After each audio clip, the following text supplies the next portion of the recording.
Вы когда-нибудь мечтали писать музыку для игр? Такие игры, как Journey, Abzu, Hi-Fi Rush и Alan Wake 2 сложно представить без уникального звукового сопровождения. Но мало кто понимает, что такой крутой звук — это сложная техническая работа. Современному игровому композитору недостаточно писать просто хорошую музыку. Он должен уметь создавать саундтрек, который будет динамически меняться вместе с геймплеем. Этот курс — результат полугода работы.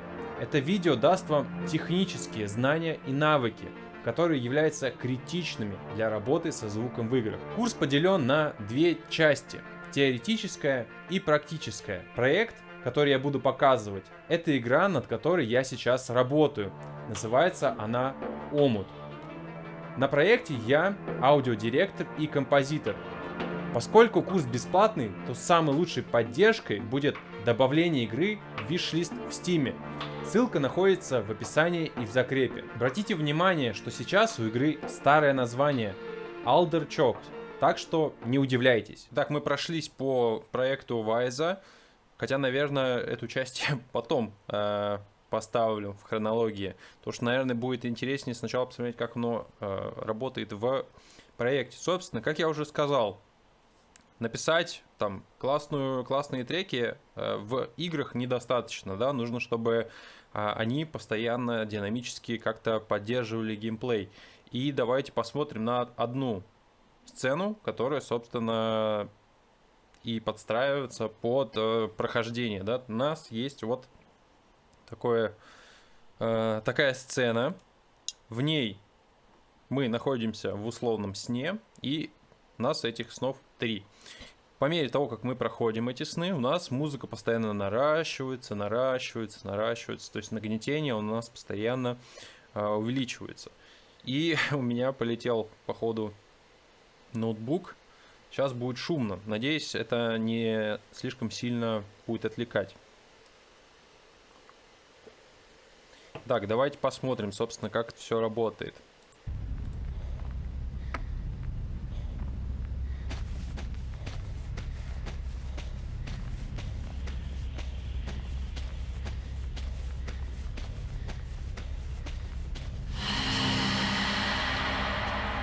У нас появляются вот такие вот надписи, которые находятся внутри этого сна. На них воздействует ревер, чтобы поместить их вот непосредственно в сцену, чтобы углубить их. И на фоне, вот как вот мы шли, у нас начинает появляться мелодическая линия. Вот, если мы вернемся назад, то она затухнет. То есть как бы прогрессия будет, ну, реверсироваться, так сказать. Вот у нас начинает нарастать всякие шумы. И он все обрывается. Все динамически работает, воздействует на восприятие.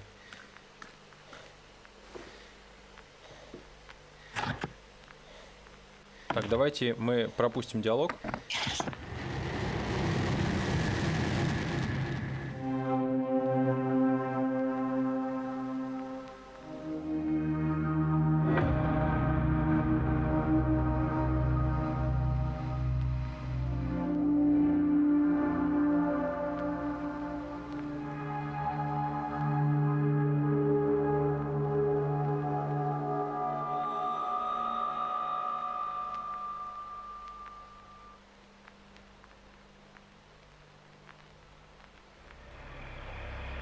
Вот мы в новом сне, в новой сцене. Музыка у нас чуть-чуть дополнилась, да, именно изначальный луп, он стал чуть более таким, как это сказать-то, ну, наполненным, собственно. Давайте я, наверное, его чуть-чуть потише сделаю.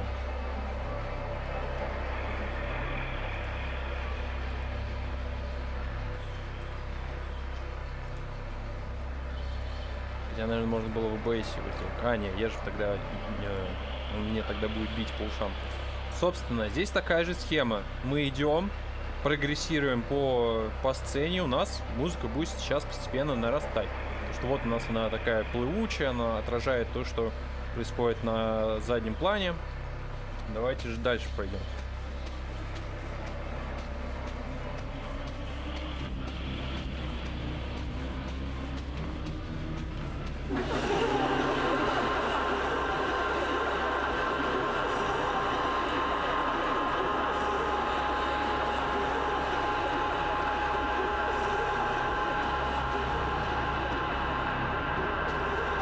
если вернуться, вот это облако из смеха, оно остается. Давайте подключим Vice.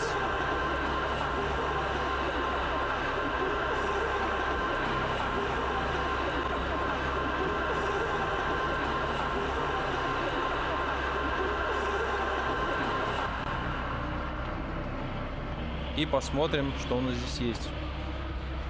На фоне я просто вспомнил, что здесь используется вот такая мелодическая линия. Она сделана через Actor Mixer, потому что такого функционала в этом нету, в Interactive Music. Смотрите, здесь интересная штука такая. У нас есть рандомный вот такой вот инструмент. И вот это вот зацикленное, то, что он так вот поднимается, постоянно поднимается, можно было реализовать только через вот эту штуку, чтобы она была такой подвижной, чтобы это не как трек звучало, как именно что-то подвижное, потому что здесь еще есть рандомизация, и оно еще влияет, по-моему, как-то там связано. Также есть еще вот такая штука. По-моему, сейчас она не звучит. А, да, оно выключено. Вот, собственно, давайте вернемся. То есть смысл в том, что я это показал, было... Сейчас, давайте что-нибудь... Вот, чтобы он не отвлекало. Смысл был в том, что не все вещи, которые вы хотите реализовать, там, можно реализовать стандартными какими-то подходами. Иногда нужно вот там использовать музыкальные, точнее не музыкальные, иногда нужно использовать элементы из Actor Mixer в качестве там музыкальных штук. И также, кстати, подход с использованием стейтов и свечей. На каком-то моменте, по-моему, да, на каком-то этапе у нас вот музыка в интро. Вот, кстати, здесь еще что-то много всего. Вот у нас музыка, она работала через свечи. Но, по-моему, что-то там нельзя было реализовать через свечи, поэтому оно через стейты теперь. То есть, вот видите, у нас через различные стейты у нас вот музыка в Dream 1 минус 6, в Dream 2 минус 2. И, по-моему, вот такого нету через свеча. То есть нет такого, что музыку... Так, громкость можно привязать к свечам. Типа костыльно, опять же, как-то можно, то есть вот, ну, как вот здесь вот костыльно это все, по сути, сделано. Но, наверное, как-то можно было, но самый простой способ — это использование с стейтов. Так, теперь давайте идем дальше. Сейчас, по-моему, будет баг, когда мы будем смотреть эту сцену. Она, по-моему, не очень хорошо сделана. С моей точки зрения. В смысле, с точки зрения звука. Хотя, может быть, я уже поправил. Так, это тоже пропустим, давайте.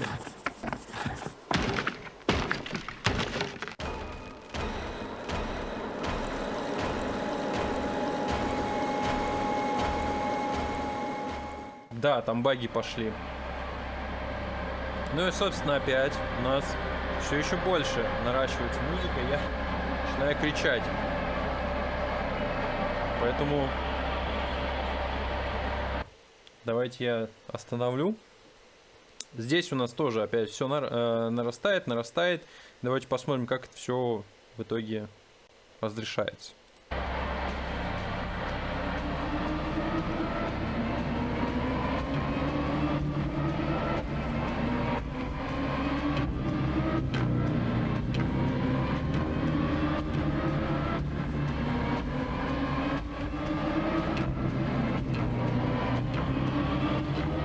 Небольшой ресинхрон есть.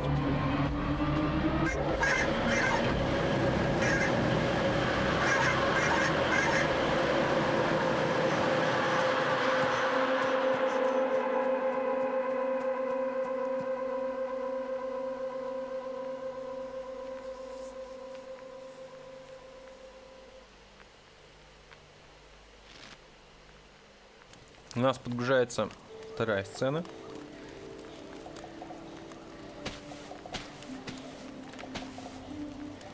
Так, на что там нужно меню-то вызывать, я уже не знаю. Там все уже поменяли. П. П это не то было. Нет.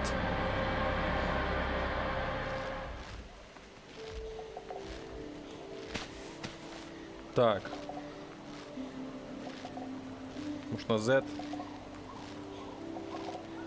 Так, нет, это карта.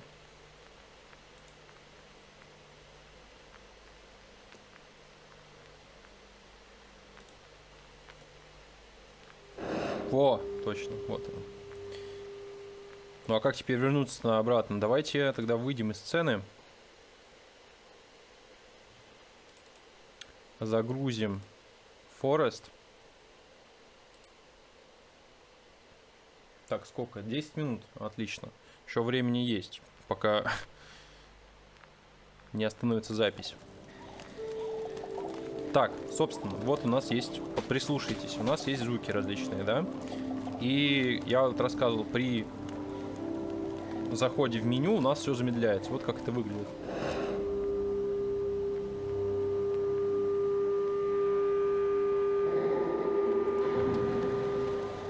Вот, собственно, она так и выглядит. И давайте последнюю штуку, что мы посмотрим в практической части. Потому что все остальное под секретом. А, ну, кстати, вот, как персонаж говорит.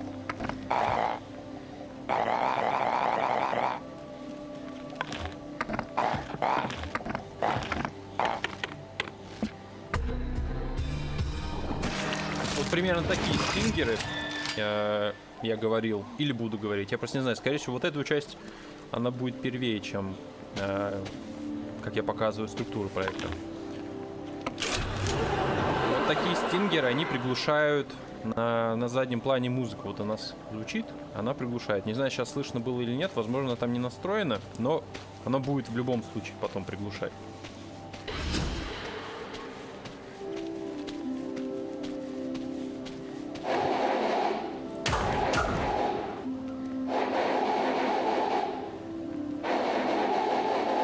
Так, единственное что,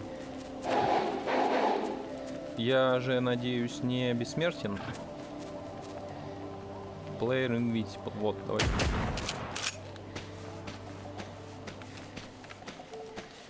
Вот, кстати, по какой причине я рассказывал, или буду рассказывать, ну ладно, не важно, давайте не буду повторять вот это. Короче, раньше здесь трек, который играл на фоне, был частью трека для боссов.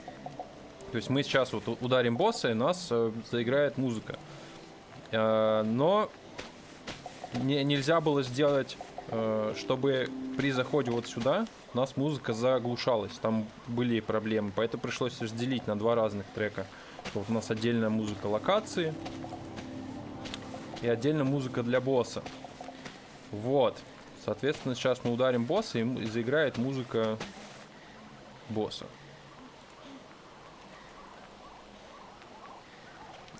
Он у нас сломан. Жаль. Ну, можно попробовать загрузить какую-нибудь другую сцену. Давайте попробуем загрузить Forest. Ой, не Forest, этот Cropfield. И посмотрим, там получится ли показать эффект смерти. То есть это вот...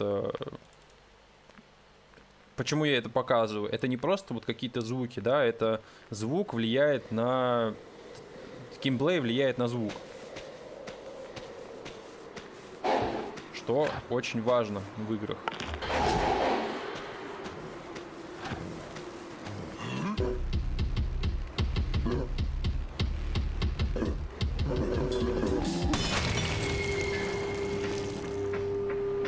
Вот. То есть у нас трек стал медленнее из-за того, что нас убили.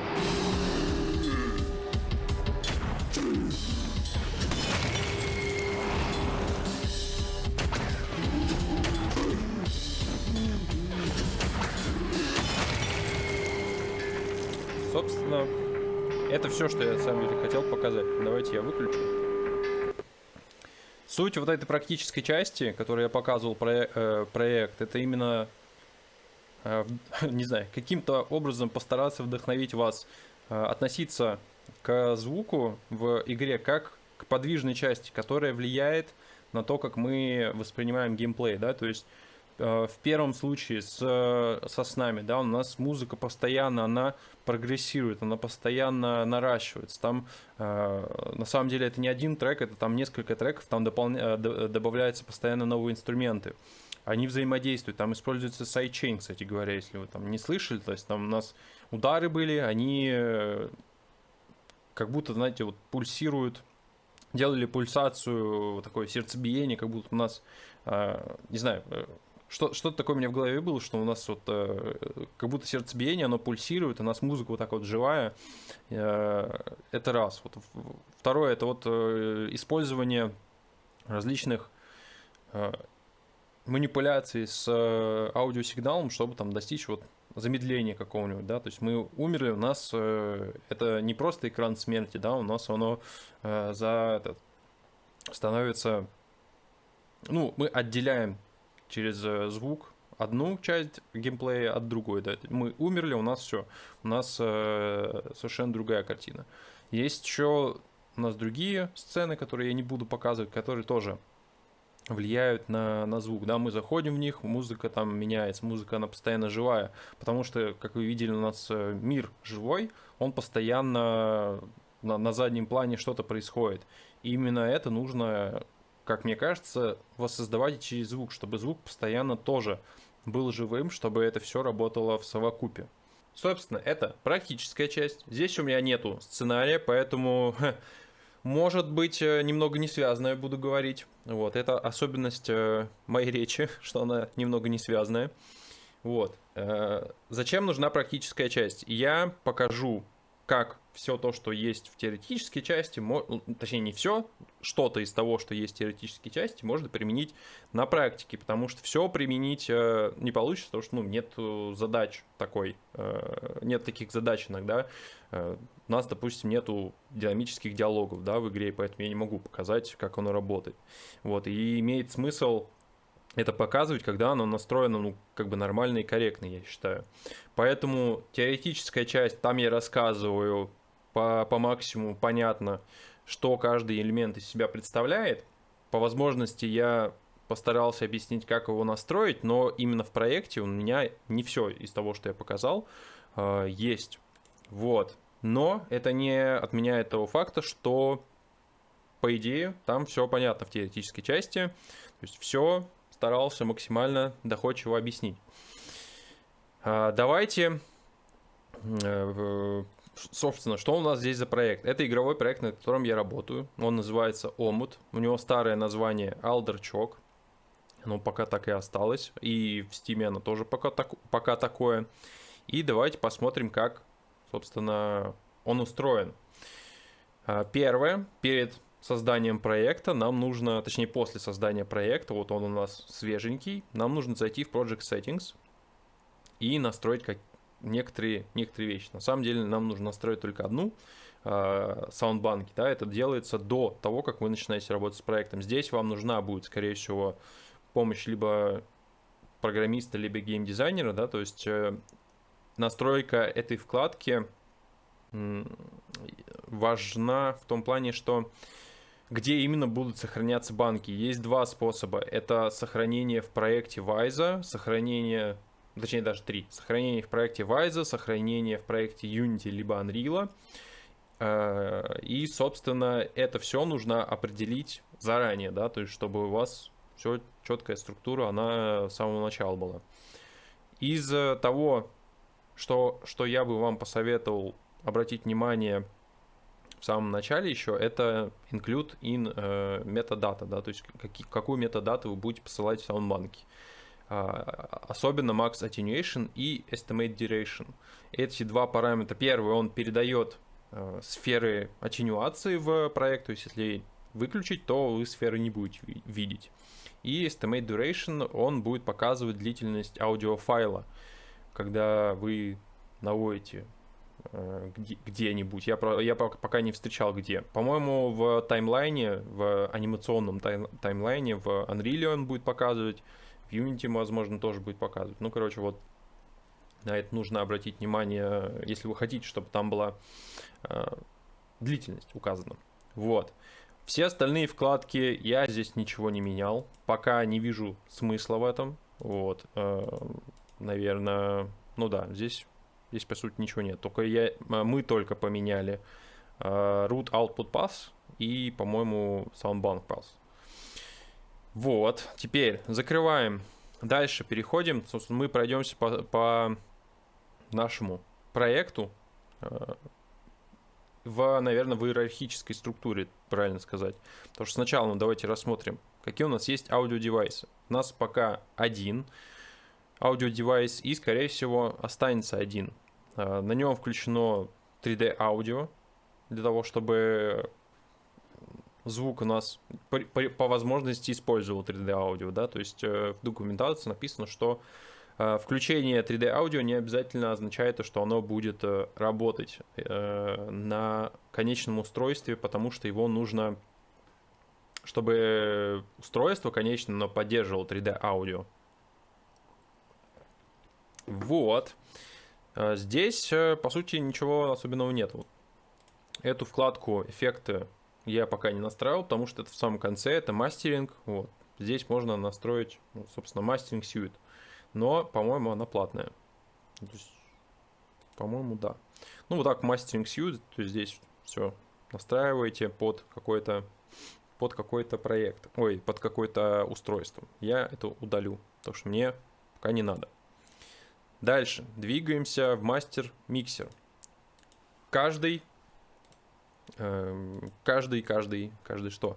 В мастер-миксере у нас есть возможность создать главенствующий мастер шины, прям совсем мастер, да, при выделении Default Work Unit. Их особенность в том, что они назначаются на аудиодевайсы. Вот, допустим, New Master Bass мы можем назначить на, не знаю, контроллер Headphones, да, вот, и это будет звуки, которые будут поступать на эту шину, они будут поступать только на, допустим, на наушники какие-то, да, определенные, или вот, где он там, динамик. Вот здесь вот динамик есть. Вот, можно только на него посылать. И все остальные звуки не будут. Как один из способов. Дальше. Внутри мастер шины у нас идут обычные шины. И здесь у нас есть шина с музыкой, шина с эффектами и шина с реверберацией. Шина с музыкой у нас настроена same as pass-through mix. Это означает, что музыка, которая посылается на эту шину, она обходит обработку 3D обработку. То есть она нам, по сути, не нужна, потому что у нас музыка не помещается в пространстве, мы не позиционируем ее. Из эффектов. Здесь есть два эффекта, мы их потом посмотрим. Вот этот эффект, он включается, когда мы умираем, да, то есть у нас музыка приглушается, и у нас такой экран смерти появляется, чтобы как-то разграничить их. Вот это что? Вот это я не помню. Это тоже как-то связано. Это, по-моему, сайдчейн на звуке. По-моему, да, точно. У нас, когда мы стреляем там, или у нас босс делает какие-то звуки, у нас музыка задавливается, но задавливается не вся шина, а определенные у них вот середина задавливается, да, то есть у нас такой мультибенд сайдчейн компрессор. Здесь, по-моему, ничего, здесь ничего. Здесь сейчас я это объясню, как это работает. Здесь, ну вот, да, это escape меню, то есть у нас помимо меню смерти у нас есть escape меню. Оно для этой шины, для всей музыки, по сути, срезает low pass верхние частоты и делает чуть-чуть музыку тише. То есть мы выходим в меню, и у нас оно, собственно, вот так меняется. Я покажу это все обязательно, а то я что рассказываю и не показываю, но чуть позже, потому что Unity начинает нагружать мой ноутбук, он начинает улетать в стратосферу, он очень сильно шумит. Autoducking я пока не использую, HDR я тоже не использую. В теоретической части я рассказывал, почему я HDR не использую. Но покажу, как, собственно, он работает, если вспомню.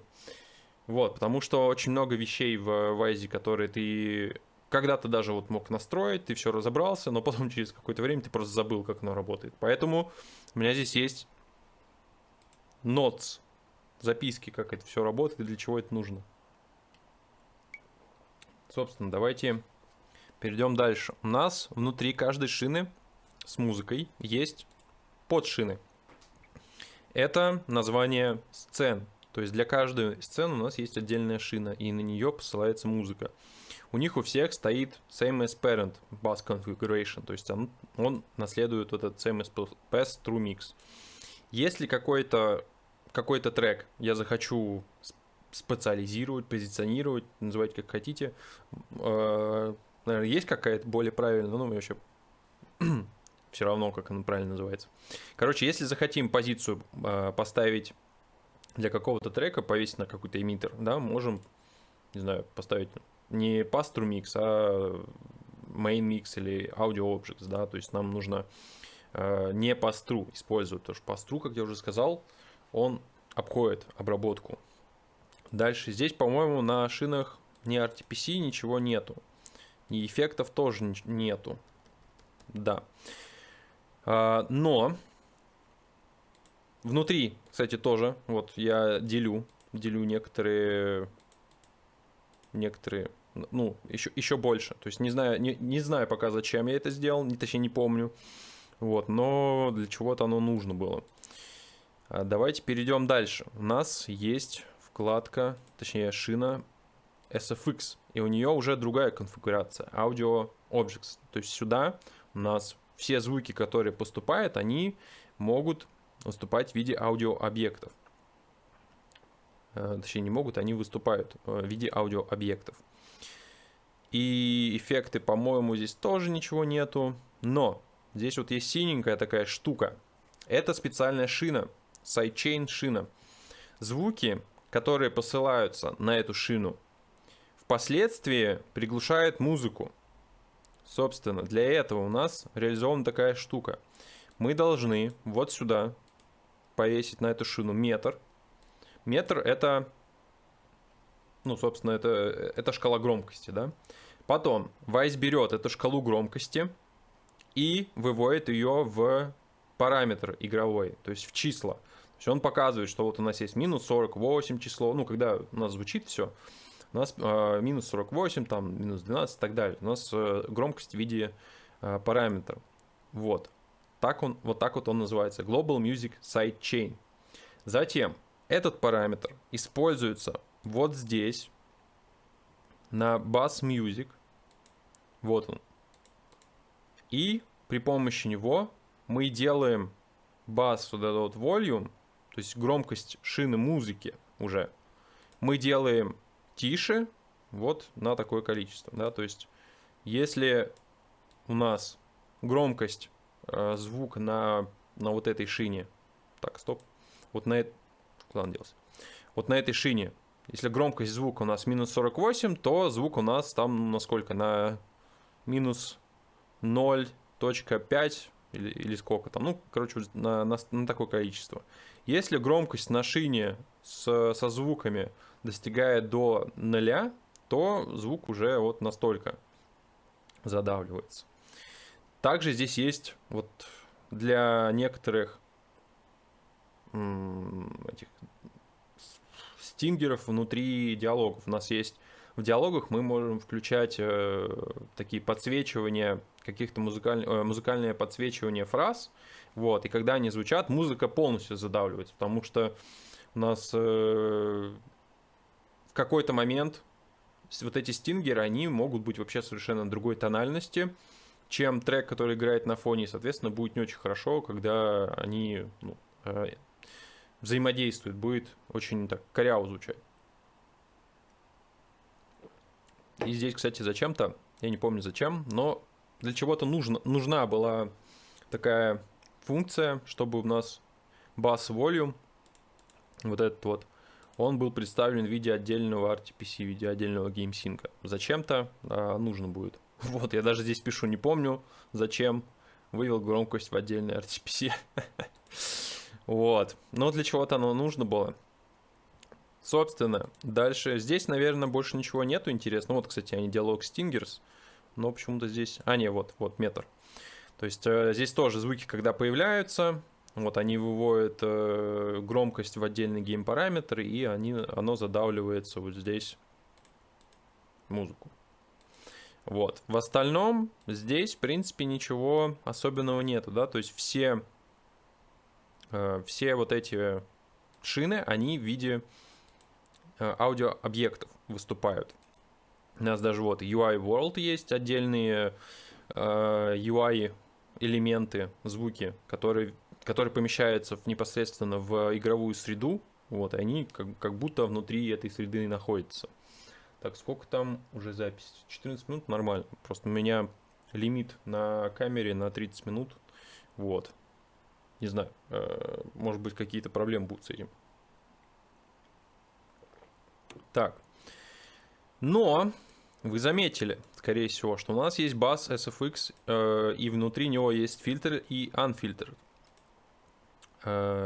Здесь, как я уже говорил, точнее не здесь, а как я уже говорил, у нас есть экран смерти, и когда мы умираем, все звуки, они приглушаются, они там, по-моему, замедляются даже где-то, а здесь...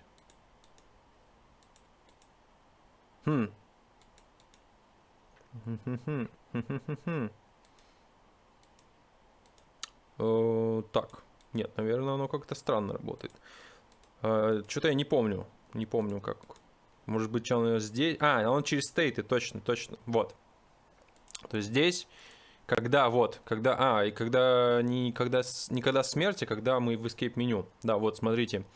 Мы все бас SFX, которые сюда поступают в фильтр, когда мы нажимаем escape меню, у нас pitch в 2 раза делается ниже, и точнее 2 октавы делается ниже, и вот фильтр применяется. Ну, когда выходим, оно возвращается обратно.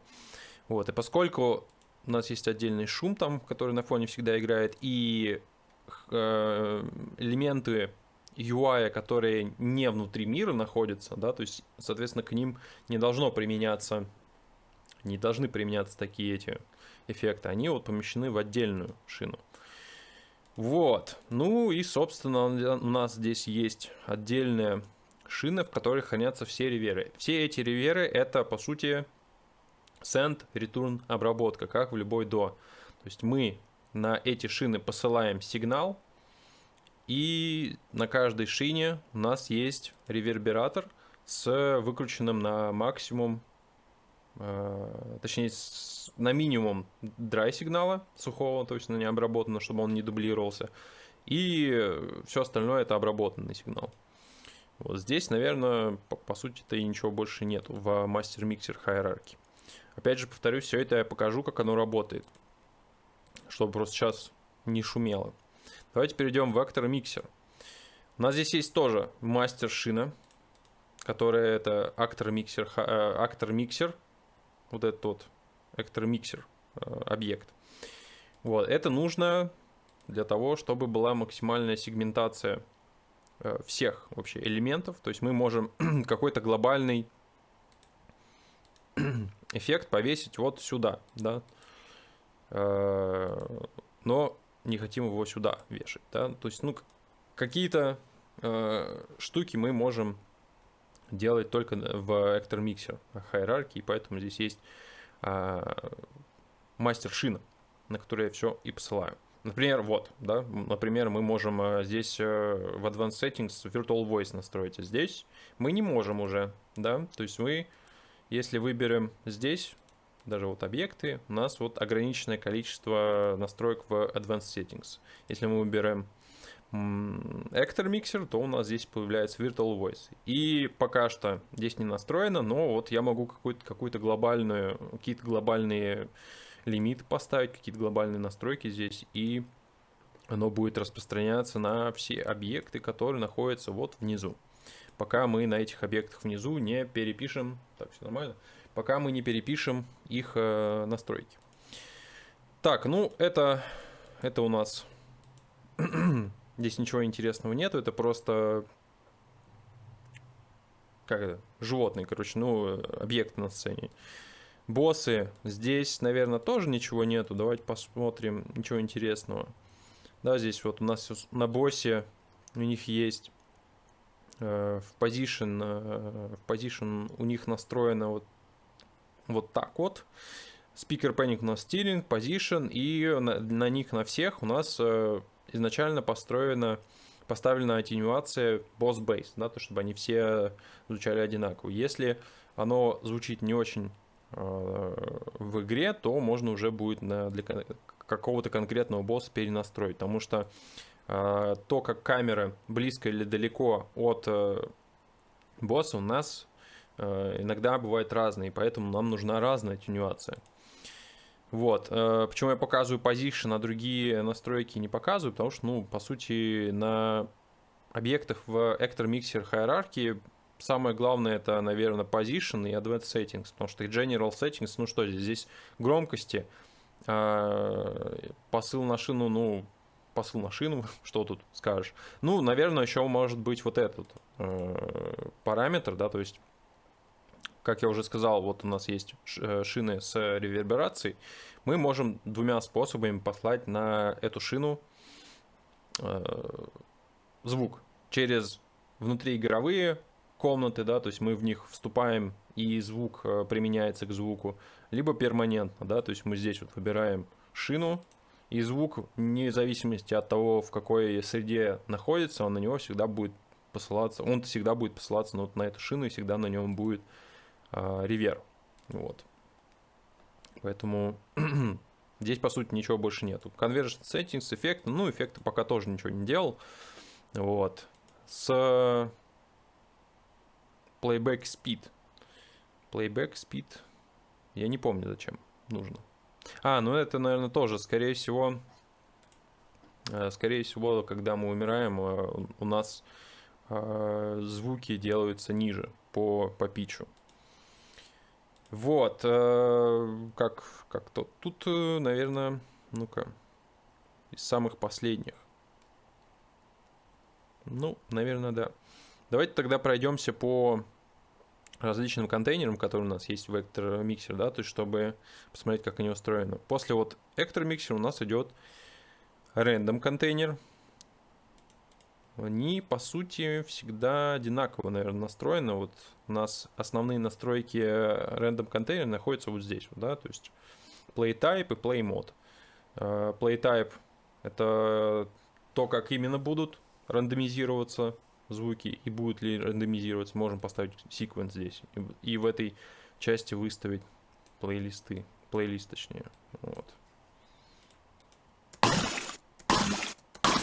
То есть здесь вот оно все видно, как по плейлисту, либо рандомно. Ну, оно, соответственно, будет рандомно повторяться.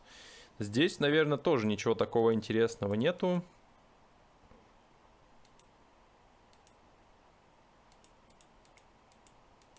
Да, потому что здесь пока еще ничего не настроено. Все остальные контейнеры, они тоже по такому же принципу. Ну, где-то, может быть, настроена там рандомизация питча и так далее.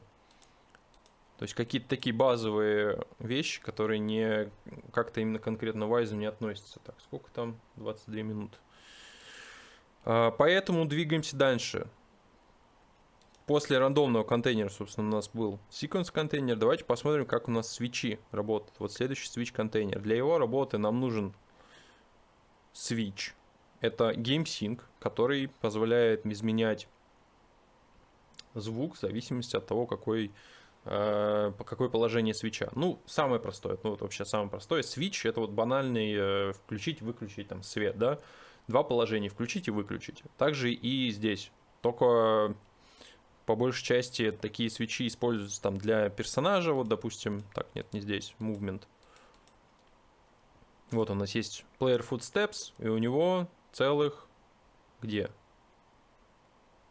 Здесь вот в транспорт контроле мы можем выбрать вот эту иконку свитча. Вот у нас есть несколько вариантов поверхности. То есть это каждый switch, каждое положение параметра. Вот у нас Dream, Grass. Все довольно-таки просто. Не знаю даже что. Наверное, здесь больше ничего такого тоже, опять же, нету. Вот здесь мы... Кстати, почему здесь босс бейс? Наверное, так надо. Везде стоит стиринг. Кстати, тоже советую. Стиринг — это, напомню, если вы еще не смотрели теоретическую часть, стиринг — это когда у вас звук из одного канала перемещается в другой. В то время как вот Direct Assignment, когда мы... Точнее, нет, по-моему... Да, когда Balance Fade, мы при панорамировании звука у нас... Короче, самый простой пример всегда провожу. У нас, допустим, есть, и в теоретической части его привожу, у нас есть трек. В одной колонке у нас звучит гитара, в другой звучит барабаны. Если у вас стоит Balanced Fade, и вы спанорамируете все влево, то один влево, влево, то гитара у нас затихнет, ее будет вообще никогда не будет слышно, потому что мы убираем громкость канала. Если стоит стиринг, то вот эта гитара, она переместится, собственно, в левый канал. Надеюсь, понятно. Поэтому я всегда стараюсь оставлять максимальное количество информации, чтобы она никуда не пропадала, да, потому что все-таки звуки я делаю в стерео, и когда пропадает часть звука, на которую ты рассчитывал, это не совсем приятно. Ну, это просто не всегда и красиво звучит. Так, здесь еще давайте посмотрим на blend контейнер, после у нас свитча идет. Как он устроен.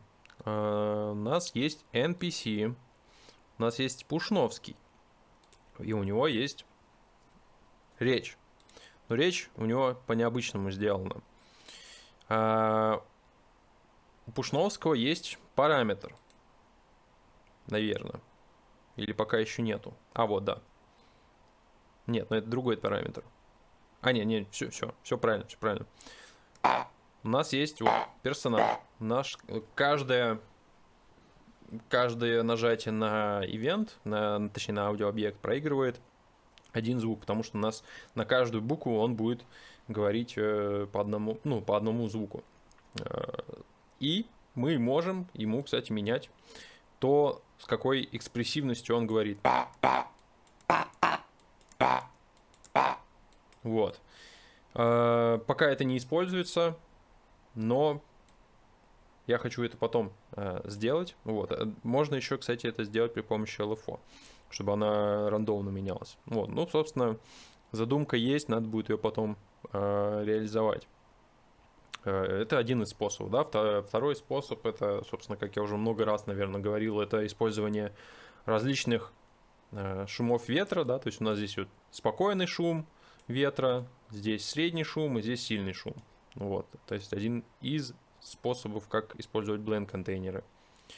Здесь, наверное, тоже ничего особенного нету, да, поэтому давайте двигаемся дальше. Sound SFX, ну, это обычный вот единичный звук. Так, у меня здесь были какие-то интересные штуки, которые можно, наверное, показать. Сейчас мне надо вспомнить, какие-то интересные штуки были. Хотя, наверное, они все уже в игре, потому что, ну, в смысле, их надо все в игре смотреть, потому что просто так не получится. Ну, да, наверное, именно по структуре, да, то есть мы сейчас разберем, как оно все структурно работает, выглядит, по крайней мере, и потом посмотрим, как оно в игре. По музыке, на самом деле, здесь ничего особенного нету, да, у нас есть два work-юнита отдельные под, 27 минут. Мне просто интересно, что будет, когда лимит закончится, прервется ли запись или просто начнется новая запись. Так, ну это, конечно, не очень прикольно. Он прямо оборвал мне запись и не начал новую запись. Я вот этого и боялся. Хорошо, что я вот посматривал. Собственно, давайте, я не знаю, где я остановился, где меня оборвало, да? Давайте еще раз посмотрим.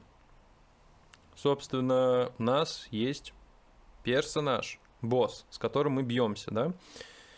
И поскольку пока что я не знаю, будет ли на сцене до того, как мы его ударили, мы как-то будем ли там находиться на сцене или не будем. Поэтому музыку, поэтому нулевая фаза есть у некоторых боссов, но на ней нет пока музыки.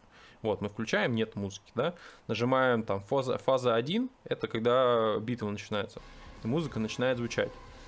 Вот. В то время как вот на этом боссе уже это понятно, что у нас есть некоторые, ну, мы можем провести какое-то количество времени на сцене до того, как мы начинаем битву с боссом. Поэтому, когда мы включаем, здесь тоже музыки нет, потому что, наверное, почему?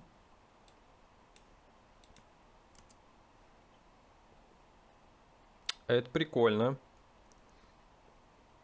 Почему музыки нету? Что такое? Давайте посмотрим.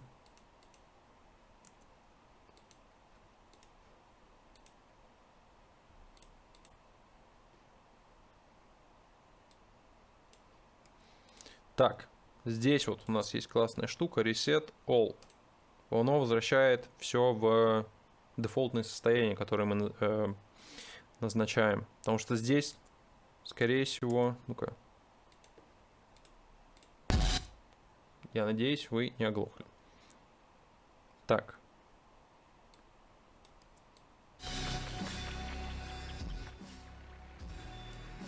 Я потом вырежу.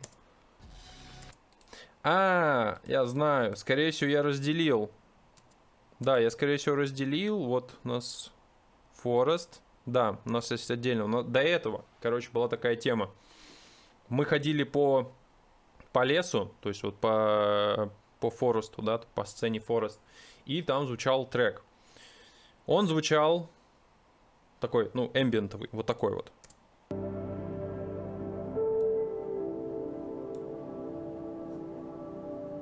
Вот, он звучал, когда мы били босса, первый удар делали, то у нас сменялось на вот такой. Вот, теперь это по-другому меняется. Но вот, собственно, на каких-то, может быть, такая ситуация будет, когда нужно использовать один объект. Как я уже сказал, эта часть практически она без сценария, поэтому она довольно-таки такая хаотичная. Но, надеюсь, интересно. В любом случае, есть теоретическая часть, где все четко и только по делу. Так, дальше. Что, собственно? Ну, собственно, здесь, по сути, все так и остается, да, то есть у нас здесь есть треки для боссов, у них есть несколько фаз. Что можно еще сказать? На некоторых есть транзишн. Вот здесь, по-моему, транзишн есть, да? Да. Не знаю, что это. Давайте посмотрим. Здесь вот, да, у этого трека я использую переходы, но пока они, наверное, нужно будет их потом переделать. Вот смотрите, если мы используем фазу первую и переходим на вторую фазу, там будет короткий музыкальный отрезок, который будет выступать в виде транзишна. Ну, такой себе, на самом деле. Наверное, лучше вот здесь вот, да. Все очень громкое. То есть вот мы переходим. Вот здесь.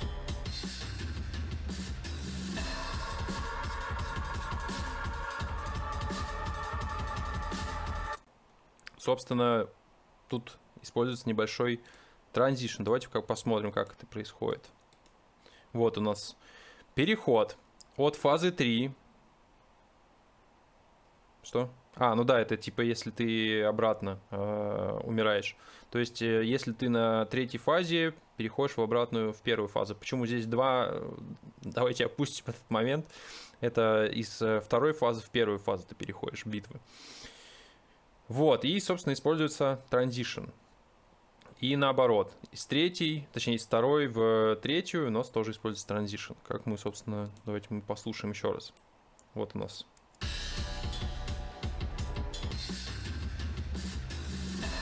И обратно.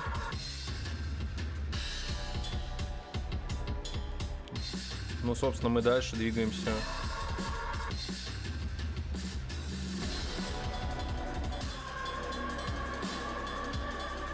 И конец. Ага, я не сделал конец. Классно, надо будет дописать. Ну, собственно, здесь, наверное, все. То есть это единственный трек, который пока что использует транзишены. Шутер тоже использовал, но я все переделал. Здесь в музыке, в Work Unity, в котором находится музыка для локаций, по сути, вообще ничего сложного нету. Здесь треки играют на зацикле. Вот, наверное, единственное, что вот этот трек, ну, не знаю, это довольно-таки простая реализация. У нас, собственно, кстати, ну, несмотря на то, что она простая, это не значит, что она плохо работает, да. У нас есть, вот, собственно, трек, да, основной.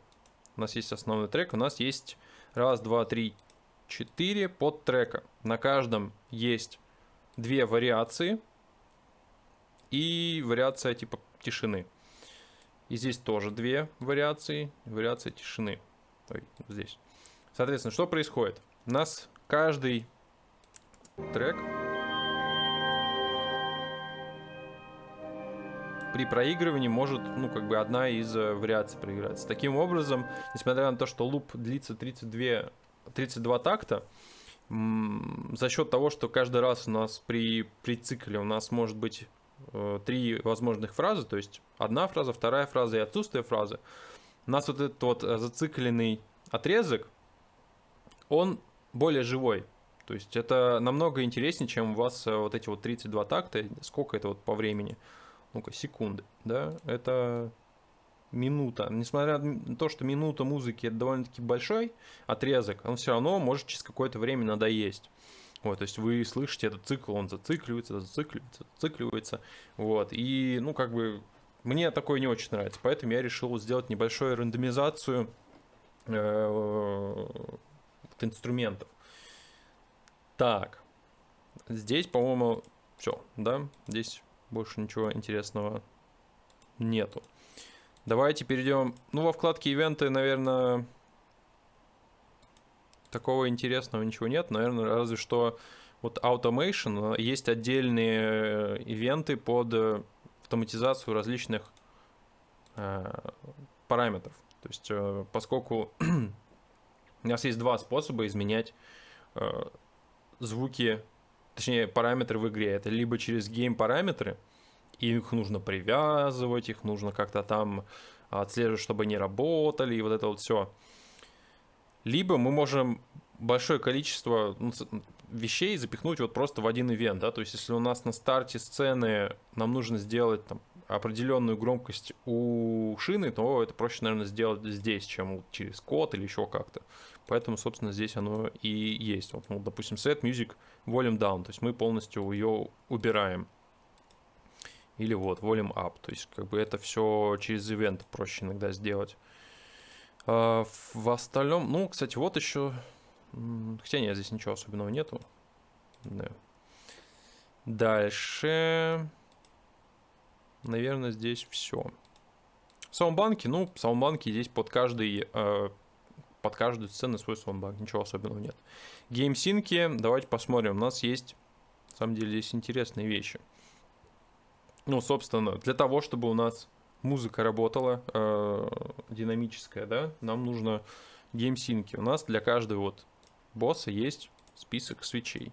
Когда свитч меняется, у нас меняется музыка. Дальше NPC. У нас вот есть персонажи, которые кочуют из сцен к сцене. Вот у них тоже будут разные шаги на них. Дальше у нас, ну, персонаж тоже, у него есть разные шаги. И у нас будет несколько видов оружия. Для них, для всех тоже нужно менять звуки. Допустим, у нас там projectile, который выпускается из пушки, да, он там должен, ну, пуля падает, разные звуки. Все просто. Дальше, ну, это все то же самое. То есть у нас оружие, не всегда мы можем из него стрелять, когда у нас заряды кончаются, мы слышим вот эти звуки. То есть это все вот свечи, они заделаны на будущее, да, то есть здесь вот пока что есть только шотган. Вот, когда у нас появится попозже больше пушек, у нас будут добавляться здесь свечи. И для каждого свеча будет все, собственно, подстраиваться, все меняться. Из UI вот эта интересная штука. Я потом покажу в игре, как она работает. Дальше. Стейты. Есть глобальные стейты. Escape меню, да, то есть находимся мы в меню или не находимся. Есть глобальный стейт, находимся мы в дэше или не находимся в дэше. На это я пока еще не сделал, но хочу сделать некоторые эффекты, которые будут подчеркивать то, что мы дэшимся. Там эффекты такие, то что, ну, как будто мы в какое-то астральное измерение уходим. И, собственно, так, наверное. И, собственно, я хочу это подчеркнуть и звуком.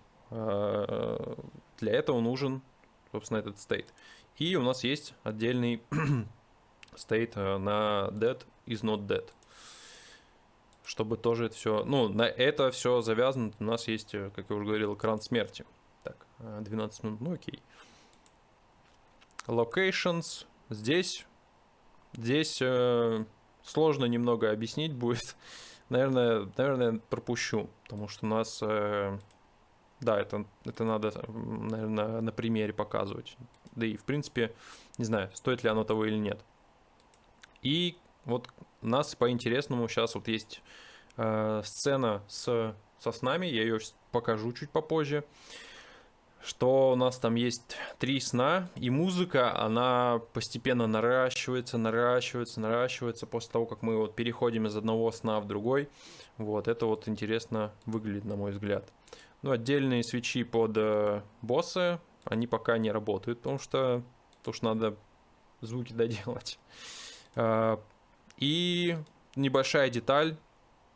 У нас мальчик может быть с разной одеждой, и он может быть голым. И, соответственно, когда он голый, у нас там шарканье вот этих вот... шарканье одежды, когда ты идешь, его не должно быть, соответственно, у нас есть вот отдельный. Также у нас под бег и стояние есть звуки того, как мальчик дышит. Да, то есть, если он бежит, он дышит быстрее, если он стоит, он дышит медленнее. Гейм-параметры, ну, здесь куча всего на самом деле. Из названия, я думаю, более-менее понятно. Дальше это sidechain, это music volume и так далее. Да? То есть, здесь ничего такого особенного нету, наверное. Здесь global, наверное, можно посмотреть. Ну, sidechain понятно. То есть отдельный параметр, который делается, который замедляет проигрывание звуков и музыки, когда мы умираем. И когда мы заходим в escape меню. Или, по-моему, только в escape меню. Короче, что-то такое. По-моему, ну, здесь больше, наверное, ничего нет такого интересного. Триггеры я не использую. Ну и вообще, в принципе, да, вот по проекту ничего сложного как бы нету. Какая структура у этого видеокурса и как его лучше смотреть? Вас ждет полное руководство по программе V-Wise. Для вашего удобства я разбил ролик на главы, и вы можете посмотреть интересующий вас элемент Wise по тайм-коду. Сначала разберем, что такое Wise. Нам нужно понять, как работает эта программа, потому что есть определенный workflow, по которому мы выстраиваем работу над игровым проектом. Workflow можно разделить на 5 этапов. Следуют они друг за другом. Они, конечно, могут перемешиваться, но в целом работа идет циклично. Сначала рассмотрим эти этапы в общем, а потом перейдем к частным частям. Структура курса такова: идем от общего к частному. Также вы можете найти нужные темы по тайм-кодам и посмотреть только их, так как каждая тема самодостаточна. Этапов, как я уже сказал, 5, и это Author, Simulate, Integrate, Mix и Profile. Но на самом деле цикл работы начинается с нулевого этапа, когда у вас уже должны быть аудиофайлы. Wise не предназначен для создания звуков, как в DAW. Он ими манипулирует и воспроизводит. Итак, на нулевом этапе у вас должны быть аудиофайлы. На первом этапе вы формируете эти файлы в аудиоструктуры. Но что это такое? Давайте рассмотрим на примере игры Ведьмак 3. которая тоже использует Wwise. Когда в игре меняются погодные условия, то звук меняется вместе с погодой. Это достигается с помощью созданной структуры погоды. На нулевом этапе у вас будут аудиофайлы звуков дождя, слабого ветра, сильного ветра и так далее. Затем вы импортируете все аудиофайлы в Wwise и создаете различные контейнеры, в которые будете помещать звуки. Контейнеры работают как сэмплеры в DAW. Это первый этап, Author. На втором этапе, Simulate, вы симулируете различные игровые ситуации внутри Wwise. Звучит, возможно, сложно, но это просто тестирование ваших аудиоструктур внутри Wwise без подключения к игровому проекту. Здесь вы можете добавить автоматизацию для различных параметров, называемую GameSync. Это ключевой элемент для динамической смены звука в игре. Например, в Ведьмаке меняется время суток. Время суток в игре это числовой параметр, и к нему можно привязать GameSync, который будет следовать за этим числом. Таких внутриигровых параметров может быть много, и к ним мы подключаем наши аудиоструктуры через GameSync. На третьем этапе Integrate мы интегрируем наши аудиоструктуры непосредственно в игру. Для этого используем специальные команды, называемые ивенты, которые запускаются внутри игры. На предыдущем этапе мы создавали и тестировали GameSync исключительно внутри Wwise, а на этом этапе мы интегрируем их в проект, привязывая к нужным параметрам. Четвертый этап — Mix, сведение нашей игры. Используются почти те же инструменты, что и в обычной DAW. Разница только в том, что для качественного сведения вам, скорее всего, потребуется использование различных геймсинков. На пятом, финальном этапе Profile, когда все в проекте готово, переходим к профайлингу. Вы в реальном времени связываете игру и Wwise, чтобы мониторить правильность срабатывания ивентов и изменения геймсинков. На этом этапе вы тестируете, что все работает так, как задумано, и выявляете ошибки. Теперь давайте перечислим основные компоненты, с которыми нам нужно работать в Wwise и в игровом движке. Первое — это аудиоструктуры. Это настройка самого проекта Wwise. Работа со звуками и музыкой. Например, звуки передвижения персонажей — это аудиоструктура с большим количеством различных. Теперь давайте перечислим основные компоненты, с которыми нам нужно работать в Wwise и в игровом движке. Первый компонент — это аудиоструктуры. Это настройка самого проекта Wwise, работа со звуками и музыкой. Второй компонент — это ивенты. После настройки аудиоструктуры нам нужно воспроизвести звуки в игре. За это отвечают ивенты. Основной способ запуска звука в игре, но не единственный. Ивент в Wwise — это команда, которая говорит игре, когда и какой звук воспроизводить. Например, когда игрок стреляет из оружия или открывает дверь, срабатывает соответствующий ивент в Wwise. Третий компонент — GameSync позволяет синхронизировать звук с динамическими событиями в игре. Четвертый компонент — игровые объекты или Game Objects. Это элементы уже непосредственно в игре, к которым привязаны звуки. Это может быть что угодно: персонаж, дверь, оружие, да хоть куб. Пятое — Listener. Это виртуальная точка, с позиции которой игрок слышит звук в игре. Обычно Listener совпадает с позицией камеры или персонажа игрока. Listener важен для определения того, как звуки будут слышны игроку. Одной из целей создания Wwise, по заверению самих разработчиков, было провести четкую границу между задачами, которые должен выполнять программист, и задачами, которые выполняет саунд-дизайнер. Одной из целей создания Wwise, по заверению самих разработчиков, было провести четкую границу между задачами, которые должен выполнять программист, и задачами, которые выполняет саунд-дизайнер. Даже начинающий саунд-дизайнер сможет настроить звук лучше, чем программист без специальных знаний. Ведь у программистов и так полно работы. Саунд-дизайнер отвечает за аудиоструктуры, ивенты и геймсинки внутри Wwise. Программист отвечает за триггеры ивентов, привязку геймсинков к игровым параметрам и работу с GameObjects и Listeners. Первый запуск программы. Для работы с программой нам нужно зайти на сайт компании Audio Kinetic и скачать Wwise Launcher.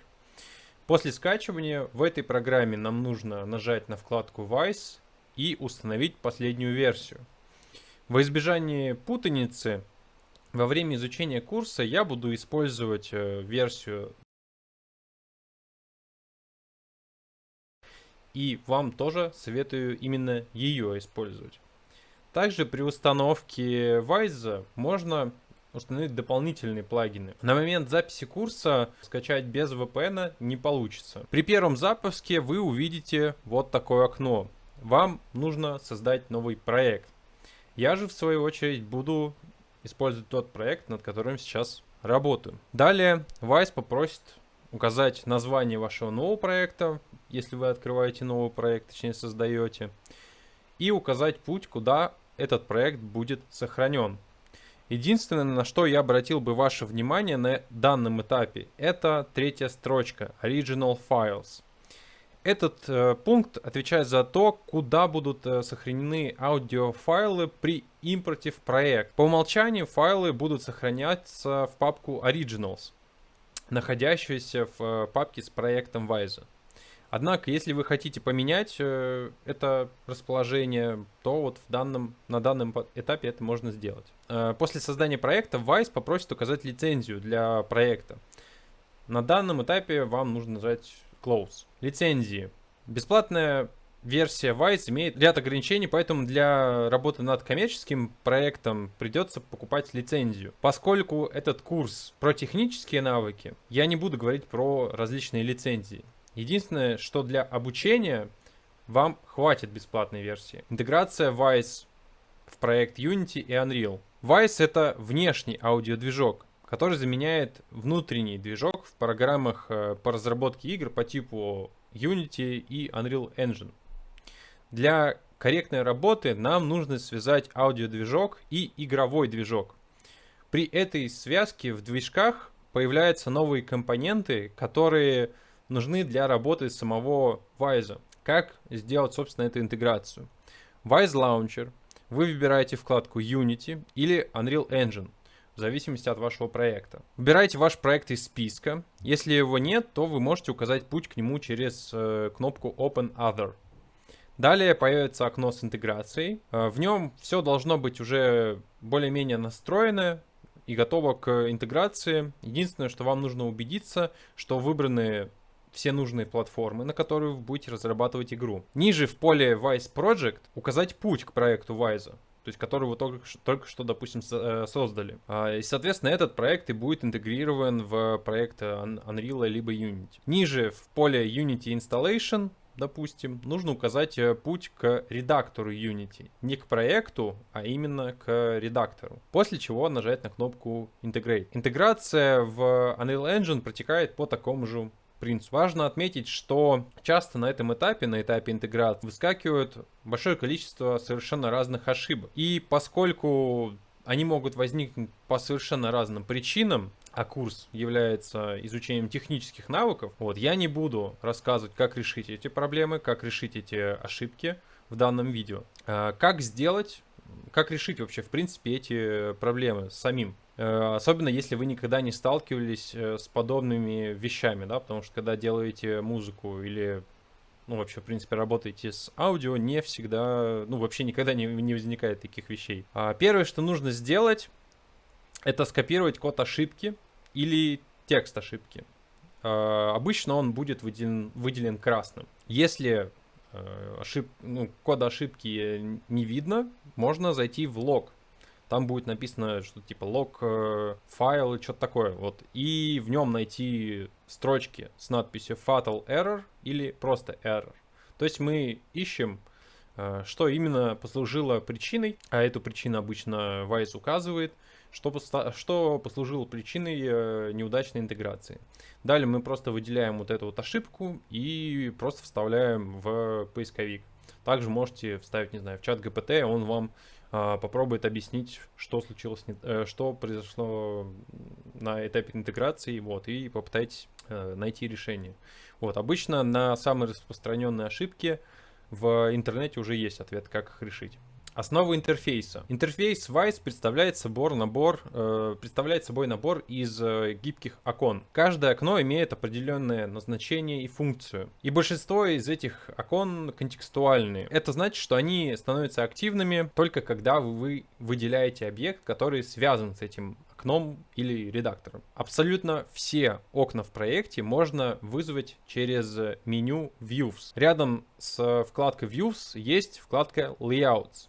В ней мы можем выбрать различные наборы из вот этих вот окон, которые находятся в вкладке Views. Лейауты заточены под определенные задачи для ускорения работы. Например, сейчас мы находимся во вкладке Дизайнер, которая заточена под основную работу внутри Wise, то есть под создание различных аудиоструктур. Если вы по какой-то причине что-то закрыли, что-то у вас выглядит не так, как у меня, и вам нужно вернуть layout в исходный вид, это можно сделать следующим образом. Во вкладке Layouts в самом низу есть кнопка Reset Factory Layout. Вы нажимаете на нее, выскакивает окно, выбираете нужные лейауты простым чекбоксом и нажимаете Reset. В верхней части каждого лейаута находится меню-бар и тулбар. Меню-бар дает доступ к различным подменю, таким как вот Views, Layouts и так далее. Также он показывает основную информацию о проекте. Это название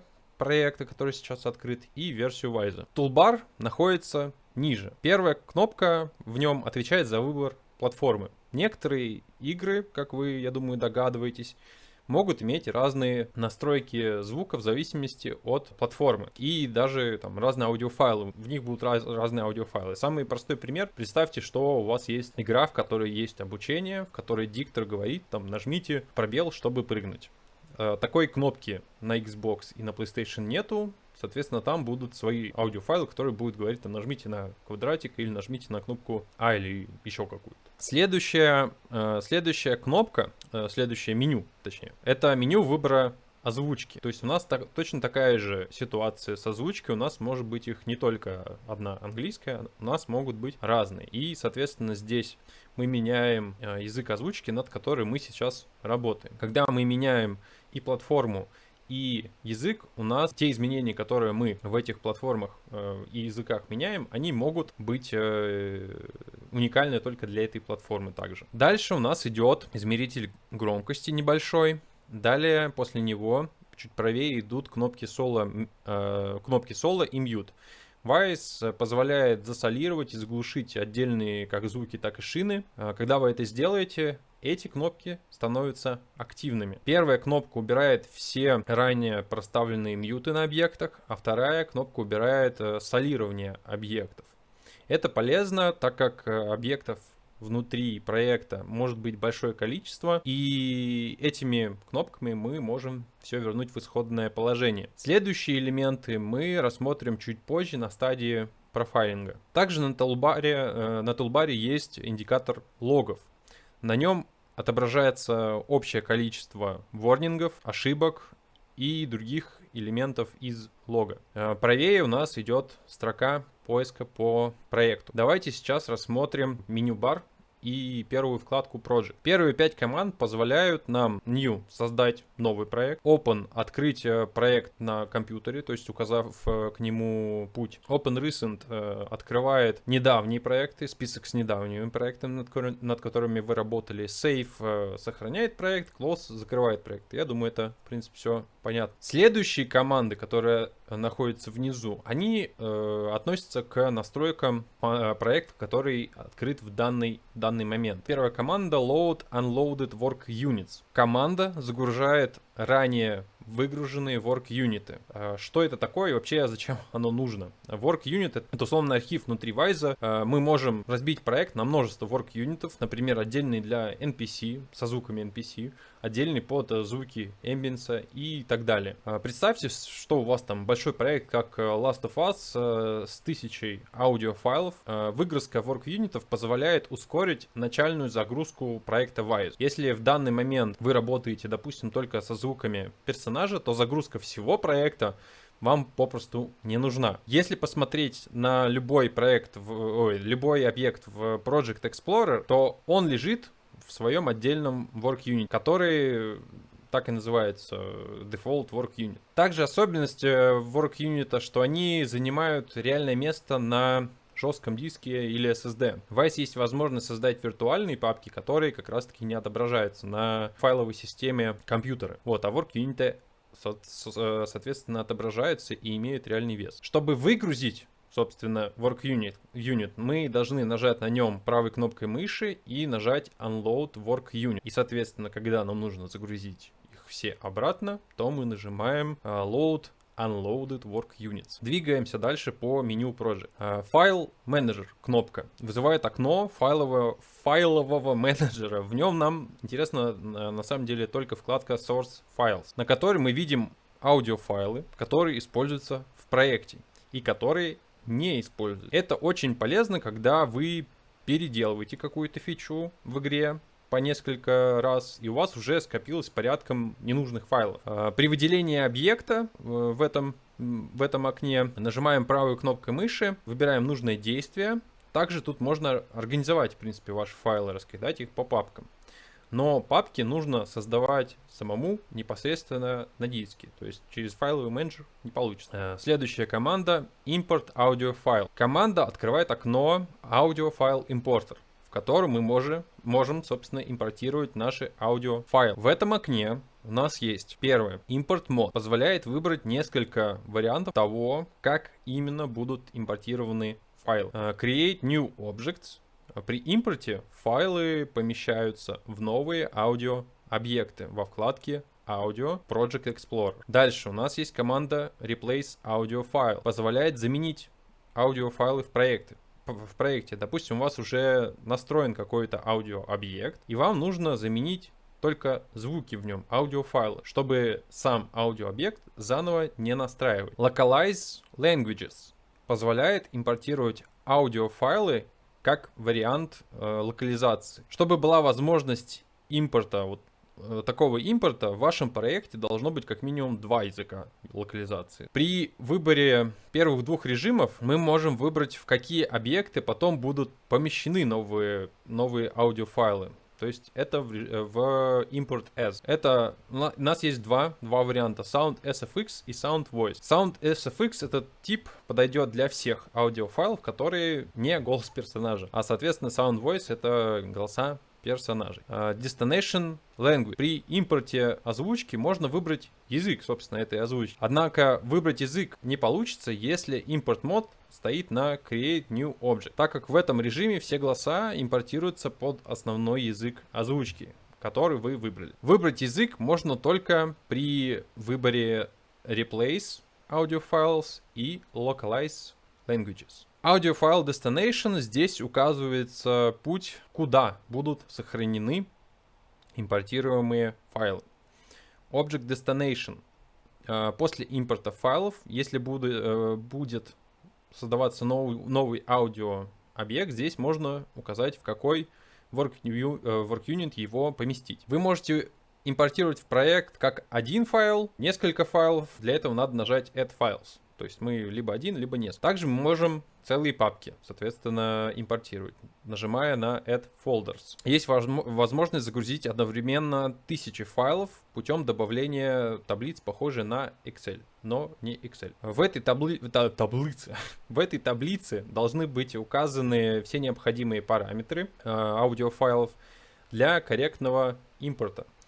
За более подробной информацией на эту тему лучше обратиться в документацию. Статья называется Importing Media Files from Tab Delimited Text Files. После того, как вы добавили файлы для импорта, вы можете их увидеть в списке ниже. При импорте аудиофайлов из папки можно выбрать аудиообъект в проекте, который будет использоваться в качестве шаблона или темплейта для создания новых объектов Wwise. Это может быть полезно при создании нескольких похожих структур, где в структурах отличаются лишь аудиофайлы.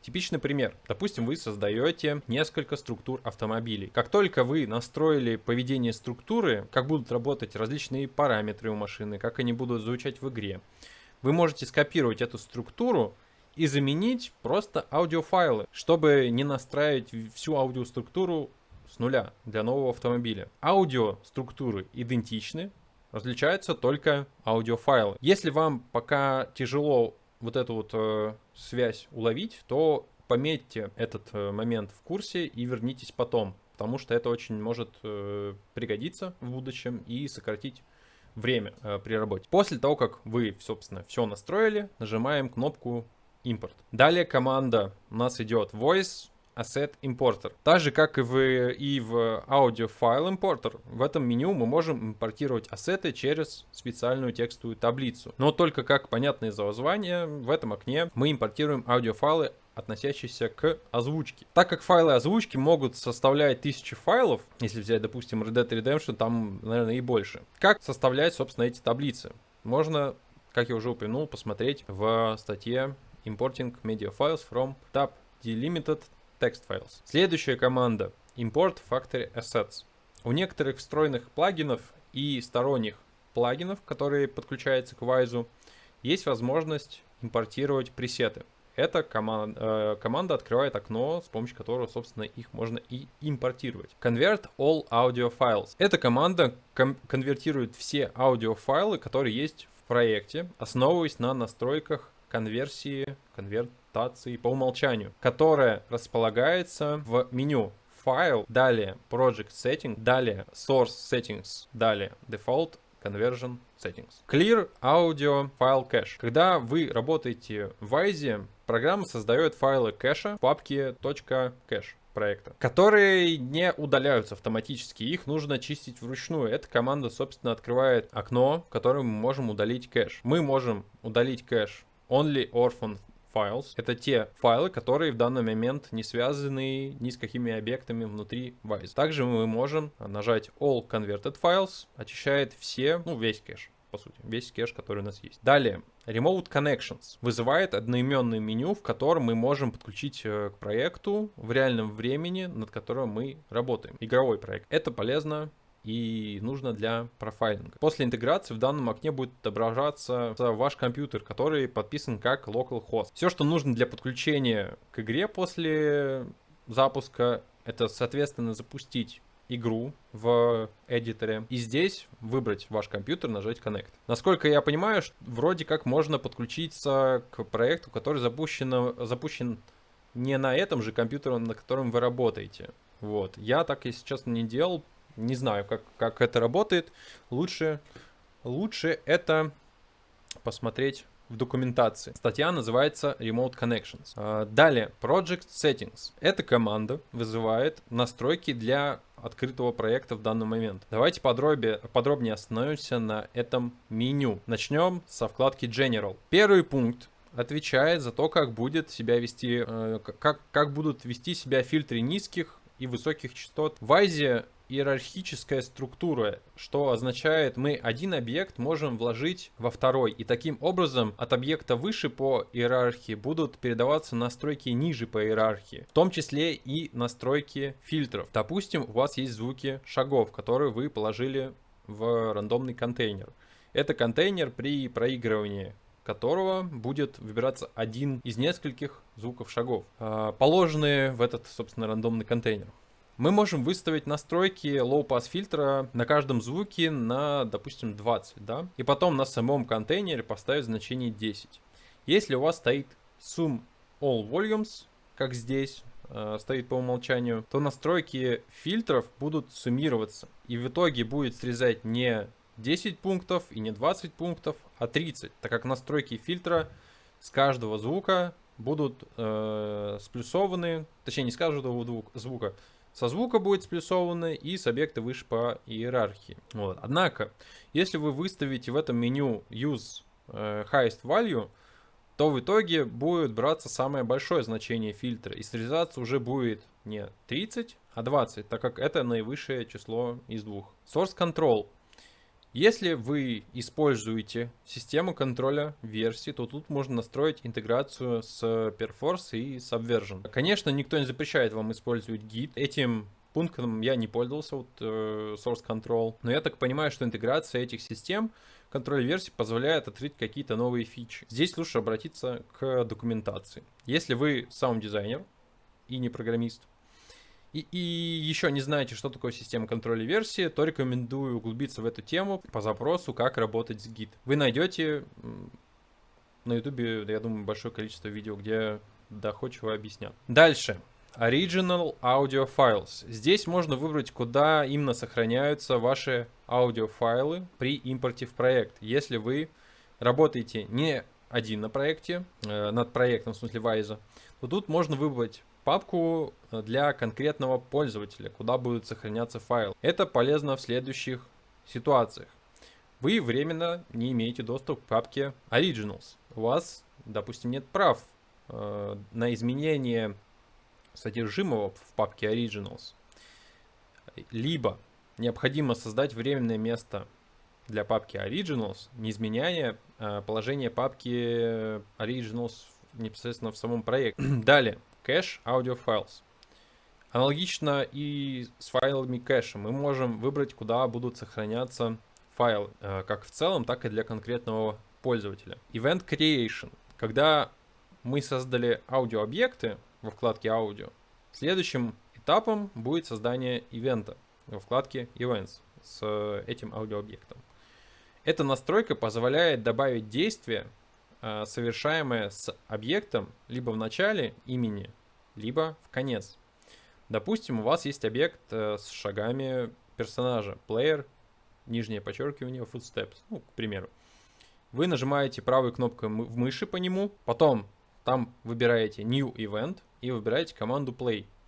После этого создается event Play, нижнее подчеркивание, player footsteps, нижнее подчеркивание, Play, нижнее подчеркивание player, нижнее подчеркивание footsteps. Вот, если выбрано set as prefix. Команда play поместится в конец, если выставлено set as suffix. Пересмотрите этот кусок, когда вы посмотрите про то, как работать с ивентами. Можете по тайм-кодам посмотреть, где это. Меню ниже позволяет изменить, каким регистром будет назван, собственно, наш ивент. Можно выбрать, чтобы все буквы были в малом регистре, либо все были в большом регистре. User Interface. В нем Project Color. Тут мы можем выбрать, какого цвета будет наш проект. Заметно это будет в верхней части проекта, там, где у нас меню-бар. Line Ending. Честно, я не понял, на самом деле, что делает этот параметр. Вроде это относится к коду и тому, как в нем заканчиваются строчки. Для обычного саунд-дизайнера эта настройка, ее можно оставить по умолчанию и не менять. Переходим к следующей вкладке Source Settings. Ранее говорил про команду Convert All Audio Files и упоминал, что, нажимая на эту кнопку, на эту команду все файлы в проекте будут сконвертированы, исходя из настроек по умолчанию. В этом меню, собственно, мы можем настройки по умолчанию поменять, если нам это необходимо. Сейчас стоят Default Conversion Settings, которые сами по себе мы можем поменять, если кликнем 2 раза на, собственно, эту строчку. Тогда в браузере выделится файл с таким же названием, а справа окно покажет его настройки. Окно справа показывает свойства выделенного объекта. Также, если нажмем на 3 точки, мы можем выбрать пресеты с настройками конверсии, которые были созданы заранее командой разработчиков Wise. Либо вы можете создать свои настройки конверсии. Для этого в левой части экрана, там где находится Default Conversion Settings, мы видим папку. Мы видим, что этот объект находится в папке Conversion Settings. В данной папке есть Work Unit, мы его выделяем и можем создать в нем новый объект с настройками конверсии. Далее в меню Source Settings мы переходим к Sample Rate Automatic Detection. При конвертации файлов их количество, как мы уже знаем, может быть довольно-таки большим. И Wise может автоматически определить на наилучший sample rate, основываясь на настройках, которые мы выставим в этом меню. FFT Window Size. Этот параметр программа использует алгоритм быстрого преобразования Fourier, чтобы анализировать спектр аудиофайлов. Этот параметр позволяет настроить своего рода разрешение, на котором будет производиться анализ, собственно, аудиофайла. Если цифра стоит маленькой, то анализ будет более точным и займет больше времени. А если число параметров будет большим, то времени на анализ спектра будет меньше, но и точность не такая хорошая. Также большие значения могут не подойти для коротких файлов, так как окно для анализа будет довольно-таки коротким. Важно отметить, что настройки этого параметра работают только когда в настройках конверсии файлов выставлены значения не какого-то конкретного sample rate, а автоматическое определение sample rate. Wise показывает, что оригинальный sample rate 44.1. В настройках конверсии в колонке sample rate мы можем выбрать какое-то конкретное число. В таком случае FFT-size, как я и говорил, не будет иметь значения вообще никакого.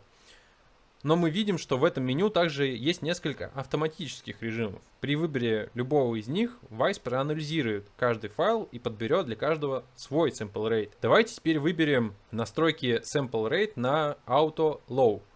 FFT выставим 64 и нажмем кнопку Convert. Вы видите в таблице ниже, что Converted SR, то есть Converted Sample Rate, появились новые значения, собственно, этого sample rate после конвертации. Теперь давайте выставим FFT 2048. Некоторые файлы, которые я импортировал, довольно-таки короткие, как я уже сказал. Значение 2048 может быть слишком большим для них, и Wise не сможет правильно их проанализировать. После изменения настроек FFT нажмем снова Convert All Audio Files, и как мы видим, много коротких звуков остались с прежним sample rate, то есть Wise не смог их проанализировать. Двигаемся дальше по вкладке Source Settings. Ниже у нас расположен параметр Volume Threshold. Этот параметр будет, наверное, немного сложно объяснить, но я постараюсь. Снижение sample rate в аудиофайлах дает результат, что звуки теряют высокие частоты. Если один и тот же файл мы будем слушать, допустим, с sample rate 44-100, и второй вариант будет с вариантом sample rate 300, то у второго будут явно сильнее срезаны высокие частоты. Вот, это будет очень сильно заметно. Громкость частот в частотном спектре неравномерна, и у одних звуков много высоких частот, у других много низких частот. Так вот, этот параметр Volume Threshold позволяет выставить уровень, и если громкость частот ниже этого уровня, то звук начинает конвертироваться. Если выше, то остается без изменений. Но опять же, это не совсем возможно понятно. Давайте возьмем аудиофайл с белым шумом. Но у одного будут срезаны высокие частоты, а у другого можем срезать низкий, можем оставить его как есть. Оба файла я рендерю на одной громкости. То есть в спектре низкие частоты и высокие будут на одном уровне. Теперь давайте выставим Volume Threshold примерно на минус 12 и сконвертируем. Мы видим, что файл с низкими частотами изменился, а с высокими нет.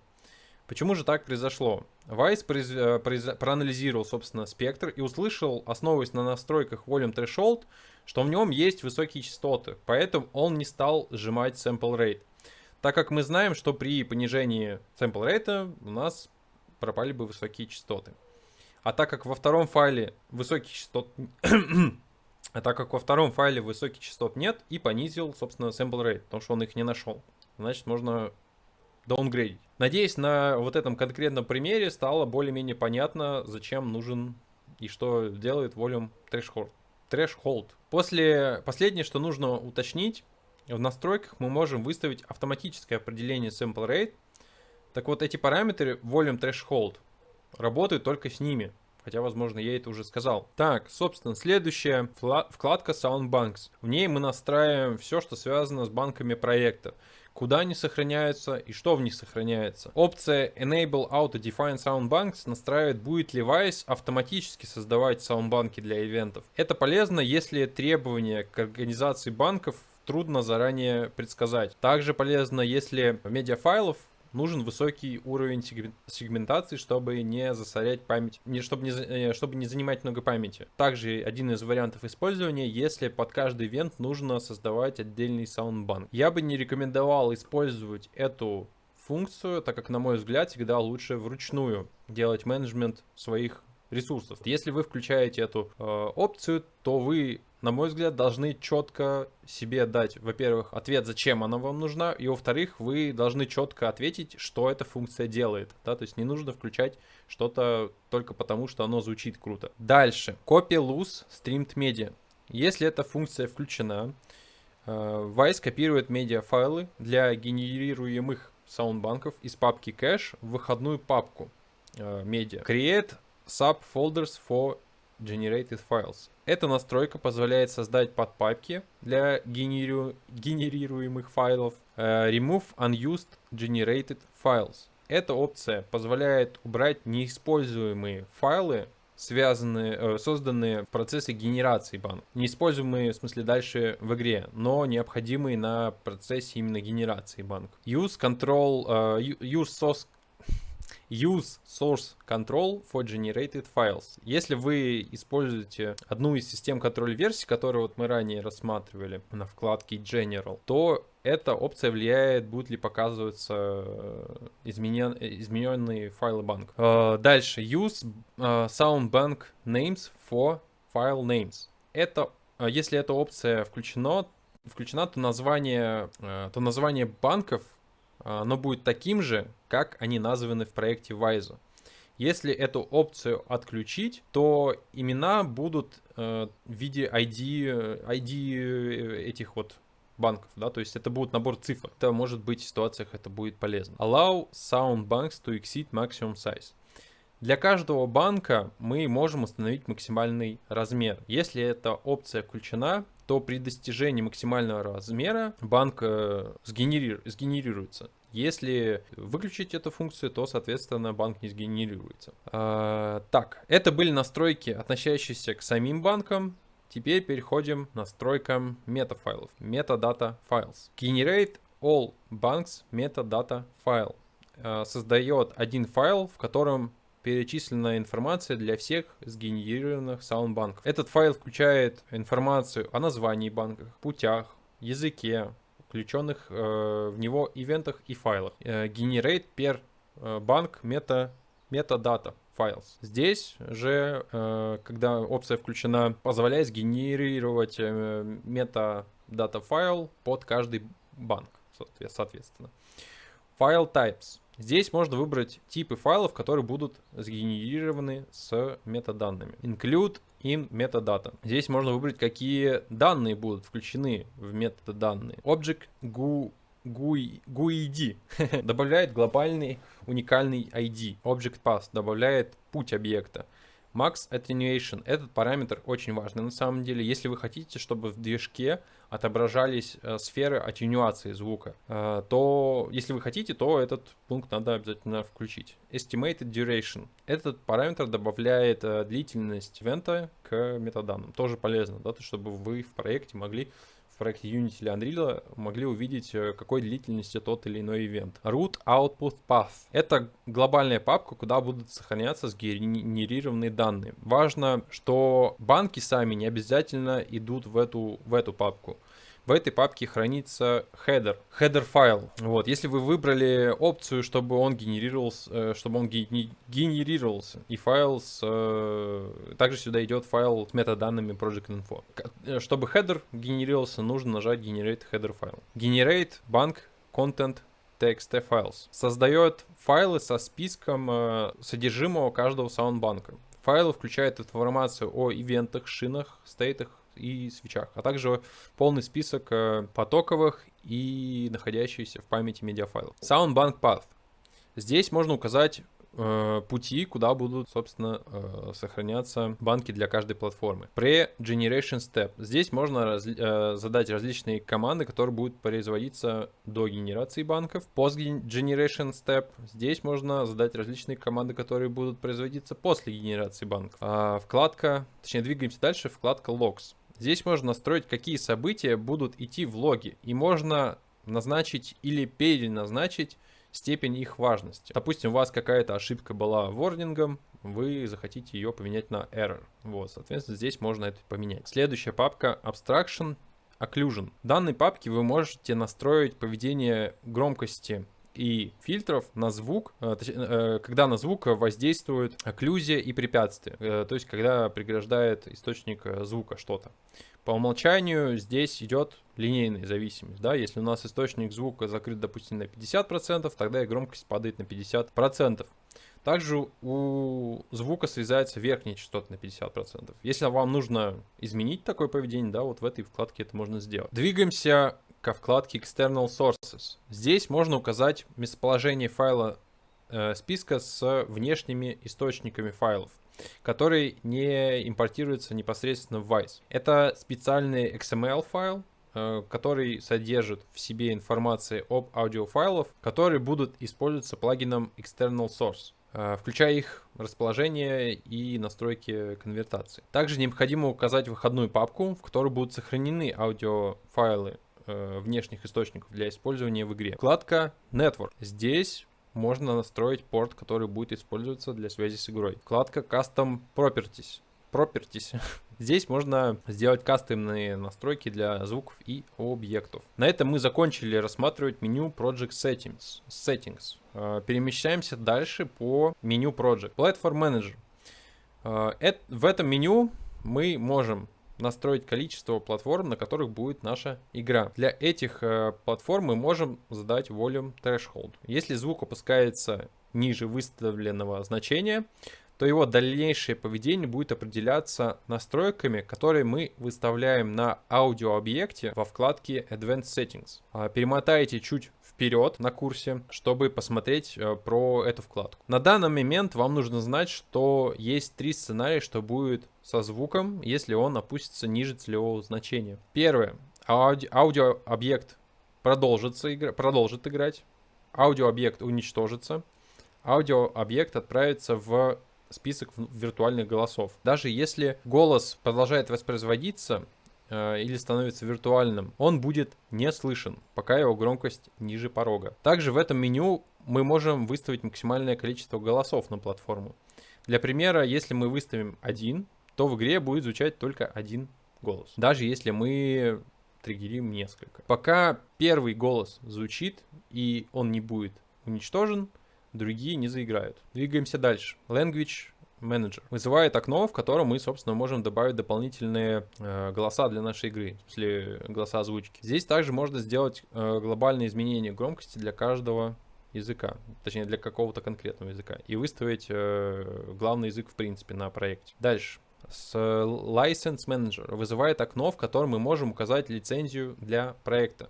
Если не указать, то ваш проект может использовать только 200 объектов. Двигаемся дальше. User Preferences. Подробно мы тут не будем останавливаться, потому что я думаю, по большей части здесь все и так понятно. Расскажу только про основное, что мне кажется важным. External Editors. Тут мы можем указать внешний редактор для работы с аудиофайлами, например, Audacity. И когда мы работаем с аудиофайлами внутри Wwise, можно нажать правой кнопкой мыши по файлу и в выпадающем меню нажать команду Edit in External Editor. И откроется тот редактор, который вы здесь, собственно, указали. Команда Enable Authoring API. Это очень важный пункт, если вы хотите в рантайме подключать Wwise к внешнему проекту, то есть напрямую к игровому проекту. Эта опция должна быть включена, и из коробки, по идее, должно все работать, если Wwise и игра находятся на одном компьютере. Вот. Если вы хотите через интернет как-то сконнектить Wwise и проект, я тут, к сожалению, не подскажу. Вам нужна документация. Если ваш запущенный проект не находит Wwise, то, возможно, стоит посмотреть настройки здесь для начала. Live Media Transfer. По умолчанию, когда мы работаем с игрой в реальном времени, когда Wwise подключен непосредственно к билду, то мы не можем подменять аудиофайлы и некоторые другие объекты. Также мы не можем триггерим звук, да, то есть не с первой секунды, допустим, со второй. Вот. И вот это тоже не работает, если не включена вот эта вот Live Media Transfer. Если эта опция включена, то мы можем в реальном времени менять аудиофайлы заменять и вот немножко тримить аудиофайлы. Если она выключена, то для того, чтобы изменения вступили в силу, нам нужно заново сгенерить банки. И хочу сказать, что эта функция пока в экспериментальном режиме, я ее тестил, она может иногда крашить Wise. Дальше, Default Object Values. При импорте файлов через файл импортер Wise назначает дефолтную шину, исходя из настроек, которые указаны здесь. Если вам нужно, чтобы новые файлы в проекте помещались на какую-то конкретную шину, то здесь можно ее изменить. Также тут можно изменить, какая громкость будет у нового аудиообъекта. И ниже мы можем задать, чтобы были прописаны настройки конвертации по умолчанию. Profiler Settings. Когда мы подключаемся к игре в рантайме, мы можем начать запись того, что происходит в игре. Какое количество голосов прозвучало, какие параметры изменялись и так далее. Что именно будет записываться, можно настроить в этом окне. Также тут можно настроить максимальный размер файла записи и какое количество предыдущих записей будет храниться в проекте. Эти файлы называются Profiling Sessions. То есть, если вы подключились к игре и произошла запись, потом отключились, это хранится в файле, в папке с проектом. Затем этот файл можно еще дополнительно открыть, точнее заново можно открыть в Wise и посмотреть. Вот. И размер как раз таки определяет, насколько большим будет этот файл. И количество одновременно держащихся сессий тоже здесь вот определяется. Двигаемся дальше. Keyboard Shortcut at End Commands. Здесь, собственно, можно посмотреть различные шорткаты, команды и заменить, если у вас есть такое желание. Control Surface Devices. Как и в любой DAW, к Wise мы можем подключить MIDI-контроллеры. В этом окне это, собственно, можно сделать. Все, что оперирует MIDI протоколами, мы можем подключить к Wise. Мы закончили с меню Project, который располагался в меню-баре. Переходим к следующему. Edit.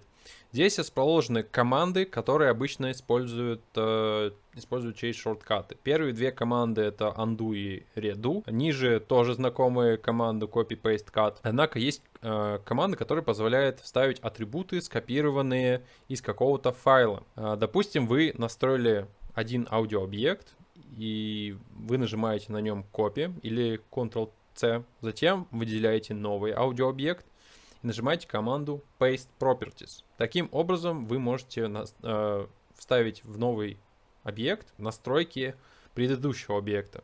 Также в этом меню есть команды, позволяющие выполнять навигацию в Project Explorer. Не знаю, насколько это полезно. По-моему, мышкой всегда удобнее. Author. Как я уже упоминал, рассматривать Wise мы будем в том порядке, в каком идет цикл разработки аудио на проекте. И первый цикл — это создание аудиоструктур. Новые элементы мы будем рассматривать по мере их поступления. На этапе Author, извиняюсь за мой английский, но так какой он есть, нам нужно пройтись почти по всем, то есть на этом этапе нам надо пройтись почти по всем элементам лейаута дизайнера. Он, в свою очередь, делится на несколько областей. Это Project Explorer, Object Tab Group, Transport Control, Event Viewer и Meter View. Transport Control. Здесь можно на самом деле найти обычные кнопки воспроизведения, паузы и остановки воспроизведения. Также тут можно изменять различные гейм-синки. Чуть позже будет понятно, как это все использовать. Meter View. Это обычный на самом деле индикатор громкости, который можно увидеть и в любой DAW. Однако с некоторыми особенностями, заточенными под игры. У него есть несколько режимов отображения.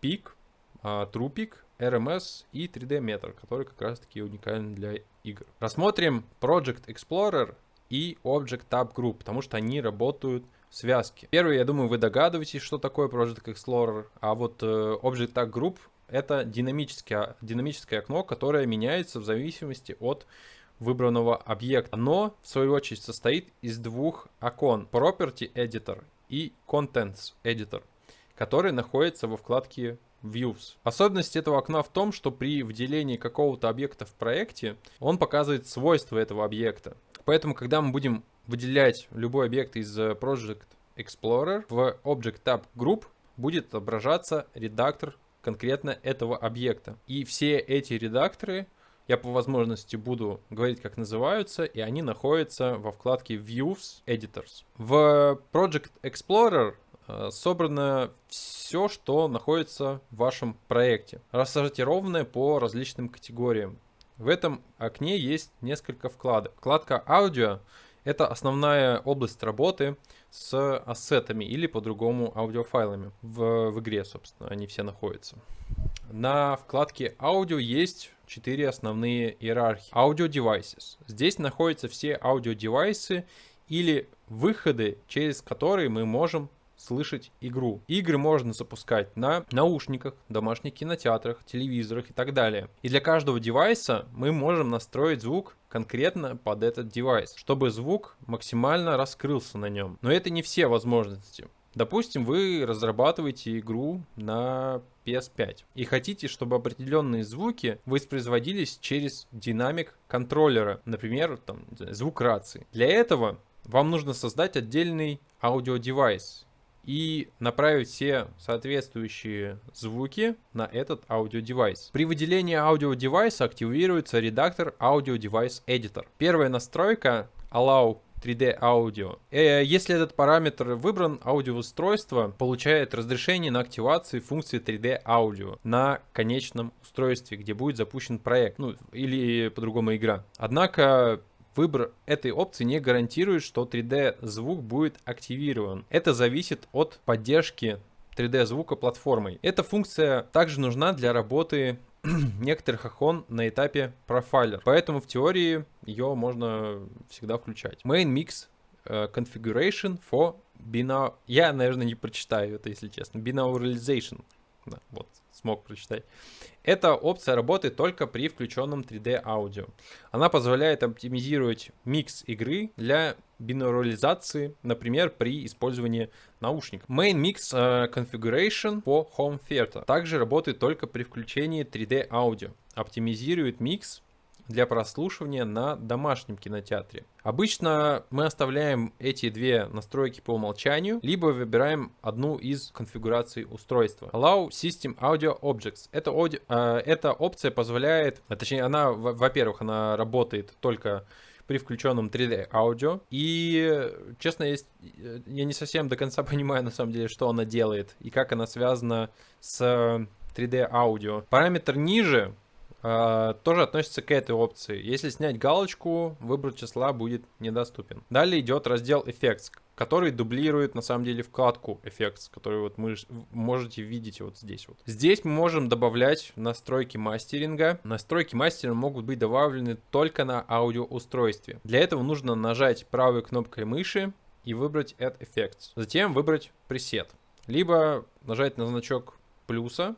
Это тоже добавит эффект. В этой вкладке мы можем изменить пресет эффект, настроить его режим или включить bypass. Если выбрать Edit, мы сможем редактировать пресет. Вкладка RTPC и States мы рассмотрим позже. Добавление новых аудиодевайсов. Допустим, вы делаете игру для PS5, и у контроллера есть, собственно, встроенный динамик. Но как нам настроить, собственно, так, чтобы на этот аудиодинамик уходил звук. Для этого нам нужно, на самом деле, перейти в следующую иерархию, мастер-миксер иерархию. И по умолчанию здесь уже есть одна шина, но нам нужно создать еще одну, потому что под каждое устройство, нужна отдельная шина. При выделении Default Work Unit в этой иерархии, да и на самом деле в любой другой иерархии, во вкладке сверху у нас будут активизироваться различные иконки, которые демонстрируют, какие объекты мы можем создать внутри этого Work Unit. Вот, собственно, сейчас у нас выбран Default Work Unit, и в нем мы можем создать виртуальную папку и аудиошина. Первая кнопка создает еще один Work Unit, но он создается рядом с текущим Work Unit, но не внутри. Создаем новую шину, можем ее назвать, там, не знаю, контроллер-спикер. Затем кликаем по объекту и справа видим поле Audio Devices. Нажимаем на две галочки и в меню выбираем контроллер-спикер. Нажимаем New и создаем отдельное устройство под контроллер. Таким образом можно создать отдельное устройство под разные задачи. О, на меня солнышко уже светит. Так, двигаемся дальше. Master Mixer Hierarchy. Тут находятся аудиошины, такие же шины, как и в любой DAW. Эти шины можно использовать для группировки звуков Например, можно сначала сделать две шины. Одну под звуки, другую под музыку. Внутри этих шин можно разделить музыку и звуки по разным локациям или по категориям звуков. Воспринимайте эти шины на самом деле как и шины в любой DAW, и работать с ними станет намного легче. При выделении Work Unit мы можем создать только мастер шину новую, которая назначается на девайс. Однако, если мы выделим саму шину, внутри нее мы можем уже создать новые объекты. Это аудио шина и aux шина. В мастер миксер Hierarchy мы можем создавать только 3 уникальных объекта. Это мастер бас, как мы уже поняли, который создается при выделении Work Unit. Аудио бас, который создается при выделении мастер баса.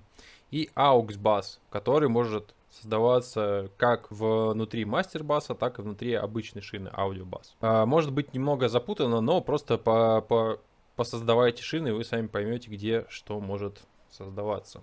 Теперь давайте разберемся, в чем особенности этих шин.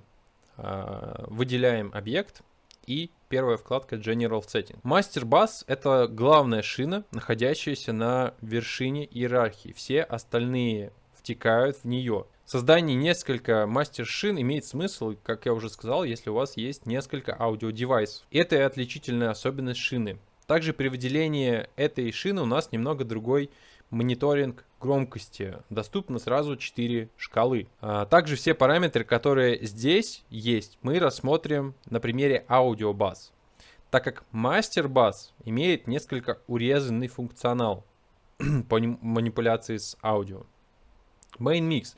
Здесь отображаются все каналы для выбранного режима системы. Что это значит? Если мы перейдем во вкладку аудио, вверху которая, и изменим систему с, допустим, там 2.0 на 5.1, то здесь будет отображаться все 6 каналов. Master Bass Output. Эта графа показывает, точнее эта шкала показывает суммированную громкость всех каналов. Pass Through. Это шина, которой не применяется 3D обработка. Например, музыка. Вы можете создать отдельную шину для музыки и назначить ее на ее конфигурацию Same as Pass-Through Mix. Objects. Здесь отображается громкость 3D объектов. Bass Configuration. Отображение количества каналов, используемые шиной конкретно. Да? Поскольку мы выделили мастер-шину, то она показывает, что количество каналов будет задаваться конечным устройством во время запуска игры. Если любая другая шина, то там мы можем выставить какие-то конкретные значения. У нас есть, на самом деле, несколько значений. Same as parent. Шина копирует настройки из шины выше по иерархии. По умолчанию все шины находятся с этой настройкой. Точнее, создаются с этой настройкой. Same as main mix. Наследует настройки мастер шины внутри иерархии, которой находится данная шина. Same as pass-through mix. Это стереоканал, предназначенный, как я уже сказал, для обходки 3D обработки звука. К звукам, которые помещаются на эту шину, не применяется ни 3D специализация, ни бинаризация и так далее. Да? То есть это просто чистый стереосигнал. Audio Objects. Эту настройку нужно применять к шинам, на котором находятся внутриигровые объекты, которым нужна 3D обработка, чтобы они позиционировались в пространстве. Все остальные конфигурации — это вариация различных аудиосистем и количество колонок в этих системах. Ниже мы видим Bass Status Authoring. Когда мы меняем Bass Configuration, то здесь поля меняются в соответствии с выбранными параметрами. Обратите внимание, что окна отвечают за то, как именно будет отображаться информация о шине во время профайлинга игры. Если у вас стоит Not Mixing, поле Processing, то эта шина не будет отображаться в профайлинге. Ниже у нас шкала громкости, и она не будет отображаться, если в Processing стоит Not Mixing. Сейчас пройдемся по остальным вкладкам относительно мастер шины, и далее будем рассматривать настройки обычной шины, так как они, как я уже сказал, дублируют настройки мастер шины и расширяют их. Вкладка Effects. Тут мы можем повесить различные аудиоэффекты на саму шину. Думаю, если вы знакомы с работой в DAW, то сможете разобраться во всех этих эффектах. Сбор каждого эффекта не является частью этого курса, потому что все эти эффекты, они аналогичны любым эффектам, которые есть в DAW. Вкладка метадата. Тут можно добавлять различную метадату касательно шин. Вкладка RTPC. Эту вкладку мы рассмотрим позже про обычную шину, аудиобас. Вкладка States мы ее тоже рассмотрим, когда будем смотреть аудиобас. Вкладка Advanced Settings позволяет нам выставить лимиты на проигрывание голосов конкретной шины. Для этого нам нужно нажать Limit Sound Instances, выбрать количество голосов, которое может за раз играть, и далее нужно настроить поведение голосов, если лимит превышен. Один из этапов работы, как вы, возможно, помните, это Simulate. Мы сейчас будем как раз-таки симулировать внутриигровую ситуацию, при которой у нас будет превышен лимит наших голосов. Это нужно, чтобы не тратить время на интеграцию, возможно, нерабочих фич, да, в игру, чтобы вот мы могли все внутри Wwise проверить. Давайте поставим лимит в 2 голоса на мастер-шине, потому что так будет максимально очевидно, что происходит со звуком. И далее запустим любые объекты, так как они в конечном итоге стекаются все в мастер-шину. Вы часто будете слышать слово «голос». В контексте Wwise это один инстанс стриггеренного звука. Допустим, у вас есть рандомный контейнер с шагами персонажа, и каждый проигранный звук из него будет считаться голосом. Если вы проигрываете музыкальный луп, который разбит на мультитреке, то каждый мультитрек — это тоже голос отдельный. Вернемся к тестированию настроек лимитирования звука. Чтобы запустить звуки одновременно в Wwise, нам нужно использовать Soundcaster. Это продвинутый такой проигрыватель звуков с удобными элементами управления. Сверху у нас есть вот расположены геймсинки, про них мы поговорим отдельно. А под ними уже можно повесить несколько наших звуков. Но сначала нужно создать Soundcaster сессию. У меня уже она создана и называется Boss Mixing. Нажав на вот эти 2 галочки, вы можете создать новую сессию сами. Собственно, перейдем к тестированию. Если выбрано Kill Voice и Discard Old Instances, то при проигрывании нового звука, самый первый, который мы добавили ранее, перестанет звучать. Запустим музыкальный луп, затем звуки шагов, а потом звуки окружения. И вы услышите, что музыка, запущенная первой, будет выключена при проигрывании звуков окружения. Ой, много говорю. Если у вас выбрано Discard New Instance, то при добавлении нового звука он не будет звучать. Будьте внимательны, если выставляете лимиты на мастер-шине, потому что Wwise может начать брать голоса, которые вам нужны. Если у вас выбрано Use Virtual Voice Settings, тогда применяются настройки с самого аудиообъекта. На каждом объекте тоже есть вкладка Advanced Settings, и там мы можем выставить поведение виртуальных голосов. Это мы рассмотрим позже. Сейчас запомните, что если на любой шине выбрать Use Virtual Voice Settings, тогда Wwise будет руководствоваться настройками, выставленными на каждом аудиообъекте в иерархии Actor Mixer. Собственно, переходим к изучению AudioBus и AuxBus. Теперь мы рассмотрим вкладку General Settings на этих шинах. Первое, что мы видим, это слайдер Volume в разделе Bass. Если присмотреться внимательнее, то на самом деле параметров громкости у нас здесь целых 3. И как они работают. На шину поступают звуки с аудиообъектов, которые воспринимаются как голоса. В разделе Voice мы можем сделать голоса тише, до того, как они поступили на шину. И все параметры ниже в этом блоке тоже относятся к настройкам голосов. Voice, точнее pitch, low pass фильтр, high pass фильтр, это все относится к настройкам голосов до того, как они поступили на шину. После того, как голос поступил на шину и прошел через этот блок Далее сигнал может быть разделен на два параллельных сигнала. Если вы включите посыл на AUX шины в блоке Game Defined Auxiliary Sense или в блоке User Defined Auxiliary Sense. Если вот в них вы включаете посылы, то громкость вот этих двух каналов параллельных регулируется вот этим большим слайдером в блоке Bass Volume. Однако у нас еще есть блок Output Bass. В нем громкость и фильтры тоже присутствуют, и для чего они вообще в принципе нужны? Это регулирование сырого сигнала необработанного, точнее сухого сигнала необработанного, независимо от AUX шины. То есть давайте еще раз попробуем это все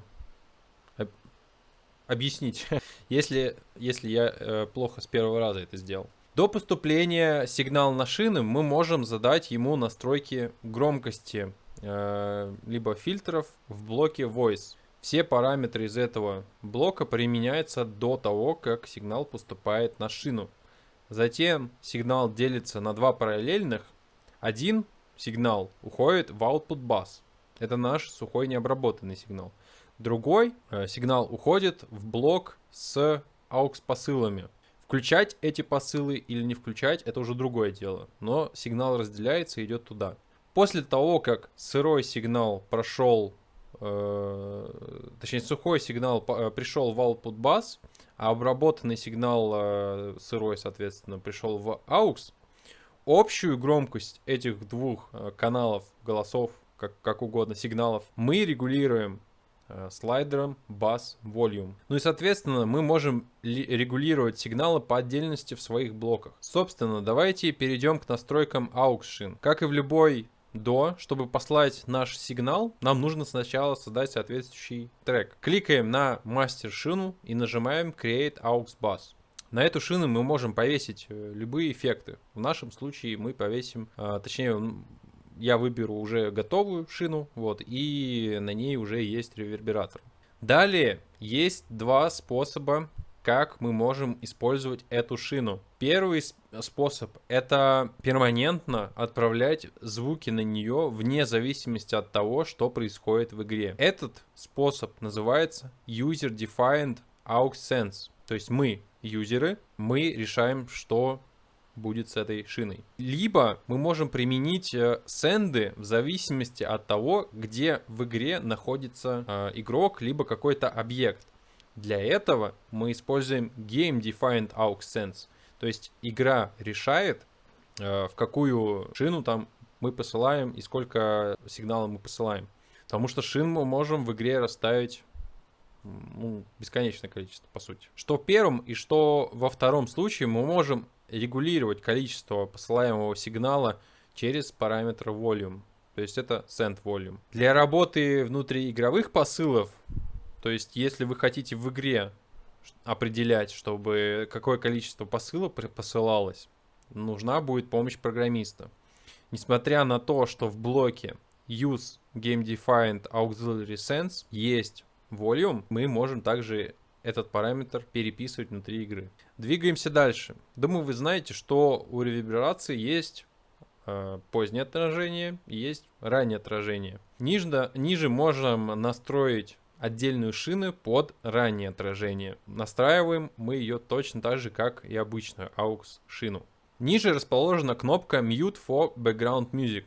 На многих платформах игроки могут заменить игровую музыку своей собственной музыкой, например, на телефонах, да. И если вы хотите как раз-таки, чтобы такая опция была включена, то нужно нажать на этот параметр. Далее, вкладка RTPC. Вкладка RTPC или по-другому Real Time Parameter Control позволяет управлять почти любым параметром, который мы видим, там, Volume, Pitch и так далее, при помощи различных модуляторов. Примерно так же, как это работает в любой DAW. И на этом этапе мы будем рассматривать понятие GameSync, или то, с помощью чего мы можем управлять звуком внутри Wise, используя игровые параметры. То есть это связующее звено, которое позволяет нам соединить, точнее провести такой мостик, чтобы мы могли менять как-то звук интересно внутри аудиодвижка. Вернемся во вкладку General Settings. Рядом со значением громкости мы видим несколько иконок. Они демонстрируют, как мы можем изменять этот параметр. Также, когда они горят, это значит, что параметр уже изменяется одним из способов. Первая иконка — это Link Unlink. Поскольку мы часто создаем игры для разных платформ, для них некоторые настройки могут отличаться. Если мы разъединим параметр, то его значение нужно будет настраивать для каждой платформы в отдельности. Вы настроили в одной платформе или языке какой-то параметр, переключаетесь на другой и настраиваете его там. Дальше идет иконка RTPC. Это означает, что к этому параметру мы можем повесить какой-то модулятор, либо игровой параметр. Потому что не на всех параметрах можно их добавлять. То есть, поэтому я так и акцентирую, что если эта иконка есть, значит можно. Если нет, то значит нельзя. Для этого нужно нажать правой кнопкой мыши по параметру и выбрать Add RTPC. Есть несколько возможных RTPC. Первый — это Game параметр. Это модулятор позволяет связать наш вайзовский параметр и Game Sync под названием Game параметр, который потом можно уже привязать к игре. Этот параметр должен быть в игре выражен в виде числа, соответственно. Также у нас есть RTPC MIDI.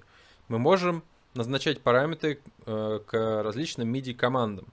Это не означает, что вам нужно иметь вот непосредственно какой-то MIDI контроллер. Это значит, что MIDI команды используются для триггера того или иного RTPC.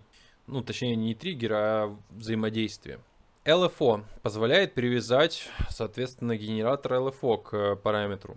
Если вы возьмете объект из иерархии Actor Mixer, то для некоторых параметров будет доступно еще два модулятора. Это Envelope, который позволяет создать огибающую ADSR, и параметр, точнее модулятор Time позволяет привязать параметр к параметру модулятор время. После добавления каждого модулятора они начинают отображаться во вкладке RTPC, на которой мы можем настроить параметры самого RTPC. Также на самой вкладке мы можем выбрать нас интересующий параметр из списка нажатием на две стрелочки. Затем выбрать ему модулятор, нажав на такие же двойные стрелочки. Давайте разберемся, как работать с модуляторами, так как поначалу это может быть не очень интуитивно понятно. Game параметр. Здесь на самом деле все предельно просто. Нам нужно создать или выбрать уже существующий game параметр. После выбора у нас будет доступен график, который показывает зависимость значения параметра от GameSync. Горизонтально представлены значения GameSync. У меня это от 0 до 100. Но при создании GameSync мы можем указать на самом деле любые значения числовые.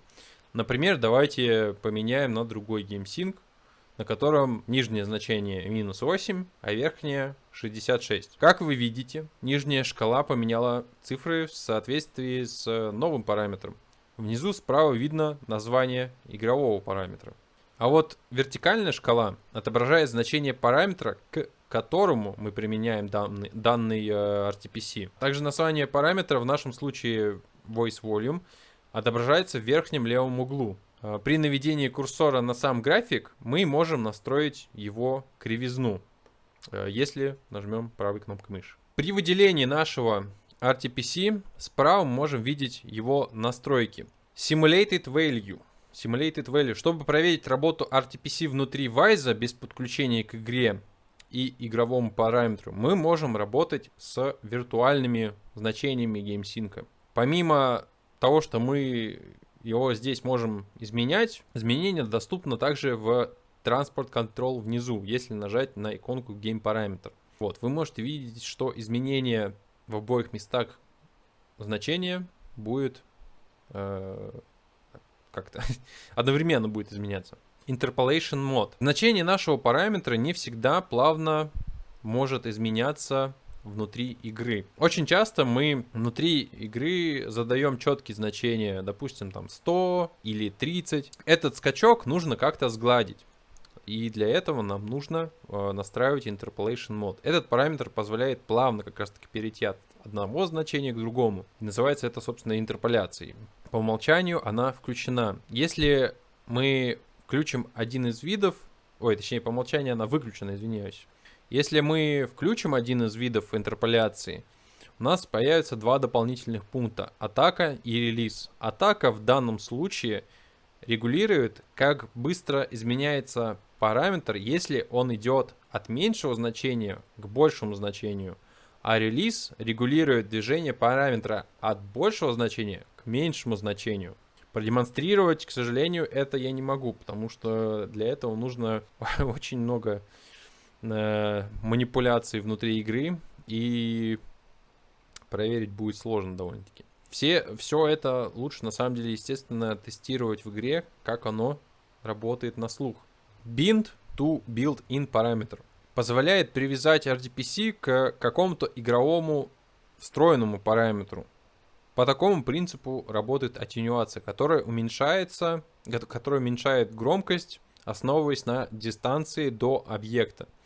Вы можете сами посмотреть, к каким параметрам мы можем привязать параметр. Кстати, дистанция там тоже есть. Теперь в Project Explorer перейдем на вкладку Game Syncs. В ней найдем папку Game Parameters. Здесь хранятся все наши геймсинки, в принципе. Тут можно выставить значение по умолчанию.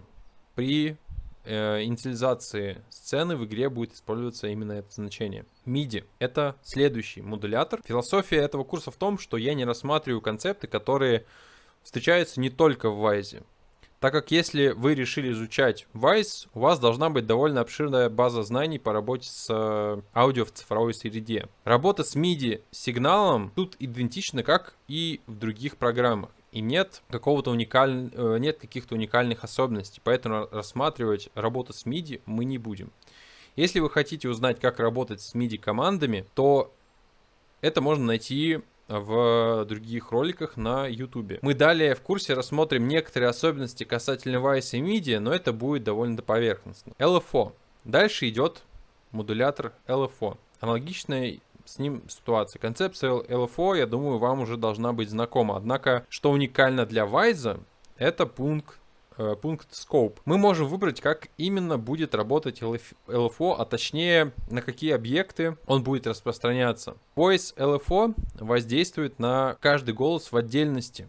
У каждого голоса будет своя собственная LFO. Note Event LFO будет создаваться для каждого проигрывания ноты или ивента.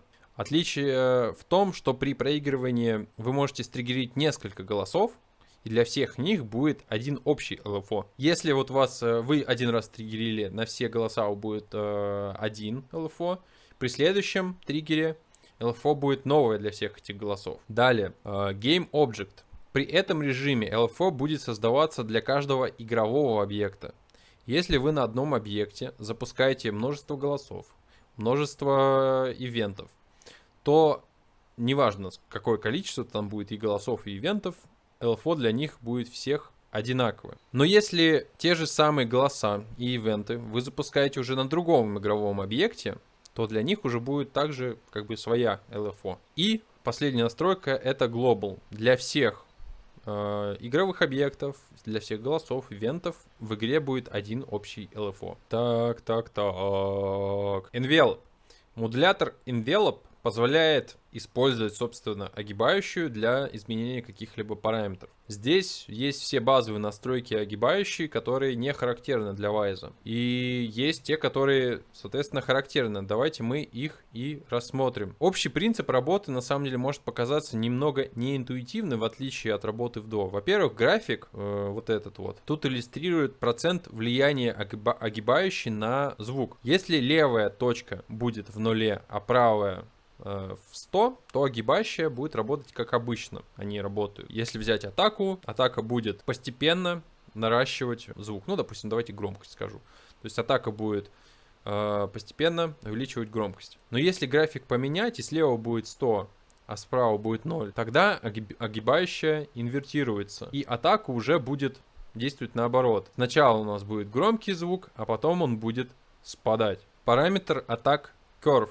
В отличие от Game Parameter, кривую на графике мы, как вы можете потыкать, не можем изменить. Поэтому у нас есть отдельный вот этот параметр. Он работает примерно как параметр Slope в каком-нибудь синтезаторе. Остальные параметры должны быть вам знакомы, это sustain, релиз и так далее. А вот следующие параметры уникальны. Это auto-релиз. Если эта кнопка включена, то она определяет, нужно ли использовать отдельный ивент или MIDI, чтобы огибающая вышла из фазы сустейна. Давайте быстро вспомним, что такое вообще релиз. Это фаза после того, как MIDI-нота перестает играть. Но если мы не используем MIDI-ноты в игре или команды отпускания условной ноты, то как игра поймет, что наступила фаза релиза? Сейчас, если эта опция выключена, и запустить какой-то параметр, ну, ту же самую громкость, допустим, давайте будем оперировать громкостью, то параметр пройдет по огибающей атаке,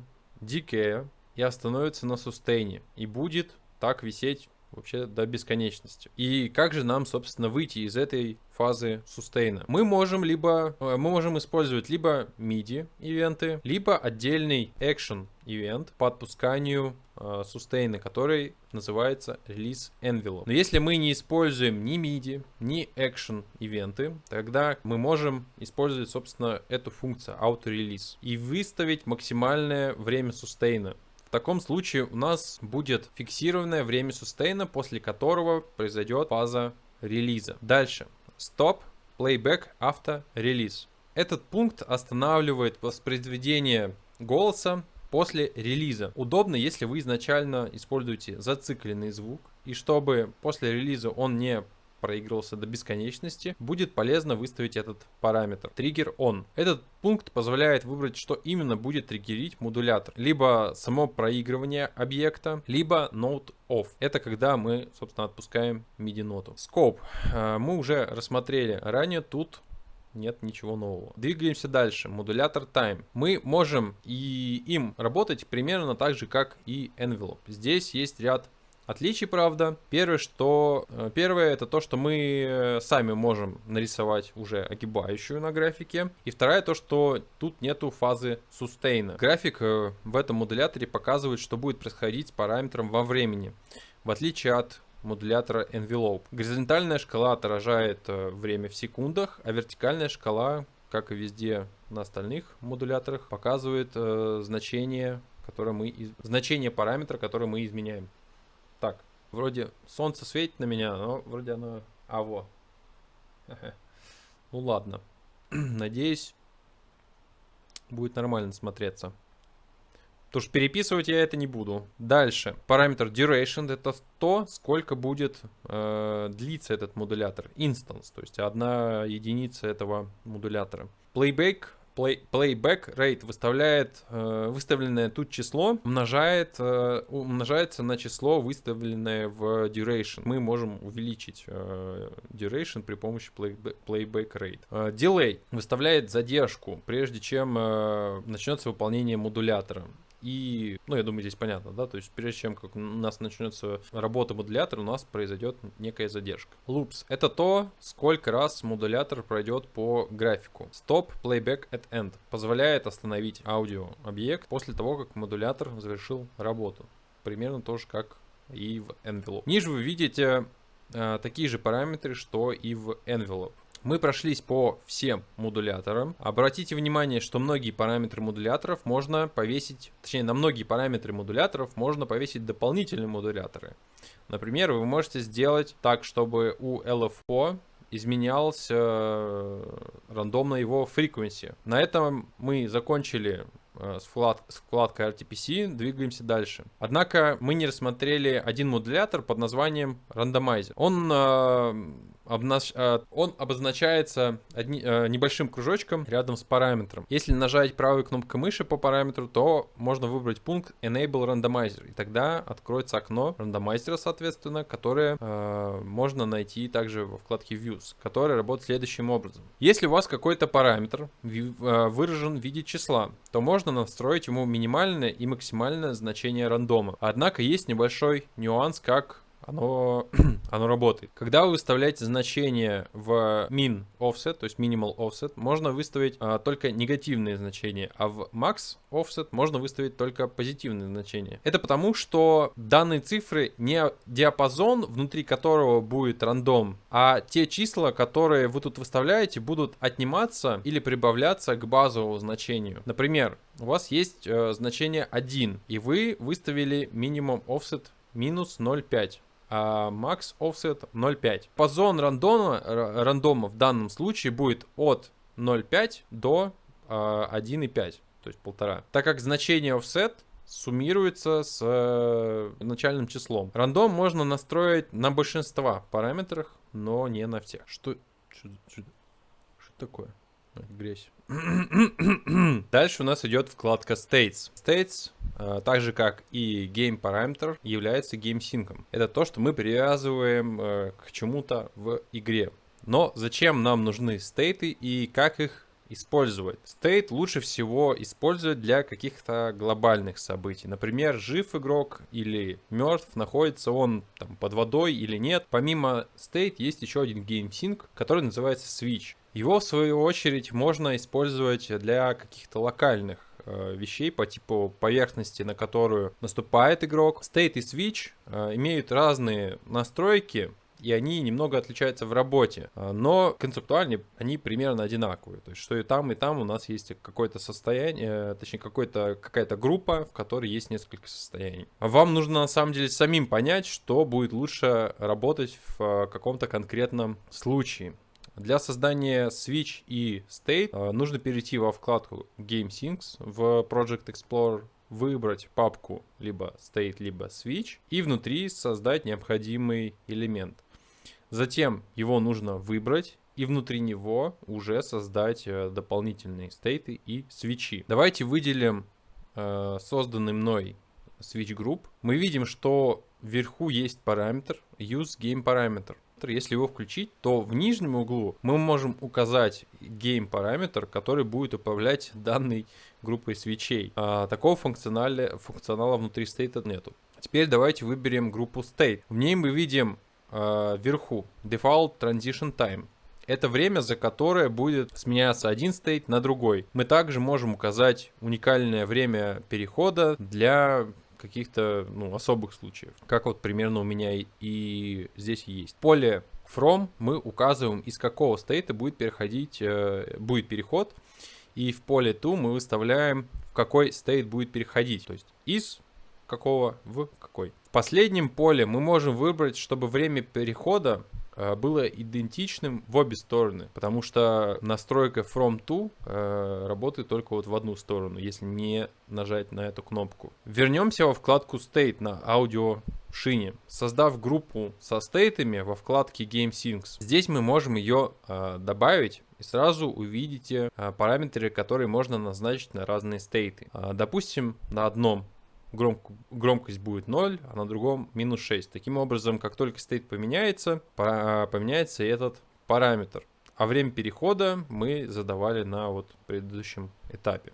Количество параметров, которые контролируются стейтом, ограничено. Тоже небольшая особенность. И нужно понимать, когда нужно использовать стейт, когда нужно использовать switch. Также свитчами нельзя манипулировать этими настройками на шинах, на объектах. Нажав на кнопку Properties, вы можете увидеть весь список доступных параметров, которые можем изменять. Вкладка Positioning. Эту вкладку мы рассмотрим при работе с объектом SoundSFX.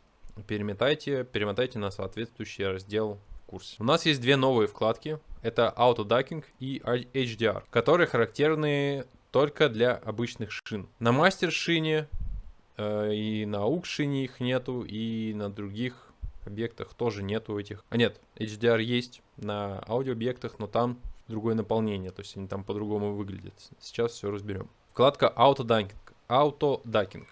Это своего рода сайдчейн, шины, которые вы добавляете ниже, которые вы добавляете, они будут делаться тише, пока на текущей шине, на которой мы, собственно, и все это настраиваем, есть сигнал. Recovery time — это время, которое потребуется, чтобы все вернулось в норму, то есть в исходное состояние. Максимум ducking volume — это максимальное значение, на которое может понижаться сигнал на шинах, который будет списком ниже. После того, как вы добавите шины, и у них будет... После того, как вы добавите шины, у них будет несколько параметров. Это volume, то, насколько будет понижаться громкость конкретной шины. Fade out — это время перехода от обычной громкости к установленной в колонке volume.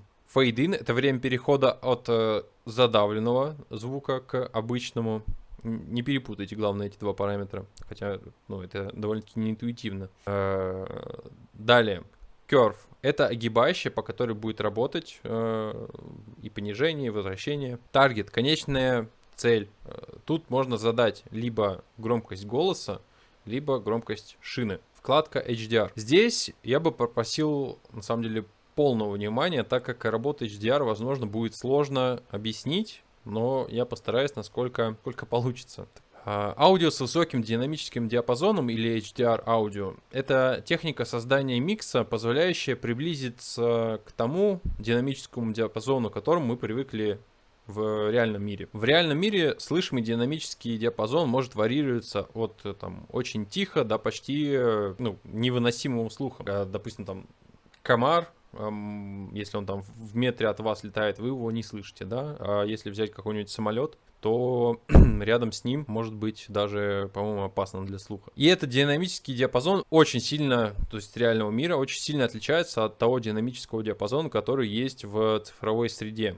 Роль HDR-системы заключается в том, чтобы сжать весь динамический диапазон реального мира, который равен примерно 190 дБ, до всего 96 дБ, доступный в цифровой среде. По факту, на самом деле, еще меньше, так как есть шум аудиосистемы, который можно слышать при выключенном сигнале.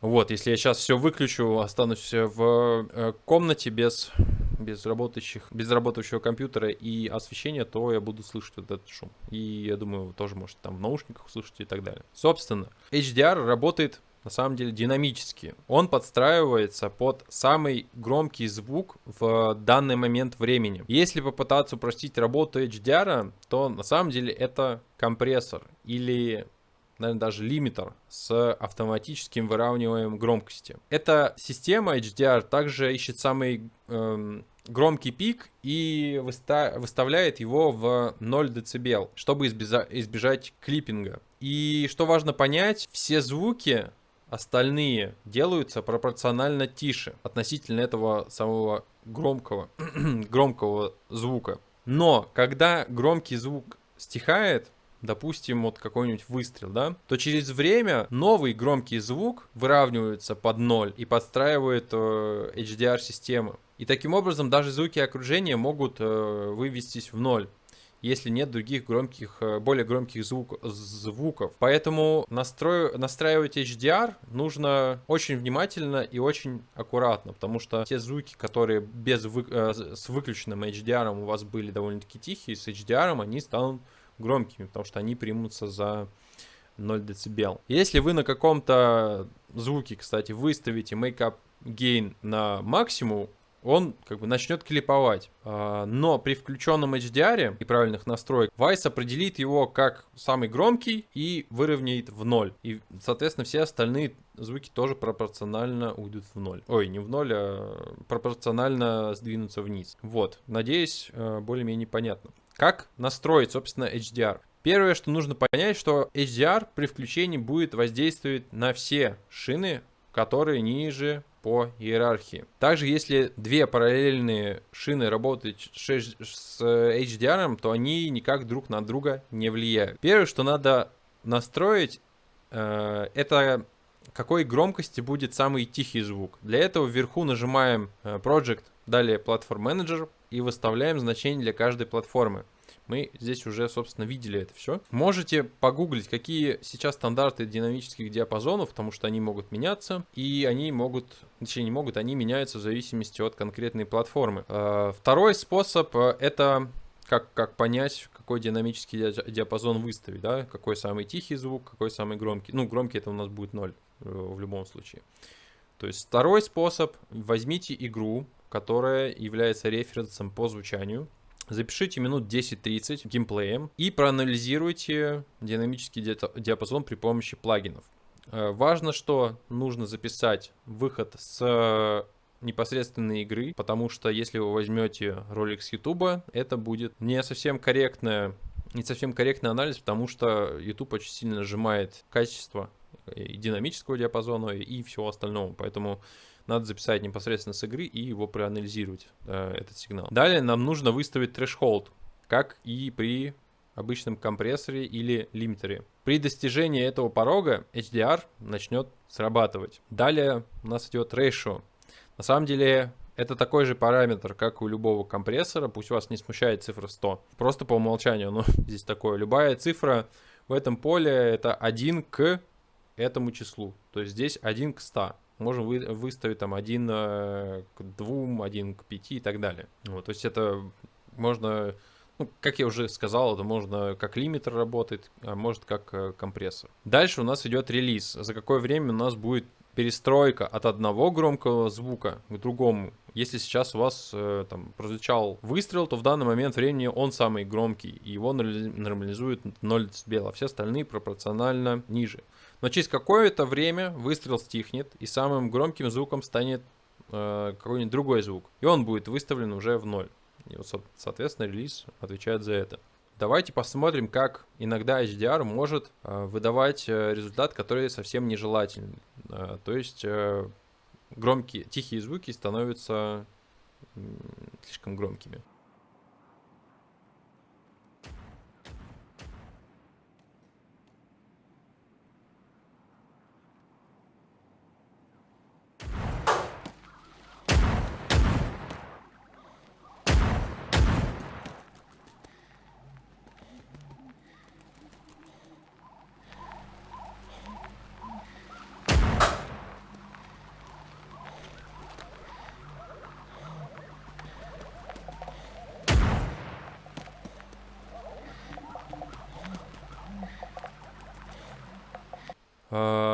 Думаю, на этом примере вы поняли, что с HDR нужно вот очень внимательно работать, потому что при включении тихие звуки станут, как я уже сказал, вылазить на передний план, если неправильно настроить. Здесь очень-очень внимательно и осторожно. Релиз мод — это по какой кривой будет действовать, собственно, релиз. Window Top Output Game Parameter. Сбоку вы можете видеть окно HDR. При прослушивании микса оно двигается в зависимости от самого громкого звука. Оно двигается вверх, вниз и так далее. И эти значения мы можем передавать на какой-то гейм-параметр. Значение минимальное и максимальное. Мы можем передавать на гейм-параметр. Значение min и max мы выставляем в зависимости от того, какой ширины диапазон нам нужен. Важно, что эти настройки относятся к громкости сигнала до поступления на шину и до того, как к нему применяется HDR. Поэтому тут есть плюсовые значения. HDR берет сигнал при поступлении на шину, ну, допустим, плюс 24, и делает его уже на выходе 0. То есть я это буду повторять, чтобы это все улеглось, чтобы, собственно, избежать клипирования. Помимо этого, на каждом аудиообъекте в Vector Mixer есть тоже вкладка HDR, как я сказал. Давайте ее сейчас и рассмотрим. Когда Enable Envelope не активно, то Wwise не учитывает форму волны звучащего звука. В результате, когда наш самый громкий звук звучит, то все остальные звуки делаются тише, пока он полностью не перестанет играть. Не учитывается то, что звук со временем становится тише, так как у всех звуков есть waveform, амплитуда затухания звука. Если включить Enable Envelope, то тогда наши тихие части будут тоже учитываться, да, то есть у нас будет кривизна влиять точнее, наша громкость будет влиять на кривизну огибающую. Если, грубо говоря, то это такой же threshold. Причина, по которой он так не называется, потому что он рассчитывается относительно каждого конкретного голоса, а не громкости в целом. Допустим, у вас рандом контейнер, да? В этом контейнере у нас, допустим, есть два звука, один громче другого. Так вот, при выставлении параметра будет анализироваться пик каждого звука и threshold будет относительно него. В то время как обычный threshold мы выставляем конечную громкость, как это назвать? По-моему, это называется абсолютная громкость. Вот, короче, в любом случае Active Range это тот же самый threshold, просто он называется немножко по-другому. Для чего это нужно? Допустим, вы хотите, чтобы какие-то звуки воздействовали на систему HDR только своими пиками громкости, да, то есть не все огибающие, а только, вот, допустим, пиками. Мы вставляем тогда минимальное значение, где 0 вообще никак не влияет на громкость HDR. Если выставить большие значения, тогда тихие участки звука тоже будут воздействовать на HDR. Все это можно протестировать через Voice Monitor. Лично я углубленно не пользовался функцией HDR. И из-за того, что я вижу, как эта функция работает, таких же результатов я могу добиться, в принципе, в ручном режиме и грамотным использованием громкости и остальных вещей. То есть, мне HDR пока не пригодился. Actor Mixer Hierarchy. Для саунд-дизайнера это самое важное. Здесь мы создаем наши аудиоструктуры, как быть простыми, как обычная смена шагов, в зависимости от поверхности, так и довольно комплексные, как звучание машин в автосимуляторе с большим количеством перемен. Сначала мы пройдемся по каждому объекту из этой иерархии, а затем рассмотрим, как их настроить на примере звуков из моего проекта. Первый объект — Sound SFX. Только он может содержать в себе аудиосигнал. Все остальные объекты в этой иерархии производят манипуляции с этим объектом и не могут нести в себе аудиосигналы. Sound SFX может содержать в себе несколько источников звуков, но использовать за раз может только один. Какие источники звуков бывают? Аудиофайл. Это любой аудиофайл, который поддерживает Voice. Audio input. Это может быть, например, микрофон. External source. Это подключение файлов через внешние источники и при помощи таблиц внешних файлов. Silence — это обычная тишина, и Synth. То есть мы можем подключить Synth, который работает непосредственно с Voice. То есть не все VST синтезаторы, которые мы можем себе представить. Actor Mixer — это организационный объект, позволяющий объединить другие объекты в группу. Допустим, вы хотите все аудиообъекты, связанные с главным героем, объединить в группу и управлять их параметрами, но не хотите по какой-то причине создавать отдельную шину в иерархии Master Mixer. В данном случае пригодится этот объект Actor Mixer. Этот объект сам по себе не может содержать какой-то звук, он может только воздействовать на аудиообъекты. Random Container. Это объект, который проигрывает в произвольном порядке все объекты, содержащиеся в нем. Это не обязательно будет Sound SFX объект. В рандомный контейнер можно положить любые другие элементы. Sequence контейнер. Это контейнер, который проигрывает, как ни странно, звуки по определенной, точнее не звуки, а объекты по определенной секвенции, плейлисту. Switch контейнер. Это контейнер, который меняет звуки в зависимости от GameSync Switch или State. Самый простой вариант использования, как я уже упоминал, это хождение по разным поверхностям. Blend контейнер.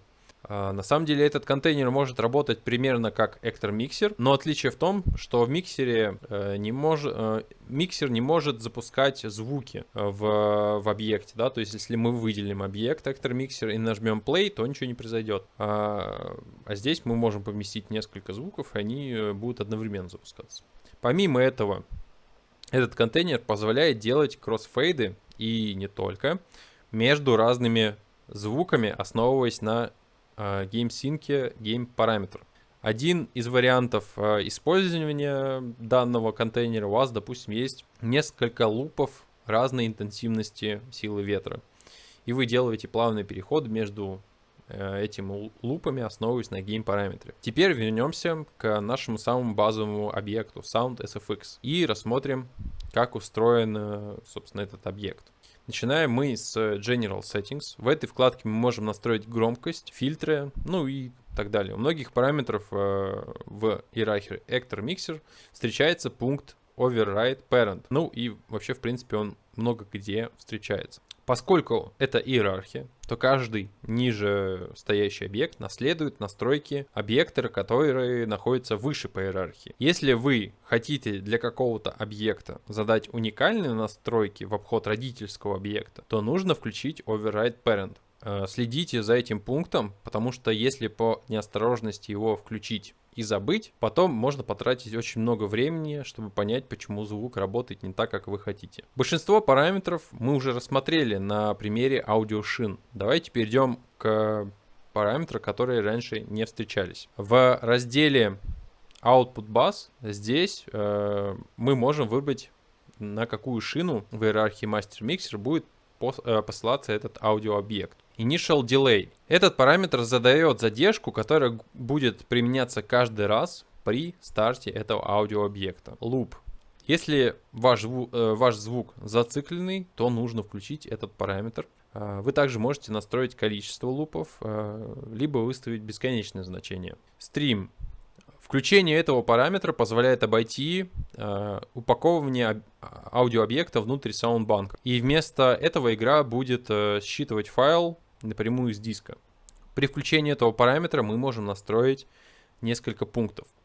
Non-cacheable отключает кэширование этого файла, если кэширование включено в менеджере потоковой передачи. Это полезно для того, чтобы длинные лупы или файлы, которые воспроизводятся редко, не занимали место в потоковом кэше, которое могло бы быть использовано другими звуками. Zero Latency создает небольшой буфер, состоящий из начальной части аудиофайла, который покрывает время задержки, необходимое для получения остальной части файла. Это позволяет воспроизводить весь потоковый звук без задержек. Prefetch Length. Начальная часть звука в миллисекундах, которая будет загружена в память для того, чтобы потоковый звук воспроизводился с нулевой задержкой. Этот параметр относится к пункту Zero Latency. Conversion. Здесь мы можем указать настройки конверсии для каждого объекта. Ниже мод. Вы уже встречали, скорее всего, подобное поле. Оно присутствовало в настройках аттенюации, например, и много где еще. Давайте разберем, что оно делает. Когда вы выбираете пресет, все они являются физическими файлами внутри вкладки Share Sets. При включенном режиме Use Share Sets все объекты ссылаются на один файл пресета. И если этот файл изменить, то это затронет все объекты, которые используют Share Set. Share Set — это по факту глобальный пресет, при изменении которого это влияет на все объекты, как я уже сказал. Однако вы можете выбрать нужный пресет и изменить его настройки не глобально, а локально для какого-то конкретного объекта. Для этого мы выбираем режим Define Custom. Будьте внимательны, когда редактируете какой-то пресет. Убедитесь, что вы редактируете то, что вам действительно нужно. Да? У меня были ситуации, когда я редактировал Share Set, когда мне нужно было редактировать Define Custom. Вот, соответственно, это можно проглядеть и очень сильно подпортить себе работу. Дальше, Loudness Normalization. Здесь мы можем настроить нормализацию звука, но она немного хитрая. Перед просмотром посмотрите часть про HDR. Так вот, когда мы мониторим громкость нашего голоса, то мы видим, на каком уровне громкости находится не сигнал, а голос. Настройки нормализации и Make-up Gain не влияют на то, насколько громкими Wwise воспринимает наш аудиосигнал. Если мы сейчас включим Voice Monitor, далее нормализуем громкость аудиообъекта или же изменим параметр Make-up Gain, то мы увидим, что громкость на графике не меняется. У меня на самом деле нет четкого ответа, как это можно интерпретировать, но что мне пришло в голову, так это мы можем нормализовать все наши звуки, допустим, в 0. И таким образом на Voice Monitor мы будем видеть громкость голосов. И потом уже изменять громкость непосредственно самого голоса. На вкладке, имеется в виду на вкладке General Settings, большая крутилка будет отвечать за голосом. Там написано Voice, Volume. Вот, и она уже будет влиять на то, как Wwise воспринимает громкость этого голоса. Но на самом деле это не призыв к действию. Помните, что вот эти вот Make-up Gain и Normalize, они не видны для логического какого-то поведения Wise, основанный на громкости, да, то есть это никак не влияет. Например, они не влияют на то, как именно видит голос система HDR, как я уже сказал. Если вы сделаете голос в минус, точнее не голос, если вы в Makeup Gain поставите минус 96 дБ, да, то есть у нас фактическая громкость, которую мы слышим, ее не будет, да, то есть не будет звука. Но голос voice volume будет стоять на 0, то даже если мы вот его не слышим, HDR будет все равно слышать этот голос, потому что он выставлен в 0. Вот, немного запутано, но надеюсь, это понятно. Мы можем выбрать режим работы нашего нормализатора еще. Либо это Integrate, либо Momentary Max. Первый режим эффективнее использовать для длинных аудиофайлов, второй для коротких. Effects. Мы уже встречали эту вкладку, она здесь работает почти так же. Единственное отличие, тут есть очень полезная функция Render. Этот пункт позволяет срендерить все наши эффекты в новый файл. Тем самым эффект не будет просчитываться каждый раз заново и снизит нагрузку на процессор. Есть такое окно, как Integrity Report, которое находится во вкладке Views, далее Utilities. Вы можете сделать summary по проекту, и Wise сам подскажет, на каких объектах можно включить рендер. Метадата. На ней можно, как ни странно, добавлять различную метадату. Я, если честно, не пользовался, поэтому тут не подскажу. То есть это скорее на каких-то крупных проектах, где прям это очень критически необходимо. Не получилось все за один день записать, но зато смотрите, какое освещение. В мою комнату, в мою студию снова светит солнце, потому что мгновение назад вы могли видеть, что в комнате довольно-таки темно. Но, по крайней мере, свет спасал. Вот. Но зато сейчас у меня есть где здесь? Контровой свет. Красивее картинка стала. Собственно, переходим дальше. Вкладка Positioning. Любой объект в игре ему можем задать какую-то позицию, вокруг которой мы будем ходить, и эта точка будет гулять, если мы будем вращать камерой, да, то есть это называется 3D-специализация. Вот, допустим, мы можем повесить звук на костер, да, и вот будем ходить вокруг этого костра, и у нас звук будет гулять из динамиков. И настроить такое поведение мы должны на этой вкладке, потому что по умолчанию все объекты, они без позиционирования. Давайте разберемся по всем параметрам на этой вкладке. Центр.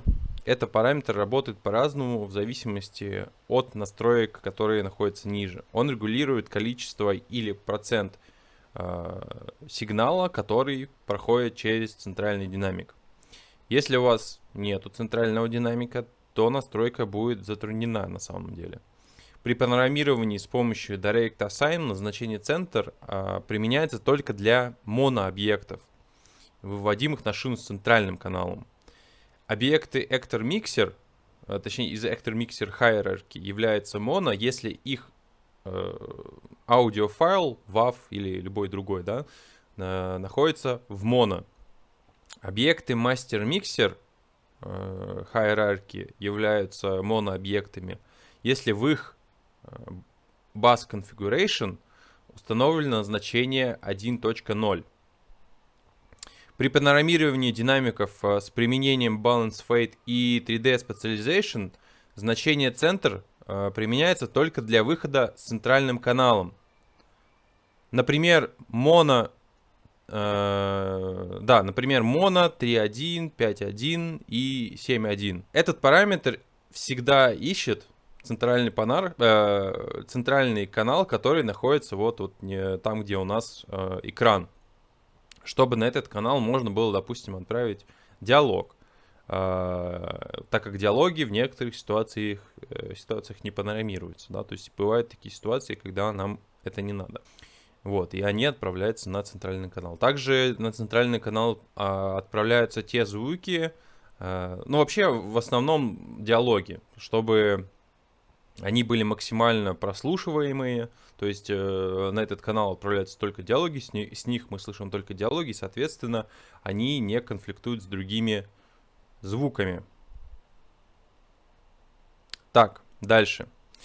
Для режима стиринг я не нашел, на самом деле, информацию, как срабатывает параметр центр.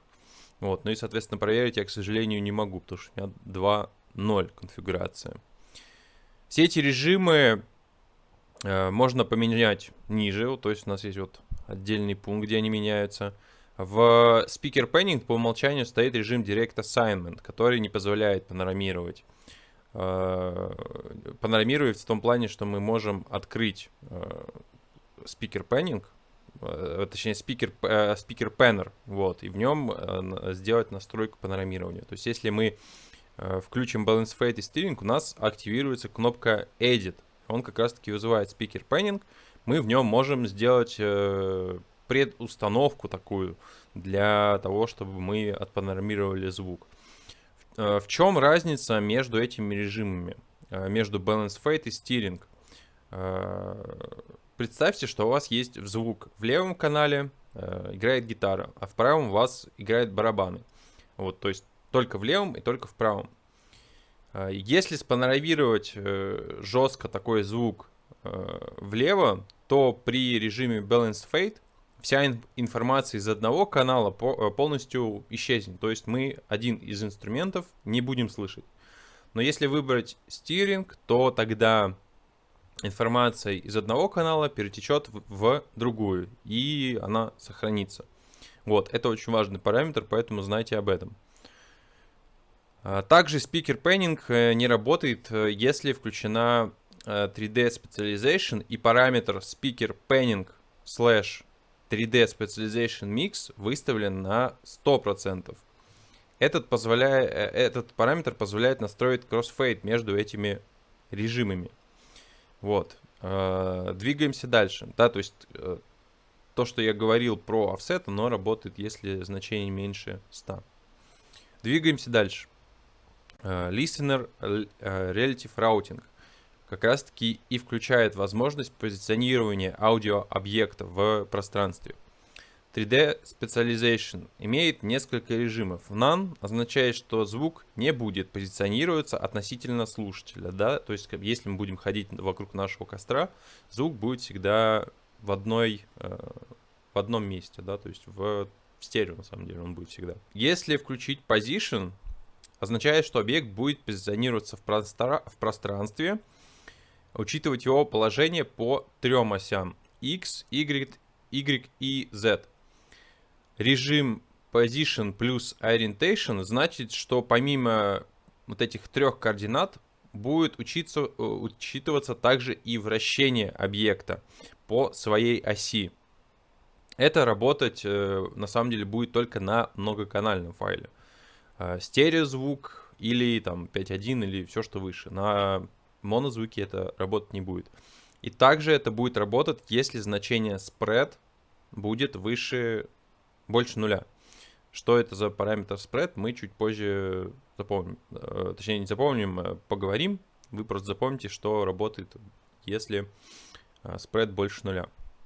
Ниже находится блок с аттенюацией, позволяющий нам настроить затухание громкости и не только громкости объекта в зависимости от расстояния до этого объекта.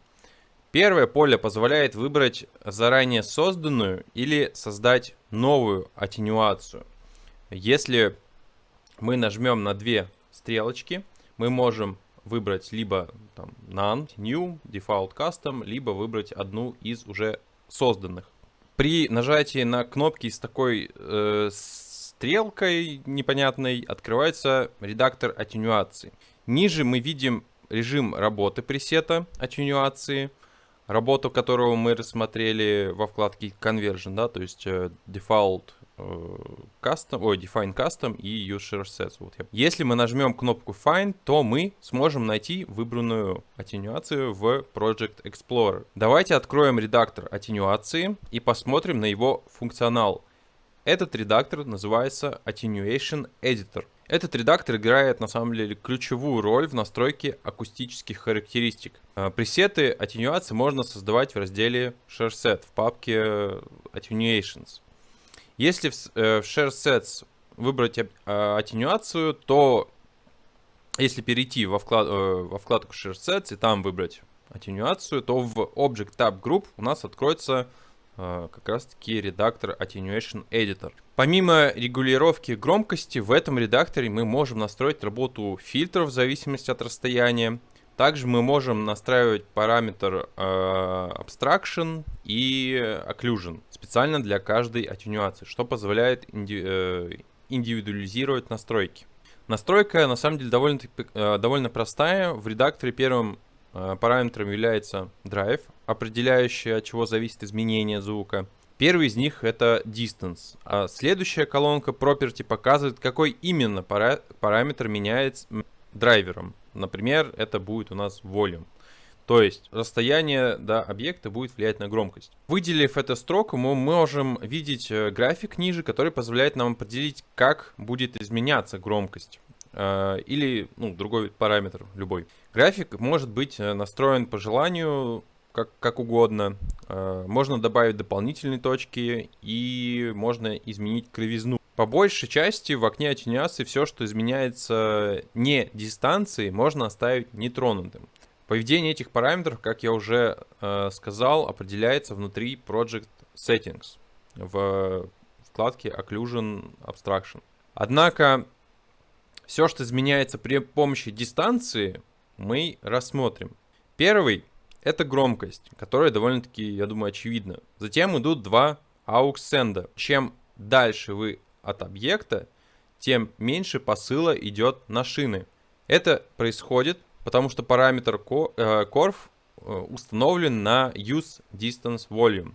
А как мы помним, у нас чем дальше от объекта, тем меньше значение. Однако мы можем это изменив, выбрать на None для постоянного уровня сигнала посылаемого, или создать кастомный график, выбрав Custom.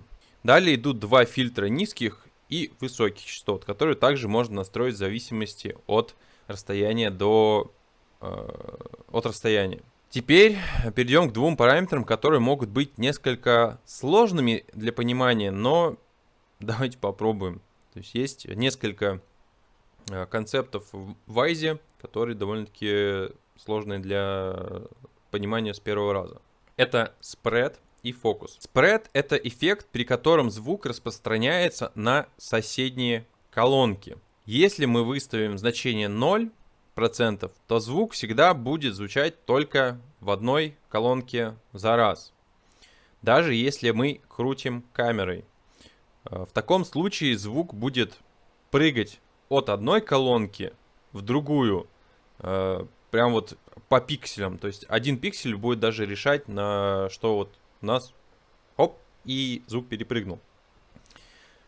То есть звук распространяться будет в пространстве. То есть он будет распространяться в пространстве, но находиться всегда будет только в одной колонке. Он может быть и не только вот в стерео, он может быть и там 5.1, да, то он тоже будет гулять по панораме, но будут резкие скачки. Если мы выставим значение на 100%, то будет обратный эффект. Звук будет во всех колонках сразу. Он будет нас обволакивать, и, соответственно, все, что между этих двух значений, будет разной степени распространения по колонкам. Как это можно применять и когда вообще это нужно? Обычно спред, большие значения спреда нужны для больших объектов. Представьте водопад, да, вот вы находитесь рядом с большим водопадом. Как вы не повернулись бы к нему боком, спиной, прямо на него смотрите, звук примерно всегда будет вас обволакивать со всех сторон. То есть большие объекты, они имеют свойство заполнять собой звук. В то время как какой-нибудь комар, мы всегда вот можем с точностью определить, где в пространстве он находится. Фокус. Теперь давайте рассмотрим. Этот параметр стоит настраивать, если вы работаете с многоканальным аудиофайлом, не с моно. Также этот параметр работает только если значение spread больше нуля. А давай теперь представим, потому что проверить на самом деле мы не можем, потому что эта функция на самом деле работает именно фокус. Только если у вас сетап больше, чем стерео, да, то есть если это 3.0, 4.0 и так далее. Поэтому, если вы работаете только с двухканальным аудиосигналом, точнее не сигналом, если у вас планируется, что будет основной сетап это стерео, то этот параметр фокус можно оставить как есть, потому что вы все равно не сможете его настроить. Так вот, представим, что у вас есть звук, и у него несколько каналов. Этот звук находится, допустим, где-то на 2 часа. То есть, если вот прямо это 12, и циферблат часов у нас на 2 часа. Мы ставим звук spread на 70%. И часть звука начинает просачиваться на другие колонки. Он начинает просачиваться, вот тут у нас на 2 часа, и он начинает просачиваться не только на левую колонку, да, он начинает просачиваться и на сзади. Если вам такой сценарий не нужен, чтобы он звучал еще и сзади, то мы можем подсобрать этот звук, то есть сфокусировать на каждой колонке. И, собственно, это и делает параметр фокус. Он собирает наш широкий звук, который мы спредом разнесли по колонкам, и он подсобирает их. У нас есть также небольшая секция справа с дополнительными настройками. Первый пункт это Height Spread. Если этот параметр включен, то звук автоматически распространяется с учетом высоты источника звука. Далее идет параметр Con Use, который создает звуковой конус, где затухание регулируется с помощью серии конусов с разными углами. Направление границ конуса в конечном итоге контролируется ориентацией игрового объекта. Это полезно, если, например, в игре используется условно какой-нибудь громкоговоритель. Max Attenuation. Этот параметр определяет, насколько сильно будет затухать звук, когда мы выходим из обеих зон влияния конуса.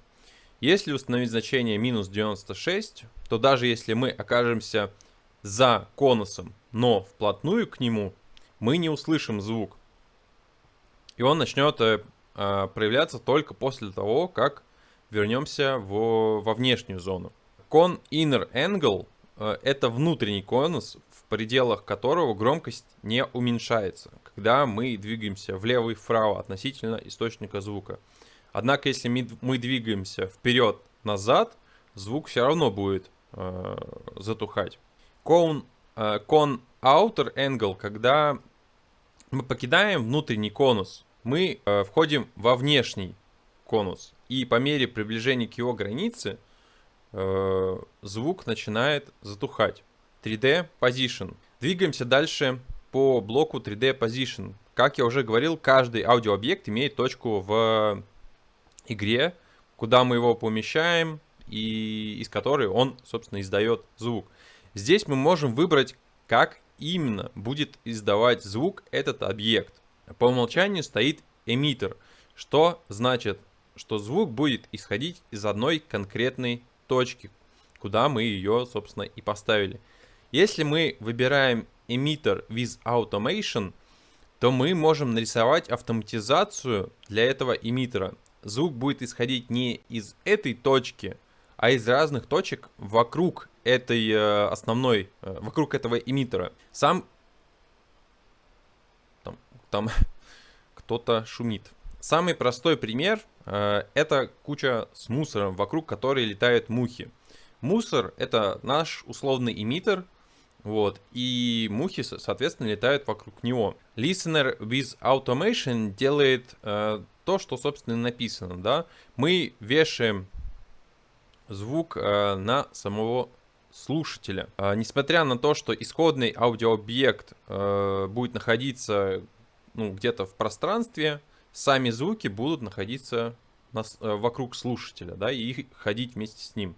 Зачастую слушатель — это камера, через которую мы видим мир игры.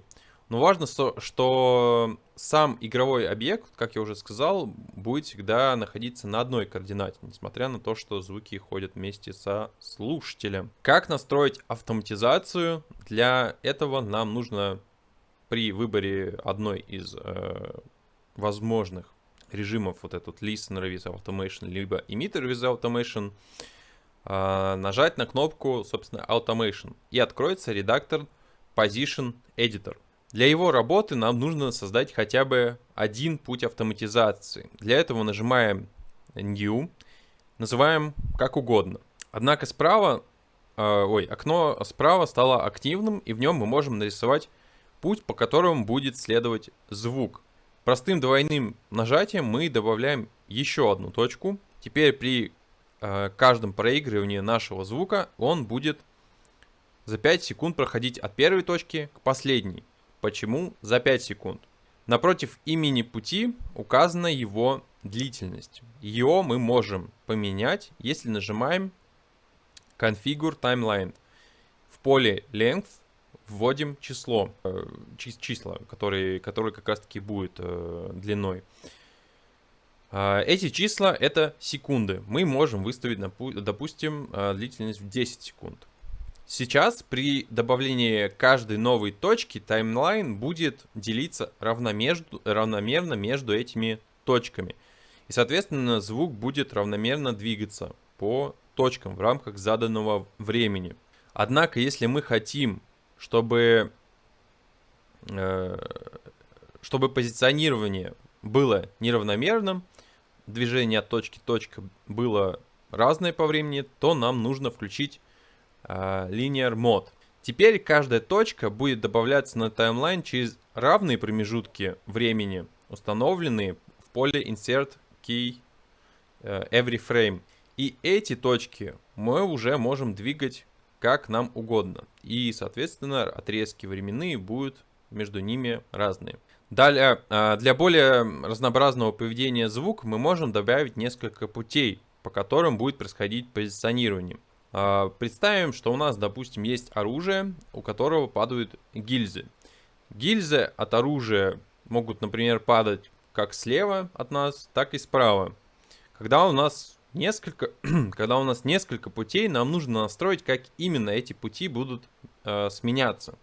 У нас есть два способа: Sequence и Random. После того, как мы это определили, мы можем выбрать, мы определили, либо оно секвенционно, либо рандом. Мы можем выбрать режимы проигрывания наших путей. Это Continuous и Step. Continuous — это режим, при котором проигрываются все пути каждый раз при проигрывании звука. Если вы выбираете режим Step, то за одно воспроизведение звука выбирается только один путь из списка. Если у нас активен режим Continuous, то в нем мы можем настроить, чтобы эти пути сменялись зацикленно, если поставить галочку Loop, и также настроить время перехода между этими путями, нажав на Transition Time и введя туда время в секундах. Если мы выбрали режим Step, то появляется возможность проигрывать новый путь каждый раз, когда мы стартуем звук, нажав на галочку Pick New Path when Sound Starts. Если эта кнопка выключена, то будет использоваться старый путь. Допустим, звук у вас длится 1 секунду, а путь вы нарисовали 10 секунд. Если эта функция выключена, то следующий звук, который будет проигрываться, продолжит текущий путь, ведь он не завершен по длительности. Но если включить эту опцию, то звук будет проигрываться по новому пути. Также мы можем настроить, чтобы звук проигрывался не строго в этих точках, которые мы нарисовали, а с каким-то сдвигом. Для этого нужно настроить Random Range. Здесь мы выстраиваем процент, на который будет рандомно сдвигаться звук на каждой точке. Помимо этого, если у звука выставлена аттенюация, то в редакторе будет видна сфера аттенюации. Если не видно, то нажмите на галочку Show Radius. Помимо этого можно включить видимость конуса. Закроем этот редактор и вернемся на вкладку Positioning. Ниже в блоке 3D Position осталось смотреть три функции. Hold Listener Orientation определяет, привязывает ли положение траектории автоматизации к ориентации слушателя. Допустим, вы используете автоматизацию вокруг слушателя для создания нелокализованных звуков птиц в своей игре. У вас есть объект с автоматизацией в одной точке, расположенная по центру от слушателя. Когда слушатель повернется в игре, произойдет следующее. Если Hold Listener Orientation выключена, звуки птицы всегда будут по центру. То есть, как бы вы ни крутились, они всегда будут оставаться по центру. Если мы включим Hold Listener Orientation, звуки птицы, точнее, они останутся в одной точке, и мы будем крутить камерой, и этот звук останется в этой точке, да, то есть, соответственно, у нас звук начнет гулять по колонкам. Hold Emitter Position и Orientation. При включении этой функции эмиттер сохраняет положение и ориентацию игрового объекта, когда звук начинает воспроизводиться. И основывает позиционирование на нем в течение всего звучания объекта. То есть, если включить на эту функцию на каком-то персонаже, который ходит по сцене, то при запуске сцены Wwise запомнит его первую начальную точку, и даже если персонаж начнет двигаться, звук останется на месте. Diffraction and Transmission. Включение этой опции требует дополнительной работы внутри игрового движка, на самом деле. При игрового движка и работы программиста. Diffraction моделирует акустическое явление огибания звуком препятствия. То есть у нас вот есть звук, и он обволакивает, точнее огибает какое-то препятствие. А Transmission — прохождение звука через препятствия в виртуальной среде. Препятствия определяются комнатами, порталами и геометрией, которые были переданы из игры в Spatial Audio через API. Именно поэтому нам нужно здесь дополнительная работа в движке, потому что нам нужно в игре определить, что такое препятствие. Давайте вернемся на вкладку Positioning на аудиошине, потому что мы ее там пропустили. Как она работает там? Если не включить Listener Relative Routing, то шина работает как обычно. Но если ее включить, тогда начинает работать как эмиттер. И этот эмиттер можно прикрепить к какому-то объекту на сцене в игре. В каких ситуациях это может быть полезно и что это вообще значит, что шина у нас работает как эмиттер? Представьте, что у вас есть в игре сцена, как обычная сцена вот на концерте. На этой сцене, там, не знаю, ходят люди, прыгают, поют и так далее, шумят, вот. И на этой сцене есть микрофон, который захватывает звук со сцены и распространяет по залу. В реальном мире, если мы подойдем на сцену, то мы будем слышать, как звуки позиционируются вокруг нас. Вокруг нас ходят люди, которые есть на сцене, да, мы это все слышим.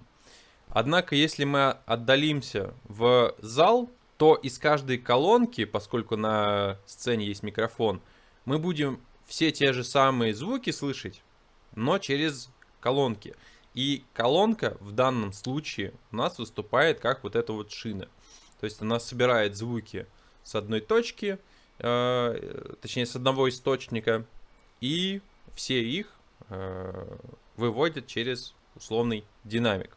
Дальше у нас идет вкладка HDR. Ее мы уже рассмотрели. Мы ее рассмотрели, когда мы рассматривали аудиошины. Поэтому, если вы хотите посмотреть, как она работает, если вы перемотали на этот отрезок, то возвращайтесь обратно. Вкладка MIDI. При помощи Wwise мы можем создавать свои собственные сэмплер-инструменты. При желании вы можете даже сделать реплику какого-нибудь инструмента контакт, если у вас есть исходники и желание, собственно, это делать. Потому что это может занять очень много времени. Это очень полезно для динамической музыки, создания сэмплер инструментов, которая как раз-таки может работать на MIDI нотах. Логика построения таких инструментов, что каждый отдельный Sound SFX объект выступает как отдельный сэмпл, который мы назначаем на определенные MIDI ноты. Собственно, вся вкладка MIDI этому и посвящена. Конечно, не обязательно использовать MIDI именно так, как я описал. Вся суть в том, что любой звук мы можем начать управлять при помощи MIDI. Кнопка K-Map Editor вызывает редактор маппинга MIDI нот. Enable MIDI Note Tracking. Если эта функция включена, звук начинает транспонироваться вверх и вниз по питчу в зависимости от того, какая MIDI нота играется. Когда этот пункт активен, то становится активна следующая колонка, в которой можно определить, на какой MIDI ноте будет играться звук исходный. То есть, если мы сыграем на какой MIDI ноте у нас будет играться исходный звук. Если мы, допустим, сыграем сейчас ноту C4, то проиграется как раз таки оригинальный звук. Я думаю, если вы работали с сэмпл инструментами, то это все вам знакомо, в принципе. Transposition. Вы можете сделать офсет для проигрывания ноты. Допустим, при нажатии клавиши до вы слышите до, но если поставить +1, то будет уже играть до диез. Velocity offset. Также можно выставить офсет для velocity. Если вы поставите здесь 10, то при игре velocity 40 или любом другом значении к нему будет прибавляться 10. Я думаю, здесь тоже все понятно. Далее мы выставляем диапазоны MIDI нот, в которых будет триггериться конкретный аудиообъект.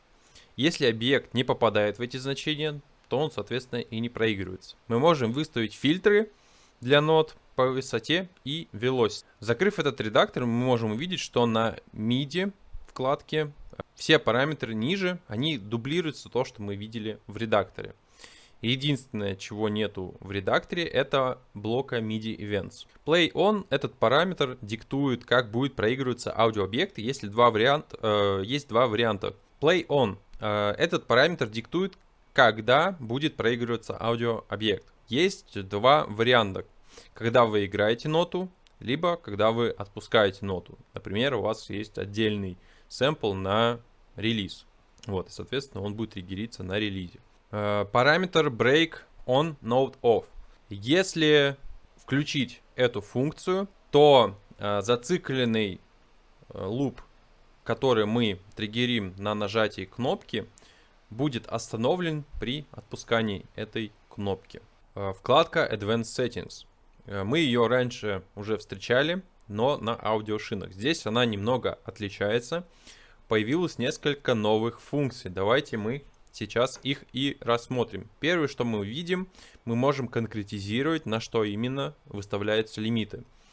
Per Game Object определяет лимит для каждого игрового объекта. Если у вас их будет несколько, то на каждом объекте, то есть если их будет несколько, то на каждом объекте у вас будет свой лимит. Но если вы выставите globally, то при одновременном звучании двух объектов у них будет общий лимит. Ниже параметр when limit is reached определяет, что будет происходить с голосами, когда лимит превышен. Сейчас выставлено kill voice, что означает, аудиообъекты с меньшим приоритетом не будут проигрываться в принципе. Если выставить use virtual voice settings, то к голосам применяются настройки виртуальных голосов, которые мы рассмотрим обязательно. Параметр when priority is equal определяет поведение, если приоритет у голосов равен. Discard old instances означает, что самые старые звуки будут уничтожены и новые займут их место. Discard new instances. Обратная ситуация. Новые звуки не будут проигрываться, пока старые не закончат свое воспроизведение. Блок Virtual Settings определяет как раз таки, как будут вести себя виртуальные голоса. Что важно отметить, эти настройки применяются не только когда превышается лимит голосов, но и когда громкость голосов падает ниже порога слышимости, установленного в Platform Manager. Виртуальные голоса проигрываются в игре, но мы их не слышим, если они находятся ниже этого порога. Continue to Play продолжает воспроизведение объекта, даже если он, собственно, не будет слышен. Kill Voice останавливает воспроизведение объекта. Fade громкости не применяется, голоса останавливаются моментально. Send to Virtual Voice отправляет объект в список виртуальных голосов. Когда объект отправляется в список виртуальных голосов, определенные параметры объекта отслеживаются звуковым движком, но никакой обработки звука не происходит над этими голосами. Kill if finite else virtual останавливает воспроизведение, если объект не зациклен на бесконечность. Если он зациклен, то голоса отправляются в список виртуальных голосов и не слышен. Ниже параметр on return to physical voice становится активным, если один из двух режимов активен, либо send to virtual voice, либо kill if finite else virtual. И этот параметр определяет, что будет происходить с объектом, когда он возвращается из списка виртуальных голосов и снова может проигрываться, то есть когда у нас лимит голосов уже не превышается. Есть два варианта. Play from beginning.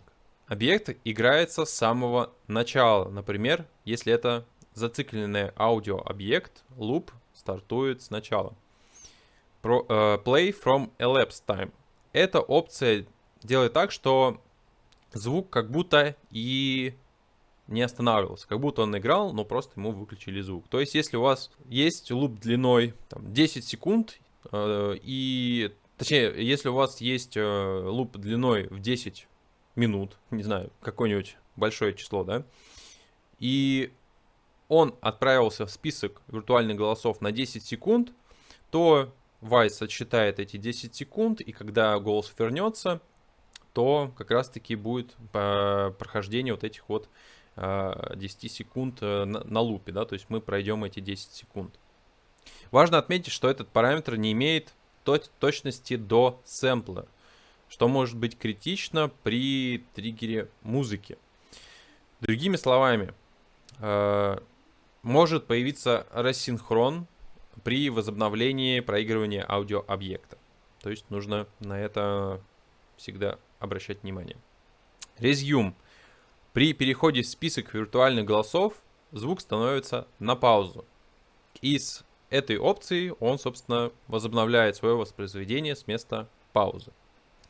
Для музыкальных объектов, которые находятся в другой иерархии, Interactive Music Hierarchy, если выбрана опция Send to Virtual Voice или Kill if finite else virtual, для объектов есть только один вариант – Play from elapsed time. Ниже расположен блок Playback Priority. Собственно, здесь мы выставляем приоритет для звуков. Важно понять, что выставляя тут приоритет, мы настраиваем его конкретно для этого объекта. Если мы хотим, чтобы работало поведение, основанное на приоритетах звуков, то нам нужно выставить вручную приоритеты объектам ниже по иерархии. То есть иерархия здесь тоже применяется. Так как если мы здесь выставим приоритет 50 и скажем в иерархии ниже мы ничего не настроим, то все объекты ниже по иерархии будут тоже с приоритетом 50, соответственно, они все будут равны. Параметр offset priority by делает следующее. Когда звук превышает свою максимальную дистанцию, то мы можем настроить offset для его приоритета. Мы рассмотрели все вкладки на объекте SoundSFX. Теперь давайте посмотрим на другие объекты из этой иерархии и характерные только для них настройки. Random и Sequence Container. Scope — это параметр, определяет, как будут применены настройки ниже, глобально или к конкретному объекту. Это полезно менять, если у вас, скажем, один набор фраз для персонажа, какого-нибудь стражника. И вы не хотите, чтобы они одну и ту же фразу говорили одновременно. Если выставить global, тогда установленные условные стражники одновременно эту фразу не смогут произнести. Если выставить GameObject, тогда будут возникать ситуации с дублированием фразы. Далее блок playType. Мы можем наш рандомный контейнер переделать в sequence контейнер. Здесь, именно здесь, не создавая новый контейнер. Простым переключением режима с random на sequence. В блоке random у нас есть два способа рандомизации внутри контейнера. Стандарт. Это режим означает, что каждый объект в контейнере может проигрываться в любом порядке без каких-либо условий. И shuffle. В противовес этому режиму, когда какой-то звук проигрывается в этом режиме, он убирается из пула возможных звуков, пока все остальные звуки из контейнера не проиграются. Допустим, у вас 10 звуков в контейнере, и самый первый проигранный звук может проиграться только когда проиграются все остальные 9. Avoid repeating last. Этот пункт устанавливает, что последние несколько звуков не могут быть проиграны следующими. Sequence контейнер. Давайте рассмотрим заодно и sequence контейнер. Когда мы с ним работаем, внизу у нас появляется плейлист. В него мы помещаем звуки в определенном порядке или по-другому секвенции, в котором они и будут проигрываться. В playType мы выставляем поведение плейлиста, когда он доходит до конца списка. У нас есть два варианта.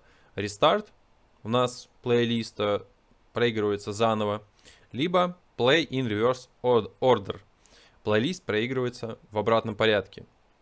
Нижний блок Play Mode единый что для random контейнера, что для sequence контейнера.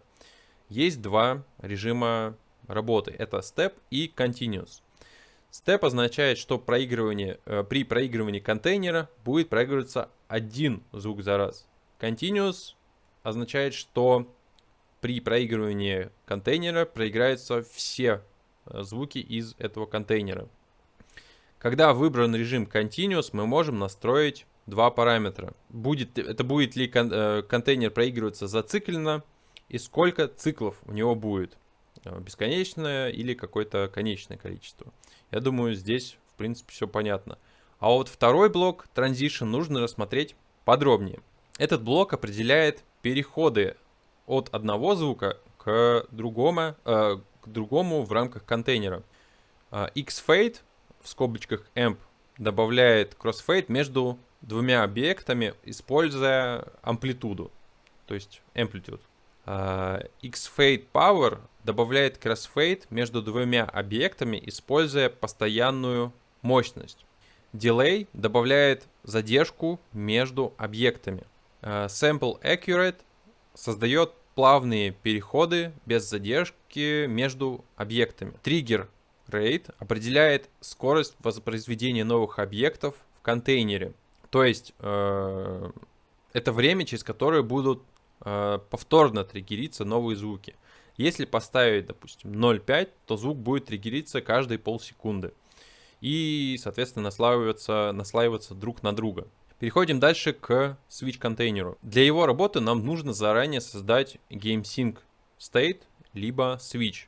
Эти GameSync будут меняться в игре, тем самым меняя звук внутри Wwise. Самое простое применение, я уже неоднократно говорил, это разные поверхности для шагов. Для создания Switch State нам нужно перейти во вкладку GameSyncs, выбрать нужный нам объект, создать, назвать, допустим, Footstep. И не забыть создать внутри группы разные состояния. После этого снова выделяем наш Switch контейнер. В поле групп мы выбираем либо State, либо Switch. И также ниже мы можем выбрать значение по умолчанию. Далее нам нужно назначить наши звуки на определенные свитчи. Ниже вы видите список из звуков, находящихся в контейнере. и вы просто перетаскиваете их на список, который находится правее от него. Таким образом можно назначить определенные звуки на определенный свитч. Забегая вперед, по такому же принципу мы работаем с объектом Music Switch Container. Теперь давайте посмотрим выше. У нашего контейнера также есть разные режимы работы. Сейчас мы рассмотрели Step, когда за раз триггерится один звук. Если во время звучания этого звука сменить свитч, то звук сначала закончит проигрывание, а вот следующие уже будут триггериться, исходя из нового положения свитча. Если выбрать режим Continuous, то переход звуков может быть не на следующем звуке, а моментально. Также, когда мы включаем этот режим, у нас активируется несколько новых опций для звука. Взглянем ниже на список всех звуков. В нем есть параметры, которые регулируют поведение звуков. Play First Only определяет, будет ли звук играться постоянно или только когда происходит смена свитча. Continue to play across switches. Этот пункт становится активным, если выбран режим Continuous. Он означает, что отмеченный звук продолжит играть после смены свитча.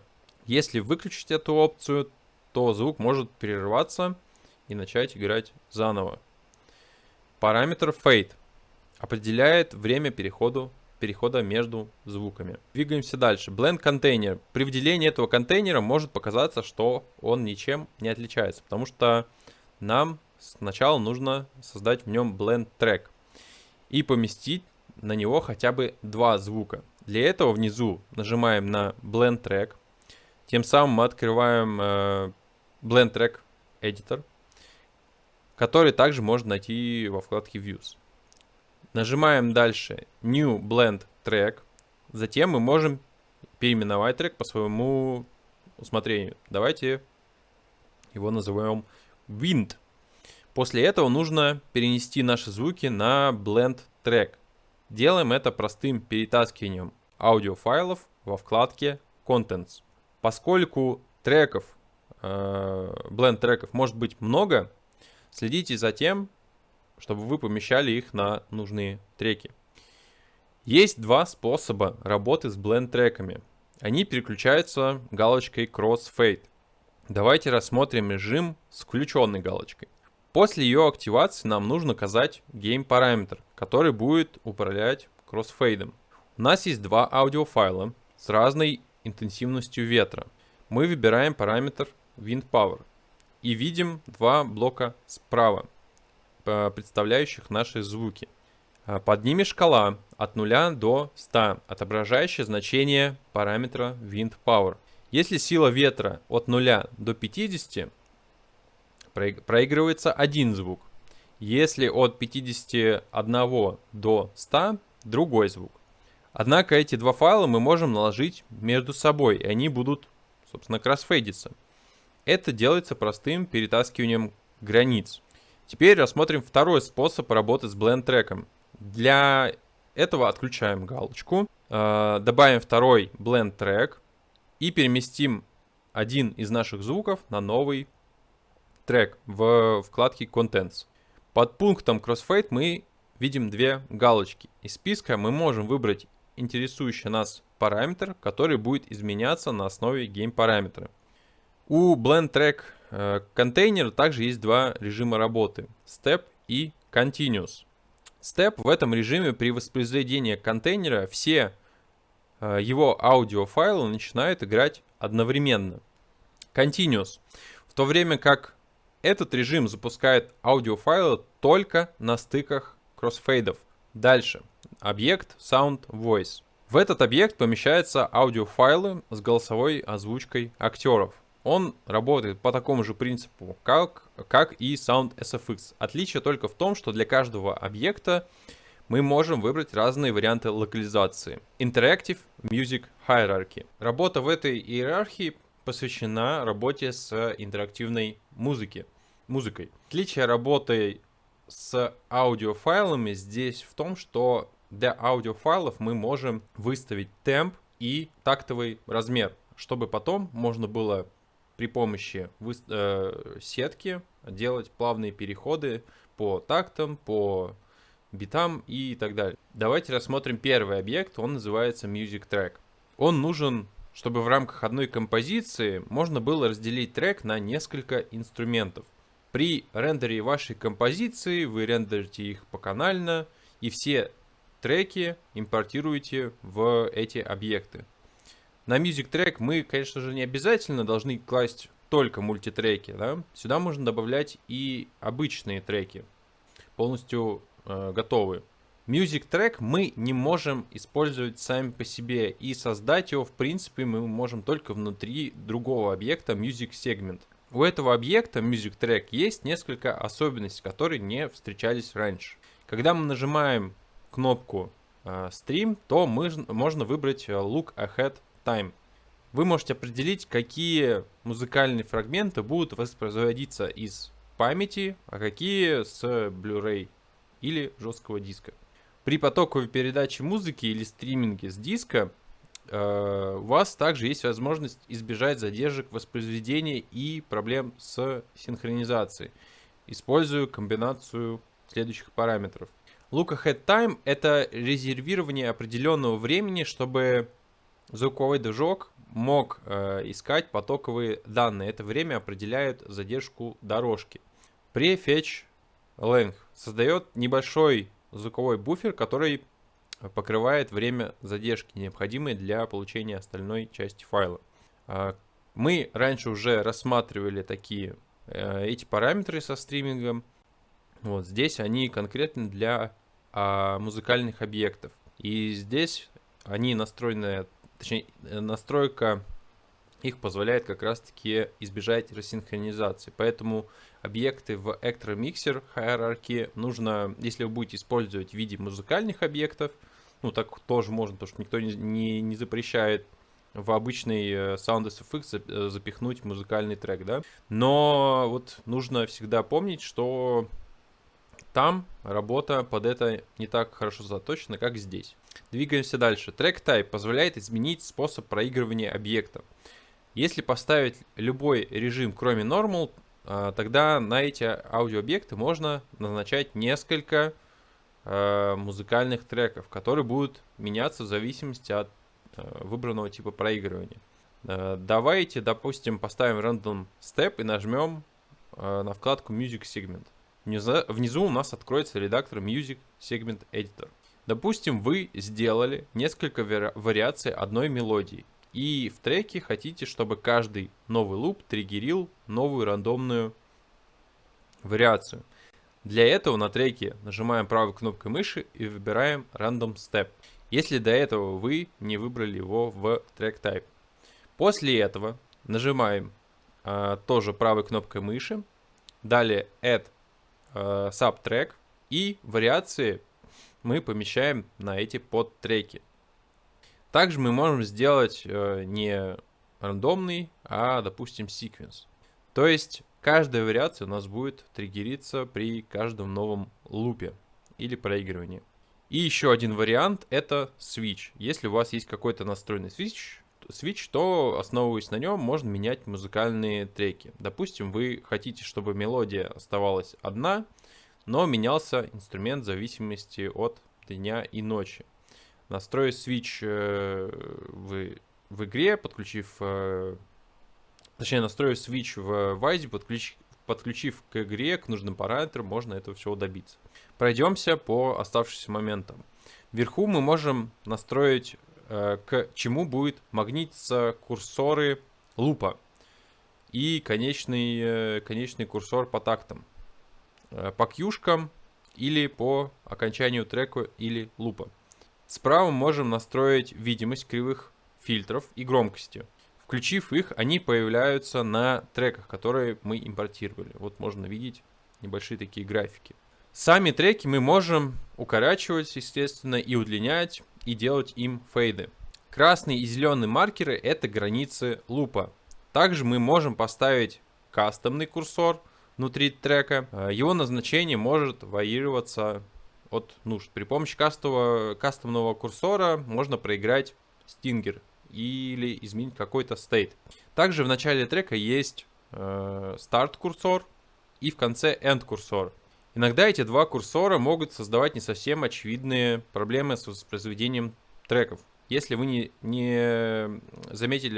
если вы заметили, что в треке появляется какая-то пауза ненужная, то посмотрите, где стоят эти курсоры.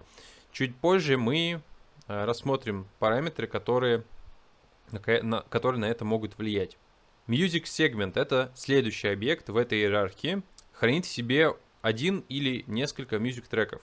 Дальше мы можем либо использовать Music Segment как есть.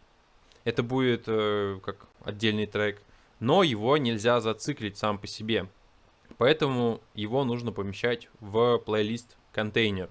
Также у Music Track нельзя выставлять тактовый размер, а у Music Segment уже можно. Двигаемся дальше. Music Playlist Container. Это следующий наш объект. Он один из ключевых объектов в этой иерархии. Мы в первую очередь работаем с ним и с редактором Music Playlist Editor. Этот редактор, соответственно, становится активным, если мы выбираем объект Music Playlist. Внутри Wise мы не ограничены простым проигрыванием лупов с музыкой. Да? Мы можем создать большое количество вариантов того, как музыка проигрывается. Если подойти с умом, даже можно создать рандомно генерируемую музыку, такую как в No Man's Sky, например. После создания нового плейлиста у него есть несколько режимов работы. Это Sequence Continuous. Все объекты в группе будут проигрываться последовательно и непрерывно. То есть пока запущен плейлист, все, что в нем есть, оно будет проигрываться. Sequence Step. Все объекты в группе будут проигрываться последовательно, но они не будут меняться. Чтобы они сменились, нужно перезапустить плейлист. То есть нажать на кнопку Play снова. Здесь, по сути, так же, как тот же самый sequence контейнер, да, который обычный контейнер. Вот, если у него выставить continuous, то все его объекты проиграются. Дальше у нас есть random continuous. Все объекты в плейлисте будут проигрываться рандомно и автоматически, да, то есть все, что есть в плейлисте, проиграется. И, естественно, у нас есть random step. Все объекты будут проигрываться рандомно, но один объект за раз. При создании Music Playlist создается, в нем есть всего лишь одна группа. Одна группа, для которой мы можем выбрать варианты проигрывания и поместить туда различные сегменты. Однако справа мы можем видеть кнопку New Group. Нажав на нее, мы создаем новую группу, в которой мы можем поместить новые музыкальные лупы или новые группы. Как это использовать? Вот, потому что, возможно, пока непонятно. Предположим, у вас есть два набора с музыкой. Одна — это электронная музыка, а другая — это акустическая. То есть вы создаете две подгруппы, которые будут проигрываться random step. Затем в подгруппах вы кладете вашу музыку и сдаете им проигрывание random continuous. Таким образом, теперь, когда в игре вы запустите этот плейлист, то он рандомно выберет одну из двух групп и будет играть все треки из этой группы, пока либо мы не выключим объект, либо они не закончатся. Да? То есть, если мы выставим бесконечный луп, эта музыка будет играть до бесконечности. То есть, если использовать фантазию, разное поведение групп, можно еще и свечи добавить, можно создавать интересные способы того, как музыка будет работать в вашей игре. Как я уже упоминал, в No Man's Sky это очень активно используется. Там очень большая сегментация не треков, а там треки поделены на мелкие отрезки, которые очень хорошо вот так вот рандомизируются. Пробежимся по оставшимся параметрам. Если у нас будет выбран рандомный способ проигрывания, то в таком случае станет активна колонка с выбором типа рандома. Стандарт, как я уже упоминал, это режим, когда у нас будут проигрываться все объекты из пула, неважно сколько раз повторяться они могут. И shuffle — это вот если у нас 10 объектов в одной группе, то первый объект проиграется, и он сможет проиграться заново только когда все остальные 9 тоже проиграются. То есть здесь все работает так же, как и в рандом random container из actor mixer hierarchy. Далее параметр avoid repeat. Он работает по такому же принципу, как и в random контейнере. Так, следующий параметр wait.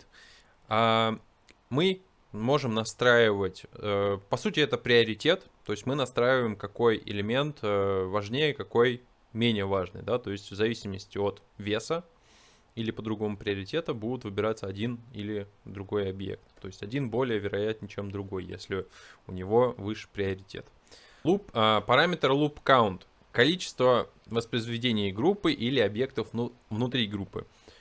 Конечный результат зависит от того, какой тип группы мы циклим.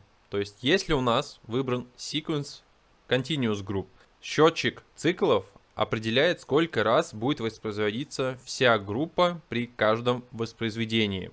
Если выбрана sequence step group, количество циклов определяет, сколько объектов в группе будет воспроизводиться при каждом воспроизведении группы.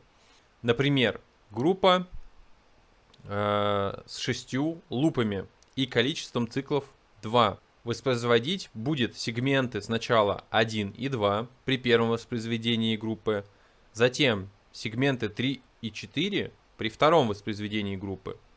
Random Continuous Group.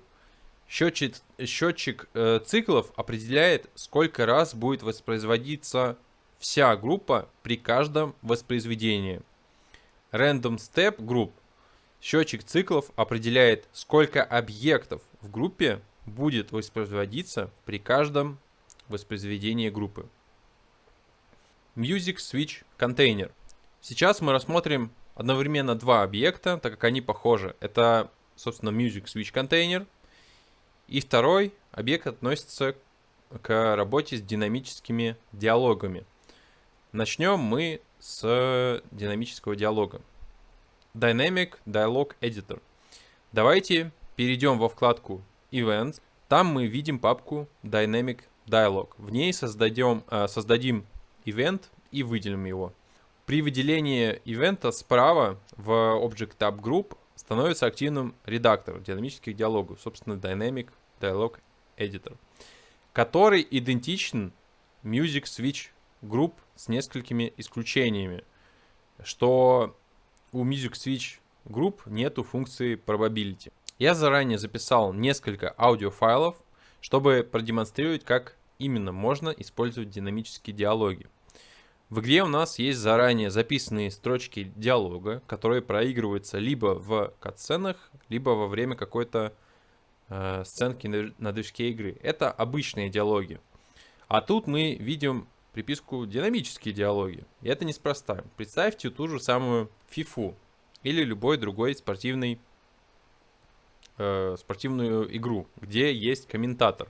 Так вот, этот ивент позволяет создать диалог, который будет триггериться на уникальные ситуации. Та же FIFA, когда мы играем, то комментаторы постоянно говорят, что происходит на экране, кто сделал пас или забил гол, уточняет имена игроков и что, собственно, они сделали. Давайте посмотрим на небольшую демонстрацию. В команде А игрок 1 делает гол.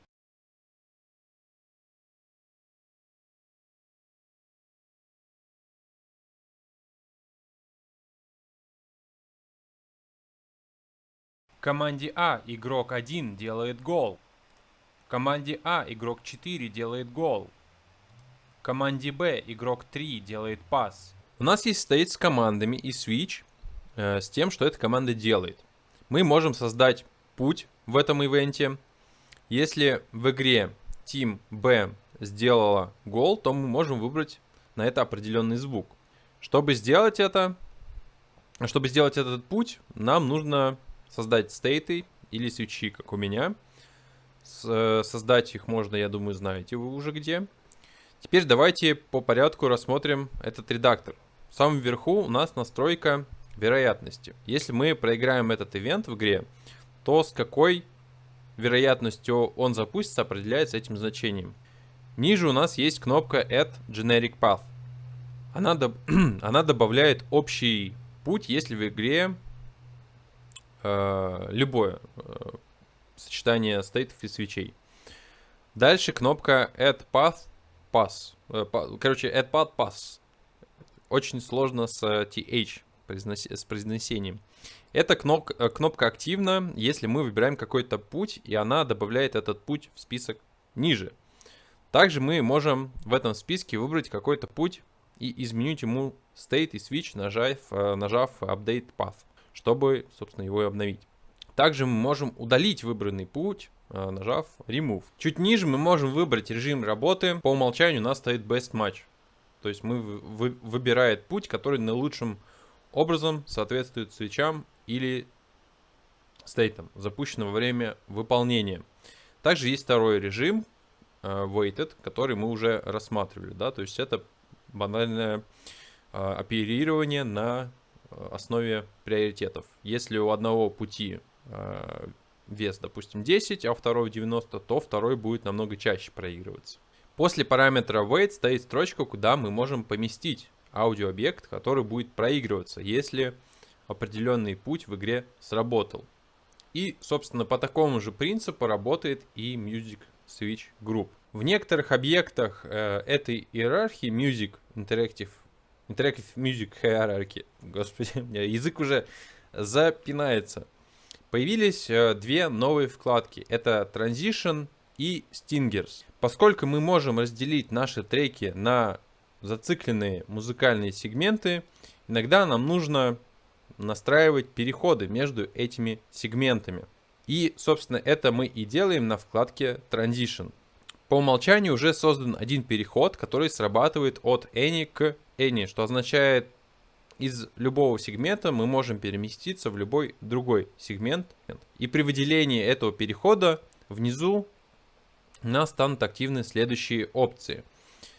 Внизу есть два блока. Это Source и Destination. Source — это начальный сегмент, который играет сейчас, а Destination — это куда будет происходить переход. Exit Source Add — эта функция определяет, как быстро случится переход, если условия для перехода были соблюдены. Самый простой пример. Вот представьте, что у вас есть битва с боссом, и при достижении второй фазы музыка меняется. То, как быстро она меняется, определяется через это меню. Сразу же, или на следующий такт, или на следующий удар. То есть это мы здесь и выставляем. Я думаю, каждый разбирать способ нет смысла, так как названия их говорят сами себя. На что стоит обратить внимание, это то, что внутри Music Track мы можем создавать кастомные кьюшки, и режим Next Queue Custom Queue работает с ними. В первом случае Next Queue Wise ищет следующую кастомную кьюшку, а если выбран режим Custom Queue, становится активно поле Match, в котором мы указываем название конкретной кастомной кьюшки, на которой будет происходить переход. Play Post Exit. Эта опция определяет, будет ли Music Track проигрывать кусок, который идет после красного маркера Exit Queue. Ранее я говорил, что если невнимательно настраивать все, то может случиться так, что будут нежелательные пустоты. Но зачем, в принципе, эта функция нужна, да? То есть вообще зачем она здесь существует? Представьте, что у вас есть луп. Окончание лупа вы можете поместить за красный курсор. То есть после того, как цикл закончится, у него будет проигрываться небольшой хвост. Таким образом, один трек будет как будто закончен. Например, если вы победили босса и включается последняя часть трека без переключения на другой сегмент. То есть просто проигрывается вот остаточный кусочек. Fade Out определяет, будет ли создаваться фейды между сегментами во время перехода. Обратите внимание, что есть Fade In и Fade Out. Настраиваются они отдельно. Если нажать Edit, то откроется редактор Music Fade Editor. В нем мы можем выбрать длительность фейда, offset и кривую, по которой будет происходить фейд. Как только вы один раз настроите, сразу поймете, как здесь, в принципе, все устроено. Обратите внимание, что в поле source находится исходный луп, из которого мы движемся, а ниже destination, что то, куда мы фейдимся, да, то есть чтобы не запутаться. Закроем этот редактор и вернемся на вкладку Transition. В блоке Destination в поле Jump to мы выбираем, куда произойдет переход. Start of the playlist, проигрывается объект из начала плейлиста. Specific Playlist Item активируется, при выборе этого режима активируется поле справа, где мы можем указать конкретно, куда произойдет переход. Last Played Segment. Переход на последний проигранный music сегмент. Next Play Segment. Переходит на следующий сегмент. Sync to. Если Jump to определяет, на какой объект из плейлиста мы производим переход, то Sync to определяет, где именно в music track этого сегмента начинается воспроизведение. Entry queue, воспроизведение на entry или зеленый маркер. Same time as playing segment. Будет происходить следующее. Допустим, у вас есть два трека длительностью 10 секунд. И переход совершится на 7 секунде. Второй трек заиграет с того же времени, на котором закончился предыдущий трек. То есть на 7 секунде. Random queue. Пункт назначения воспроизведения будет случайно выбран из какой-то кьюшки, да, то есть мы выбираем какую-то рандомную кьюшку. Любую. Это может быть как зеленая, кстати говоря, это может быть и кастомная. То есть вообще абсолютно любая. Также есть random custom queue, то есть любая кастомная кьюшка. Вот. Если в треке нет кастомной кьюшки, то будет использована entry queue. Last exit position. Пункт назначения начнет воспроизведение в точке последнего выхода. Например, если при последнем воспроизведении трек закончился спустя 15 секунд, то новый сегмент запустится, отсчитав 15 секунд.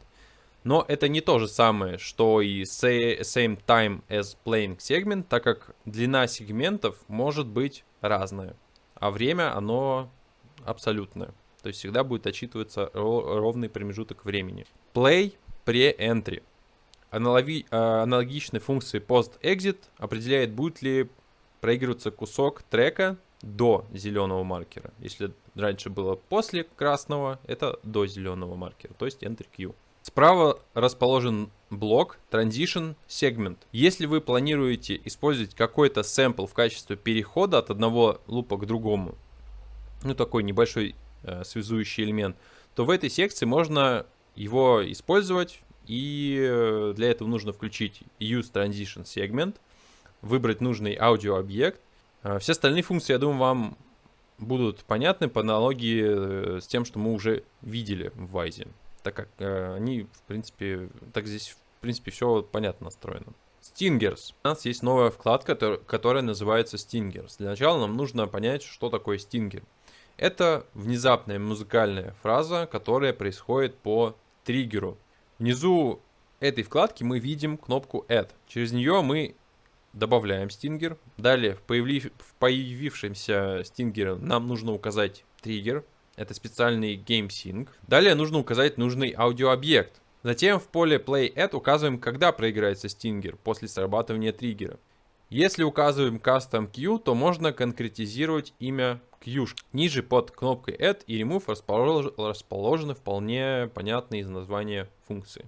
Работа с ивентами. После того, как мы создали наши аудиообъекты, аудиоструктуры, нам нужно их запустить в игре. Для этого объекты мы сначала помещаем в ивенты, а затем ивенты в саундбанке. Давайте рассмотрим, что такое ивенты и как с ними работать. В Project Explorer мы нажимаем на вкладку Events и видим похожие папки, как на предыдущей вкладке Audio. Однако здесь всего их две. Папку с Dynamic Dialogues мы уже по сути рассмотрели, когда изучали работу Dynamic Dialog Editor и Music Switch Container. Поэтому сейчас мы будем работать только с папкой Events. При создании ивента он будет пустым. Нажимаем правой кнопкой мыши, далее New Action И первая команда Browse Object позволяет выбрать объект, с которым будет происходить какое-то действие. Для большинства объектов будет автоматически выбрана нужная команда. Например, если выбрать какой-то switch, то появится команда setSwitch. Это означает, что при триггере в игре этого ивента у нас будет установлено значение свитча. Рассмотрим все остальные команды по порядку. Play. Эта команда запускает объекты из Actor Mixer Hierarchy и из Music Hierarchy. Если посмотреть на окно справа, то мы видим настройки ивента. Inclusion добавляет или исключает объект из банка. Type. Здесь можно поменять тип действия. Сейчас стоит play. Вот, можно поменять на другой. Target. Здесь стоит ссылка на аудиообъект, с которым будет происходить действие. Scope. Здесь мы можем выбрать, будет ли производиться действие с конкретным GameObject или будет происходить все для всех объектов в глобале. Delay. Здесь мы можем выставить задержку для действия. Probability. Можно выставить в процентах вероятность того, что это действие сработает. Fade Time. Здесь вы выставляете fade громкости, который будет происходить при срабатывании ивента. Fade Curve. Здесь можно выбрать огибающую, по которой будет происходить fade. Функция Stop, точнее действие Stop. Она, собственно, останавливает аудиообъекты. Есть два варианта этой команды. Stop. Здесь указывается конкретный объект, который нужно указать. Также можно указать Scope, GameObject или Globally. И второй вариант действия это Stop All. Эта команда останавливает все аудиообъекты. У этой команды можно выставить исключение, те ивенты, которые не будут останавливаться. Также у этого ивента есть две новые настройки. Resume State Transition. Эта команда определяет, будет ли возобновляться переходы между стейтами, когда опция включена. Apply to Dynamic Sequences. Эта опция определяет, будет ли попадать под значение all, ну или все по-русски, ивенты, связанные с динамическими диапазонами. Следующая команда Pause. Здесь есть ряд ивентов, которые связаны между собой. Я думаю, из названия понятно, что эти команды ставят проигрывание на паузу. Они работают в связке с другими ивентами под названием Resume. Ведь после паузы нам нужно запустить заново воспроизведение. Собственно, есть Pause, Pause All, Resume, Resume All.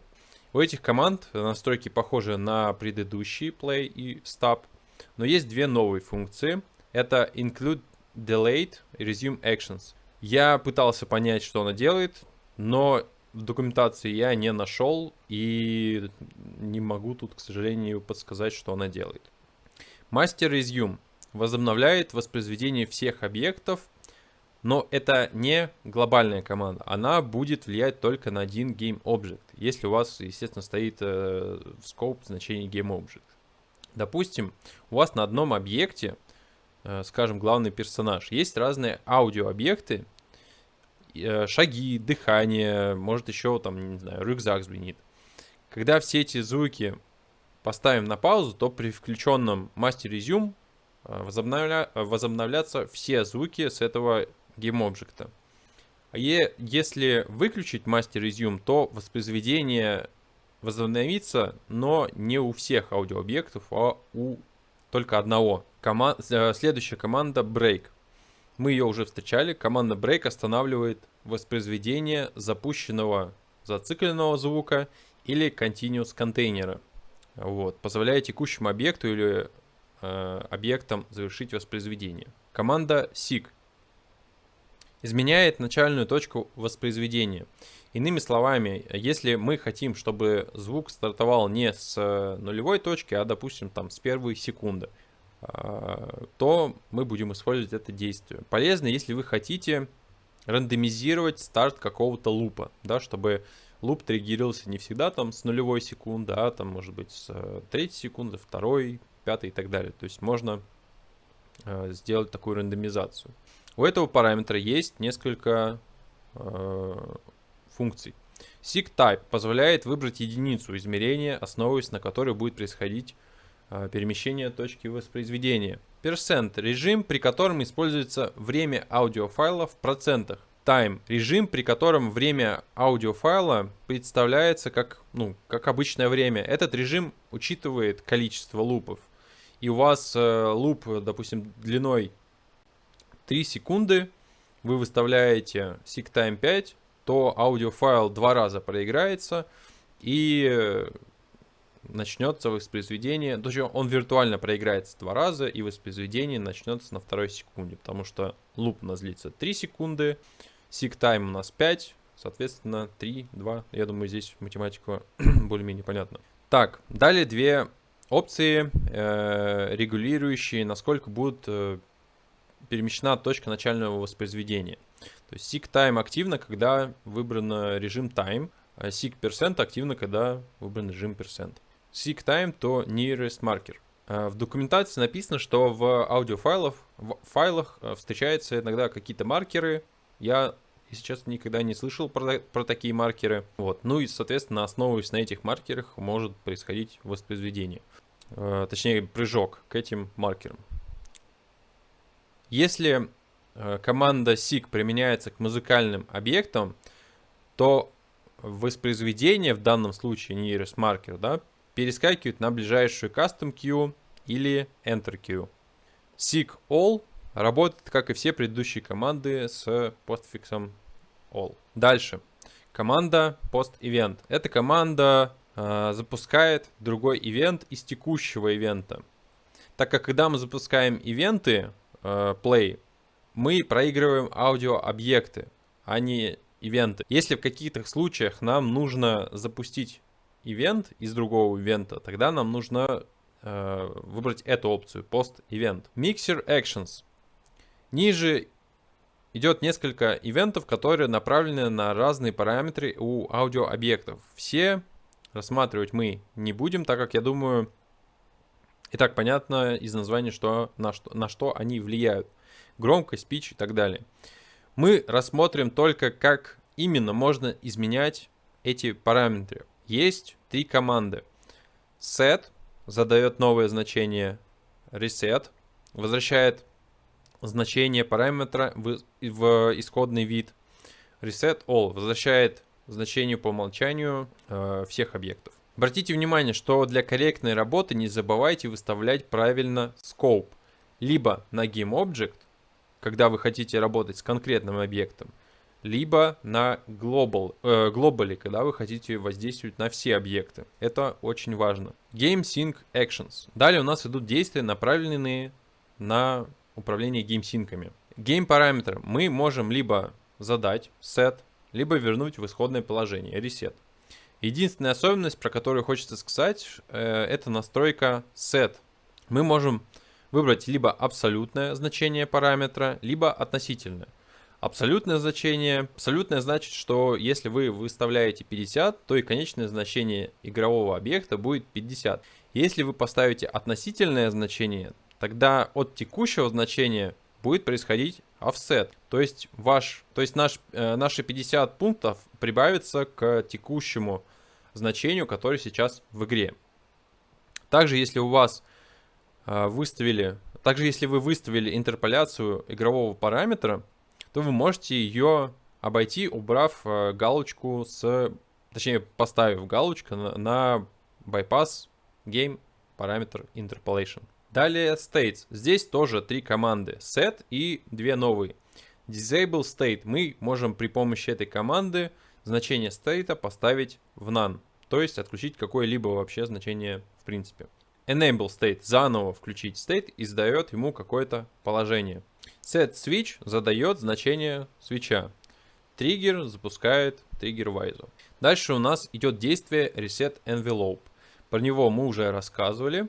Это действие воздействует на модулятор envelope, делая так, что у модулятора наступает фаза релиза, если фаза сустейна у него бесконечна. Если не помните, для чего вообще в принципе может быть нужен ивент, то пересмотрите секцию про модулятор envelope. Дальше у нас идет reset playlist. Думаю, тут все понятно. Команда перезапускает плейлист у секвенс-контейнеров. У любых. Bypass Effects. Команды, которые располагаются здесь, относятся к манипуляциям с аудиоэффектами. Как на аудиообъектах, так и на шинах. Все они направлены для воздействия на байпасы эффектов, как я думаю, понятно из названия. Дальше, Set Effect позволяет повесить эффект на объект. Для этого нам нужно выбрать объект, нужный слот и какой эффект вы хотите повесить. Reset Effect возвращает значение эффекта по умолчанию. Работа с саундбанками. После того, как мы создали аудиоструктуры во вкладке «Аудио», настроили их поведение внутри игры посредством ивентов, затем нам нужно это все упаковать и отправить непосредственно в игру. Для этого нам нужно создать саундбанки и запихнуть туда наши ивенты. Давайте теперь поменяем наш layout, который заточен под работу с банками. Вы можете нажать F7, либо перейти во вкладку Layouts и там выбрать Soundbank. Далее в Project Explorer перейдем во вкладку Soundbank. На этой вкладке находятся, собственно, саундбанки. Это своего рода архивы, в которые мы упаковываем наши звуки, ивенты и отправляем их в игру. Мы можем создать один банк на всю игру, либо сделать множество банков. Зачем нам может пригодиться несколько банков? Например, у вас в игре две локации, совершенно разными и уникальными звуками. Если использовать один банк, то все звуки будут постоянно загружены в памяти. Логичнее создать каждый отдельный банк под каждую локацию. Таким образом, когда мы будем находиться на одной локации, то звуки с другой локации не будут загружены в память. Это нужно для оптимизации игры. Я думаю, вы уже догадываетесь, как создать новый банк. Нам нужно выделить соответствующий work unit и в нем создать банк.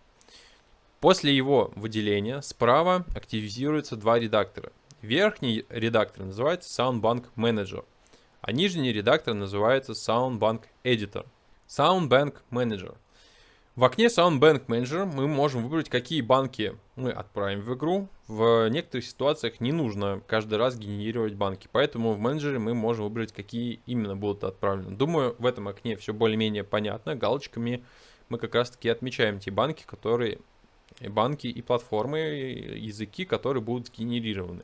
После того, как мы выбрали банки для генерации, мы можем нажать либо Generate Checked, что, собственно, генерирует только те, которые выбраны, либо нажать Generate All, чтобы сгенерировать все. Soundbank Editor. Теперь перейдем к Soundbank Editor. Он нужен, чтобы поместить в банки наши звуки, аудио, структуры и так далее. Для этого нам нужно выбрать банк в Soundbank Manager. После этого перейти во вкладку Events или во вкладку Audio и простым перетаскиванием поместить нужный объект либо на сам банк, либо в Soundbank Editor, при условии, что у вас выделен какой-то банк. Далее объект появляется в Soundbank Editor. Здесь мы видим несколько вкладок. На вкладке Add мы добавляем объекты, как мы только что и сделали. Также тут мы можем поставить несколько галочек. Если стоит галочка на Events, то при добавлении какого-то объекта в банк, у которого есть связанные с ним ивенты, эти ивенты будут добавляться автоматически. Аналогично и с другими колонками. Structures — это то, что мы делаем во вкладке Audio. Media — это определяет, будут ли включены в банки WAV файлы. На вкладке Game Syncs появляются Game Sync, которые находятся внутри конкретного саундбанка. Мы можем их, например, не включать в генерацию. На вкладке Edit можем найти все ивенты, аудиоструктуры, которые есть в выделенном банке. Также, выбрав объект внутри Soundbank Editor, мы можем его редактировать. Если у вас сбоку есть, пробуйте Editor, как у меня. В последней версии Wise он есть, но если нет, то вы его всегда можете вызвать через вкладку Views. Во вкладке Details можно посмотреть различные данные, связанные с банками. Также в этом лайауте давайте рассмотрим одно утилитарное окно Event Viewer. Здесь отображаются ивенты, которые мы создаем в проекте. Несмотря на то, что в Project Explorer есть отдельное окно, тоже посвященное ивентам. В Event Viewer мы можем искать ивенты с определенными действиями или посмотреть ивенты, которые не используются. Filtered. Тут отображаются ивенты, которые мы применили. Фильтр поиска, находящийся ниже. Current Selected. Тут отображаются ивенты, которые выбран в данный момент. Orphans. Здесь отображаются ивенты, которые нигде не задействованы. Mix. После того, как мы создали аудиоструктуры, этап Author, сделали их симуляцию, чтобы проверить, как они будут работать в игре на этапе Simulate. Затем мы создали ивенты, саундбанки, чтобы потом триггерить их в игре. И давайте опустим то, что мы их непосредственно должны интегрировать и вставить в игру. Это этап Integrate. Теперь у нас осталось два последних этапа, которые соединим в один в каком-то смысле. Предпоследний этап это Mix, а затем Profile.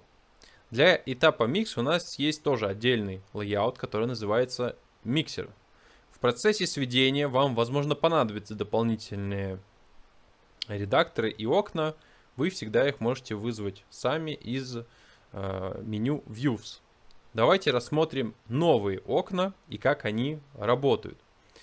И еще не могу обещать, но скорее всего в следующем году, ближе к релизу нашей игры, я хочу выпустить курс только по сведению игр внутри Wwise.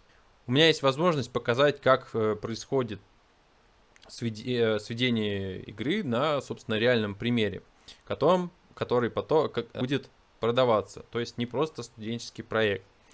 Я его постараюсь сделать максимально подробным и с четкой структурой. Итак, первое окно, которое нам нужно рассмотреть во вкладке Mixer, это Mixing Desk.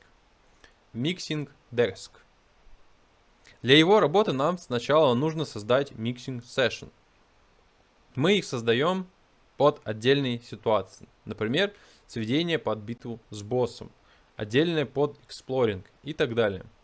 Чтобы создать Mixing Session, нужно в левом верхнем углу нажать на две галочки. После того, как мы добавили сессию, то в Mixing Desk появляется колонка с различными параметрами. Далее на саму доску нам нужно поместить звуки или аудиошины. Когда вы добавите объекты на доску сведения, то она станет похожа на обычную консоль.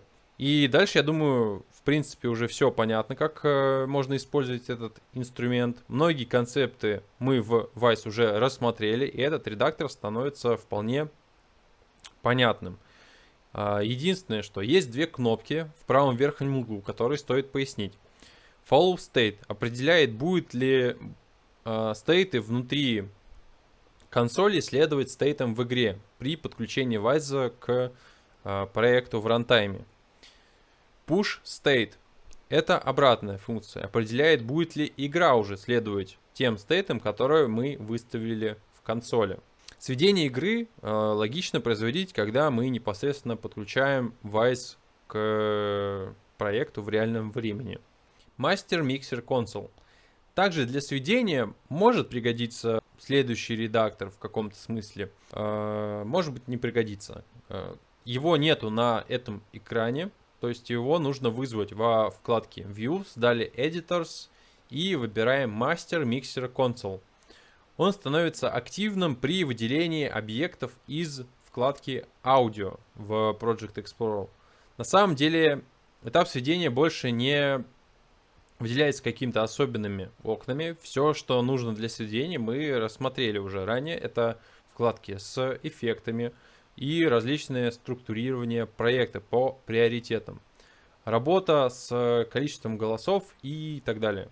Наверное, на этапе сведения может быть полезна следующая утилитра, которая находится на отдельном, она находится на отдельном лейауте под названием Schematic. Также эту утилиту можно вызвать из меню Views, далее Utilities и там выбрать Schematic. В этой утилите можно посмотреть, какие объекты из вкладки Audio назначены на какие шины в Master Mixer.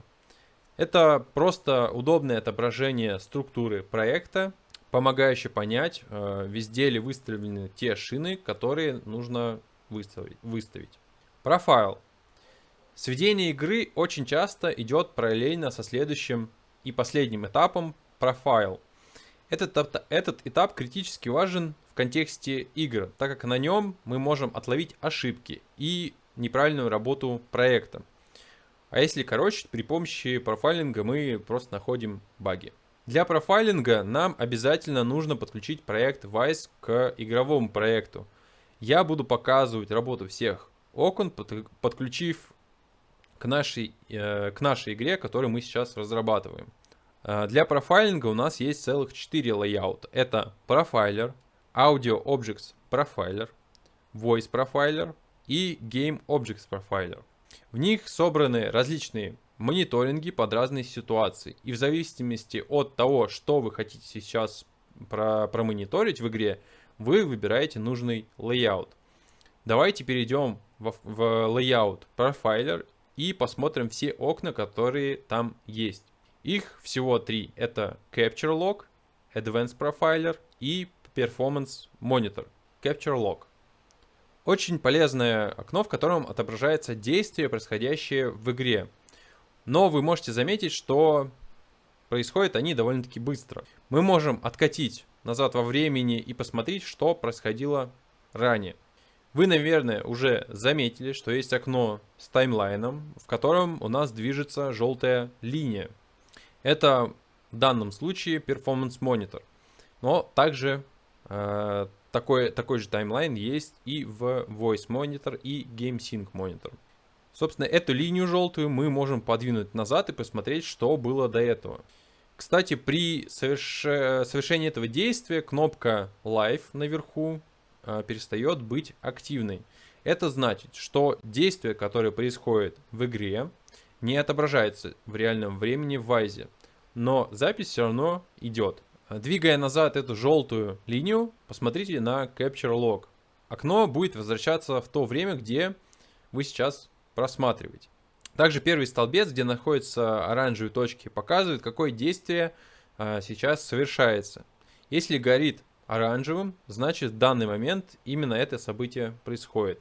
Если не горит, значит действие либо еще не выполнено, либо уже выполнено. Если мигает, то действие выполняется и еще не завершилось. Если выбрать какой-то объект из списка, то подсветятся все связанные объекты. Это удобно, когда вы хотите, допустим, проверить срабатывание какого-то ивента и посмотреть всю цепочку его выполнения.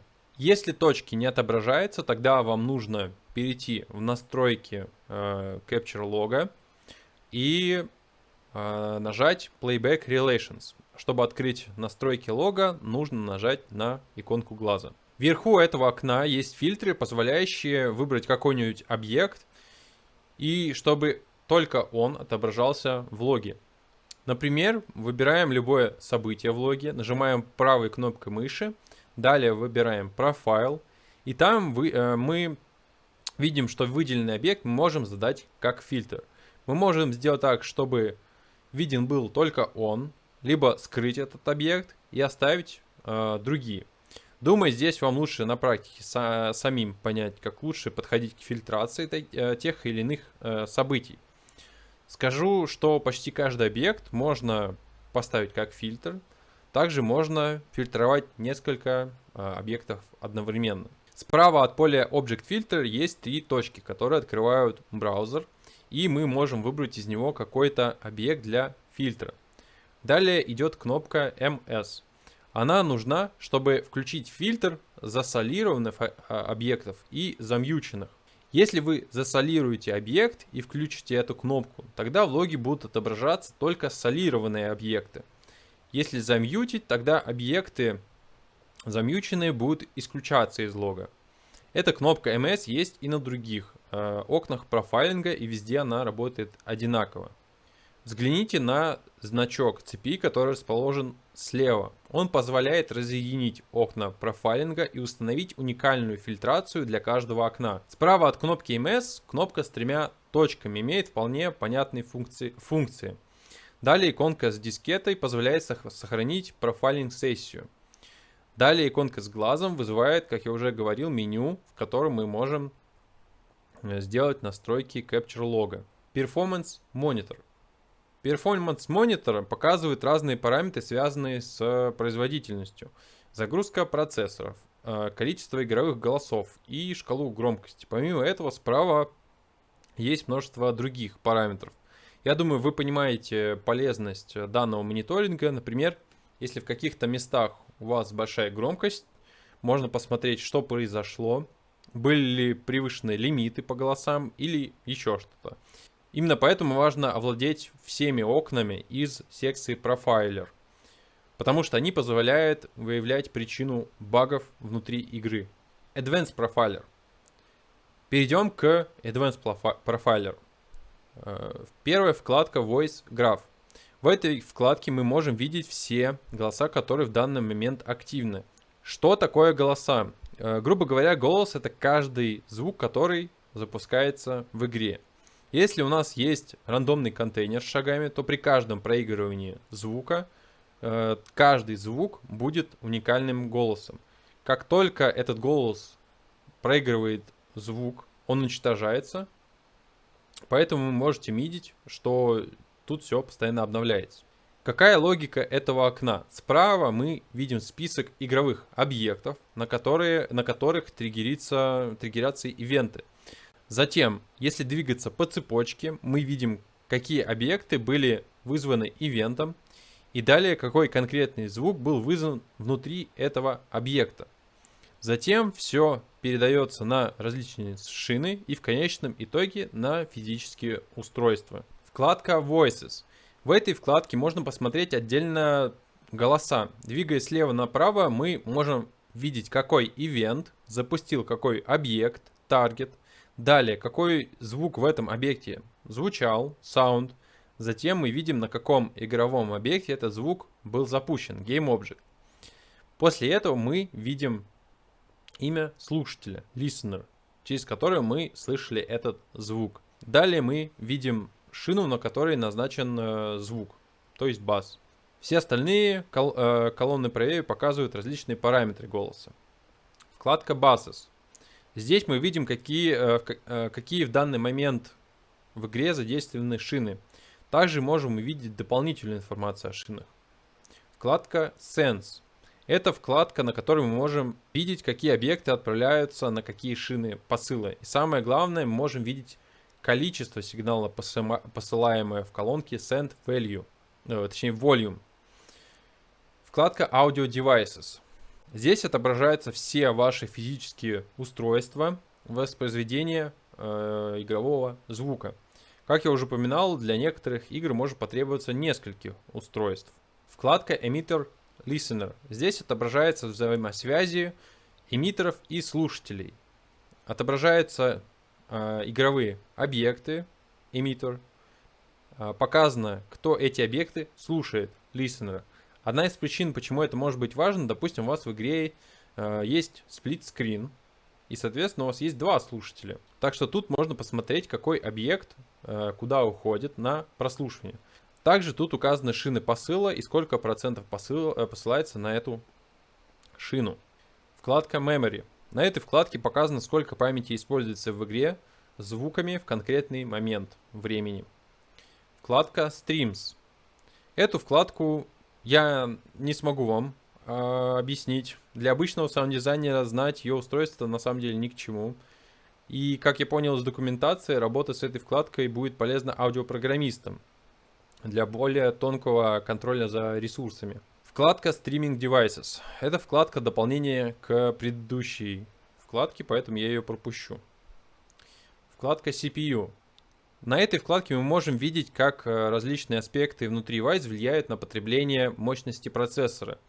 Многие аудиоэффекты способны значительно откусить от процессора его мощность, поэтому стоит посматривать сюда, чтобы не перегружать процессор. Вкладка OBS и OKK, или по-другому Abstraction и Occlusion. На этой вкладке отображается информация о препятствиях, окклюзии, дифракции, потерях при передаче, то есть transmission loss, разбросе, апертуре влияющие на все эти объекты, точнее эти параметры, которые влияют на объекты в вашей игре. Вкладка Listeners. На этой вкладке мы можем посмотреть, какие слушатели активны в игре и каким игровым объектам они относятся, то есть на каких они объектах расположены. Вкладка Soundbanks. Здесь отображается загруженный в данный момент саундбанки. Audio Object Profiler. Теперь перейдем на layout Audio Object Profiler. На этом layout у нас есть несколько окон, и они называются Audio Object 3D Viewer, Audio Object List, Audio Object Metadata и Audio Object Meter. Их всех тоже можно найти через меню Views, если перейти там в подменю Profiler. Но, чтобы эти окна Audio Object работали, нам нужно сделать несколько вещей. В настройках шины, на которой находятся нужные звуки, нужно выставить настройку Bass Configuration в положении Audio Objects. В Audio Devices на девайсе System нужно выставить Allow 3D Audio. Далее в Voice нажимаем Alt плюс G, чтобы вызвать Profiler Settings. И внизу списка выбираем Voice Inspector Data и Audio Objects Data. Также настройки профайлера можно найти рядом с кнопкой Layouts. Есть профайлер и в самом низу Show Profiler Settings. После этого мы можем приступить к работе с окнами.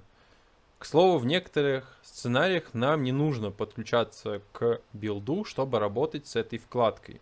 Audio Object 3D Viewer — это место, в котором все звуковые объекты мы наблюдаем относительно слушателя, в отличие от Game Object Profiler, который мы будем изучать позже. Там все объекты показаны, как они находятся в игре. Ранее я говорил про автоматизацию позиционирования. Ее можно проверить при помощи как раз-таки этих окон, не подключаясь к игре.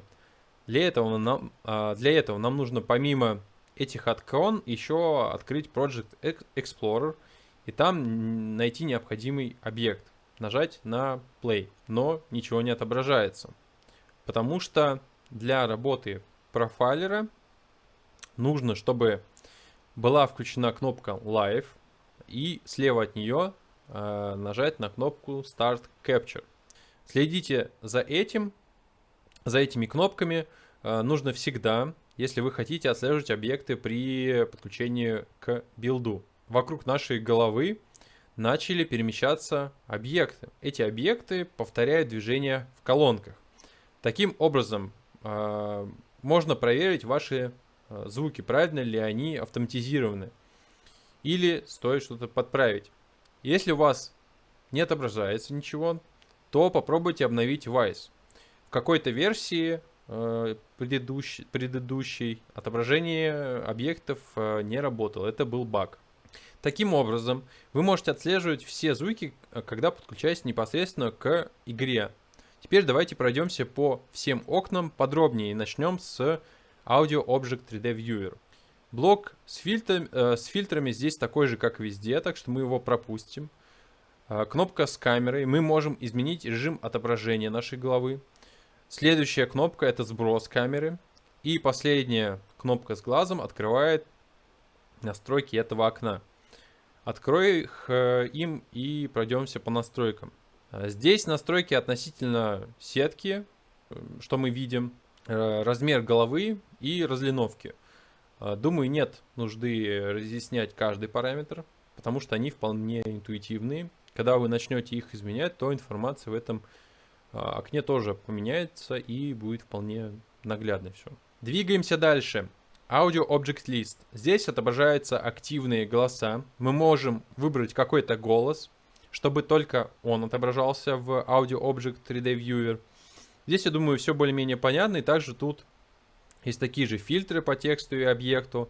Однако есть один новый фильтр. Это 3 стрелочки.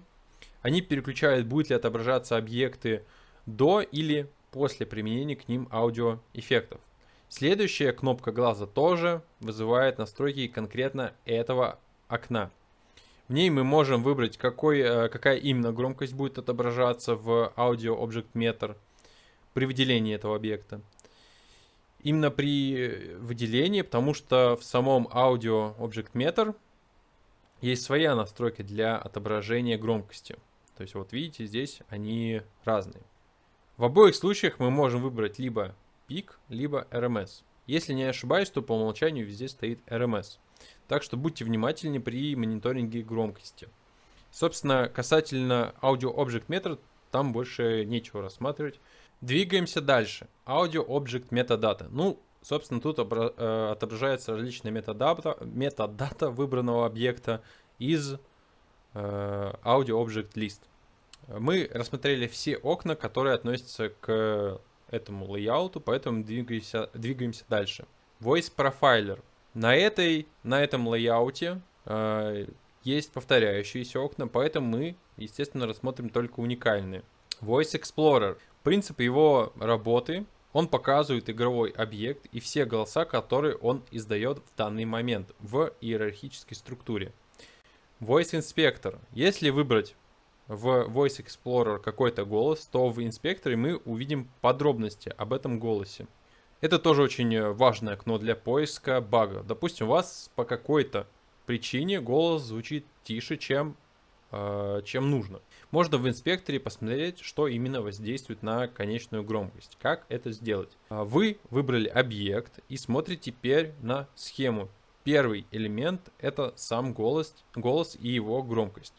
Если двигаться слева направо, то мы будем двигаться вверх по иерархии шин, оказываясь в конечном итоге на главной шине. Можно проследить, на каком этапе голос делается тише или громче. Помимо этого, тут показаны посылы шин. Кроме громкости, здесь отображается значение фильтрации верхних и нижних частот. Список справа тоже полезный, так как в нем можно посмотреть, что именно воздействует на громкость или фильтры. В колонке драйвер будет показано, что влияет. В драйвер Volume, насколько сильно влияет. И в колонке Volume показана громкость на каждом этапе. В самом верху списка есть строка Final Value. Она показывает, какое значение громкости будет на выходе, которое мы, собственно, и слышим. Voice Monitor работает по такому же принципу, как и Performance Monitor. Тут можно видеть, на какой громкости был проигран каждый голос, и увидеть, как через время либо он останавливается, либо делается тише. Некоторые голоса всегда будут отображаться прямой линией, как я уже говорил, если не включить на объекте во вкладке HDR функцию Enable Envelope. Game Object Profiler. Переходим к следующему лейауту, который будет финальным. В нем тоже мы рассмотрим уникальные окна, которые не встречались до этого. Game Object 3D Viewer. Если Audio Object 3D Viewer рассматривал звуки относительно слушателя, то Game Object 3D Viewer рассматривает внутриигровые объекты только при подключении к билду. Как и в билде, каждый объект имеет свою координату. Так и здесь мы можем видеть эти объекты на сетке. Обратите внимание, что тут отображаются только игровые объекты, а не голоса, как в Audio Object 3D Viewer. До этого можно было видеть позицию каждого голоса в пространстве. Тут мы видим только игровые объекты, которые издают звуки, но не сами голоса. И на каждом игровом объекте может быть, естественно, по несколько голосов. В принципе, это окно хоть и имеет другой вид, но функционирует оно почти так же, за исключением того, что мы видим, собственно, как я уже повторил, не голоса, а игровые объекты и слушатели. Слушатели тоже выступают игровыми объектами. Слева у нас есть список с фильтром по игровым объектам. Чтобы его активировать, нам нужно, во-первых, нажать на кубик, а во-вторых, нужно вручную написать ID или имя объекта. Ниже у нас список с различными параметрами игровых объектов, сколько голосов издает игровой объект, и если это слушатель, сколько он слушает объектов. У этого окна также есть свои настройки по нажатию на глаз, тут их заметно больше, и вы можете настроить их под себя. Мне кажется, здесь тоже все интуитивно понятно, особенно помогает разбивка по категории. В категории Voices and Buses можно, например, включить отображение сфер аттенюации или конусов аттенюации. Game Sync Profiler. Это окно, где мы можем видеть все игровые параметры, как они изменяются во времени. Профайлер статистик. Это окно позволяет собрать статистику по сессии профайлинга после того, как она была завершена. Чтобы это окно вызвать, нужно нажать Views, дальше Profiler и нажать на Profiler Statistics. Окна Project Explorer. Мы рассмотрели все основные этапы работы с игровым проектом, но мы не рассмотрели все окна, которые есть внутри Wise. Давайте вернемся в Layout Designer и пройдемся по оставшимся вкладкам Project Explorer. После вкладки Soundbanks у нас есть вкладка Game Syncs. В ней собраны все элементы, которые помогают управлять звуком через игровые параметры. Это State, Switches, Game Parameters и Triggers. Со всеми ними мы уже знакомы, поэтому двигаемся дальше. Share Sets. Я упоминал вскользь, что тут хранятся различные пресеты для наших редакторов, эффектов и так далее. В папке Effects тут хранятся пресеты для наших эффектов. Мы можем создать свой пресет, но немного по-костыльному. Для того, чтобы сделать пресет свой, нам нужно сделать дупликат уже существующего пресета и переименовать его. При выделении пресета справа активируется редактор пресета Effects Editor. Attenuations. Здесь хранятся наши аттенюации. При выделении мы их можем, собственно, и редактировать. Активируется редактор Attenuation Editor. Conversion Settings. Здесь хранятся пресеты различных конвертаций звука. При выделении пресета справа активируется редактор Conversion Settings Editor. В списке мы видим платформы, для которой настраиваем конвертацию. Дальше мы можем выставить, будет ли изменяться количество каналов. Например, мы можем сделать mono-mix. Для этого в As Input мы выставляем mono. Далее мы можем настроить панораму. Этот параметр работает только если мы конвертируем из стерео в моно и обратно. То есть 5.1 звук не подойдет. Дальше мы можем выставить sample rate. Выставить либо какое-то конкретное значение, либо поставить автоматический режим. Если выбран авторежим, то следующие две колонки относятся к нему. Мы можем выставить минимальный и максимальный битрейт, за который не будет выходить авторежим. Далее мы можем выбрать формат, в котором будет сконвертирован звук. Про форматы я рассказывать не буду, потому что они не уникальны для Wise. Две последние колонки активируются в зависимости от выбранного формата. По большей части здесь можно оставить все как есть в пресете. Однако, если вы хотите изменять параметры, то стоит почитать документацию. Справа от этого поля блок с Options. Тут многие функции, я думаю, вы видели. Ниже под Audio Sources будут появляться звуки, уже сконвертированные. Двигаемся дальше. Modulators. В этой папке хранятся различные модуляторы. При выделении мы также можем редактировать их. Помните, что если поменять их здесь, то они поменяются и везде. При выделении модулятора будет активируется редактор Modulator Editor. Virtual Acoustics. Эти объекты Virtual Acoustics используются совместно с платным плагином Reflect и вроде бы еще с плагином Convolution. Значение, которое мы здесь выставляем, это то, насколько будут частоты поглощаться виртуальным материалом или акустической текстурой по-другому. Reflect — это плагин, который позволяет в реальном времени создавать правдоподобный реверберацию в зависимости от геометрии комнаты и то, какие материалы мы в этой комнате используем. При выделении объекта активируется редактор Acoustic Texture Editor. Если взять, например, обычный ревербератор, то он работает в зависимости от настроек, которые мы выставим, да? В то время как Reflect основывается на геометрии и материалах и сам все выстраивает. Мы видим 4 частоты, точнее от low до high. Чем выше значение мы выставляем, тем больше будут поглощаться частоты этого спектра. Допустим, в виртуальной комнате все обставлено в коврах. Таким образом, у нас будут срезаться высокие, средние частоты, а низкие будут без изменений. Во вкладке Share Sets уже есть несколько заранее созданных аудиотекстур. Но повторюсь, что они работают только с платными плагинами. Папка Metadata. В этой папке можно создать, собственно, различную метадату. При выделении объекта активируется редактор Metadata Editor. Sessions. Переходим во вкладку Sessions. Здесь хранятся сессии сведения и саундкастер сессии. При выделении всех объектов появляются редакторы, которые мы уже рассматривали. Control Surface Sessions. В этой папке мы можем создать настройки маппинга для различных MIDI устройств.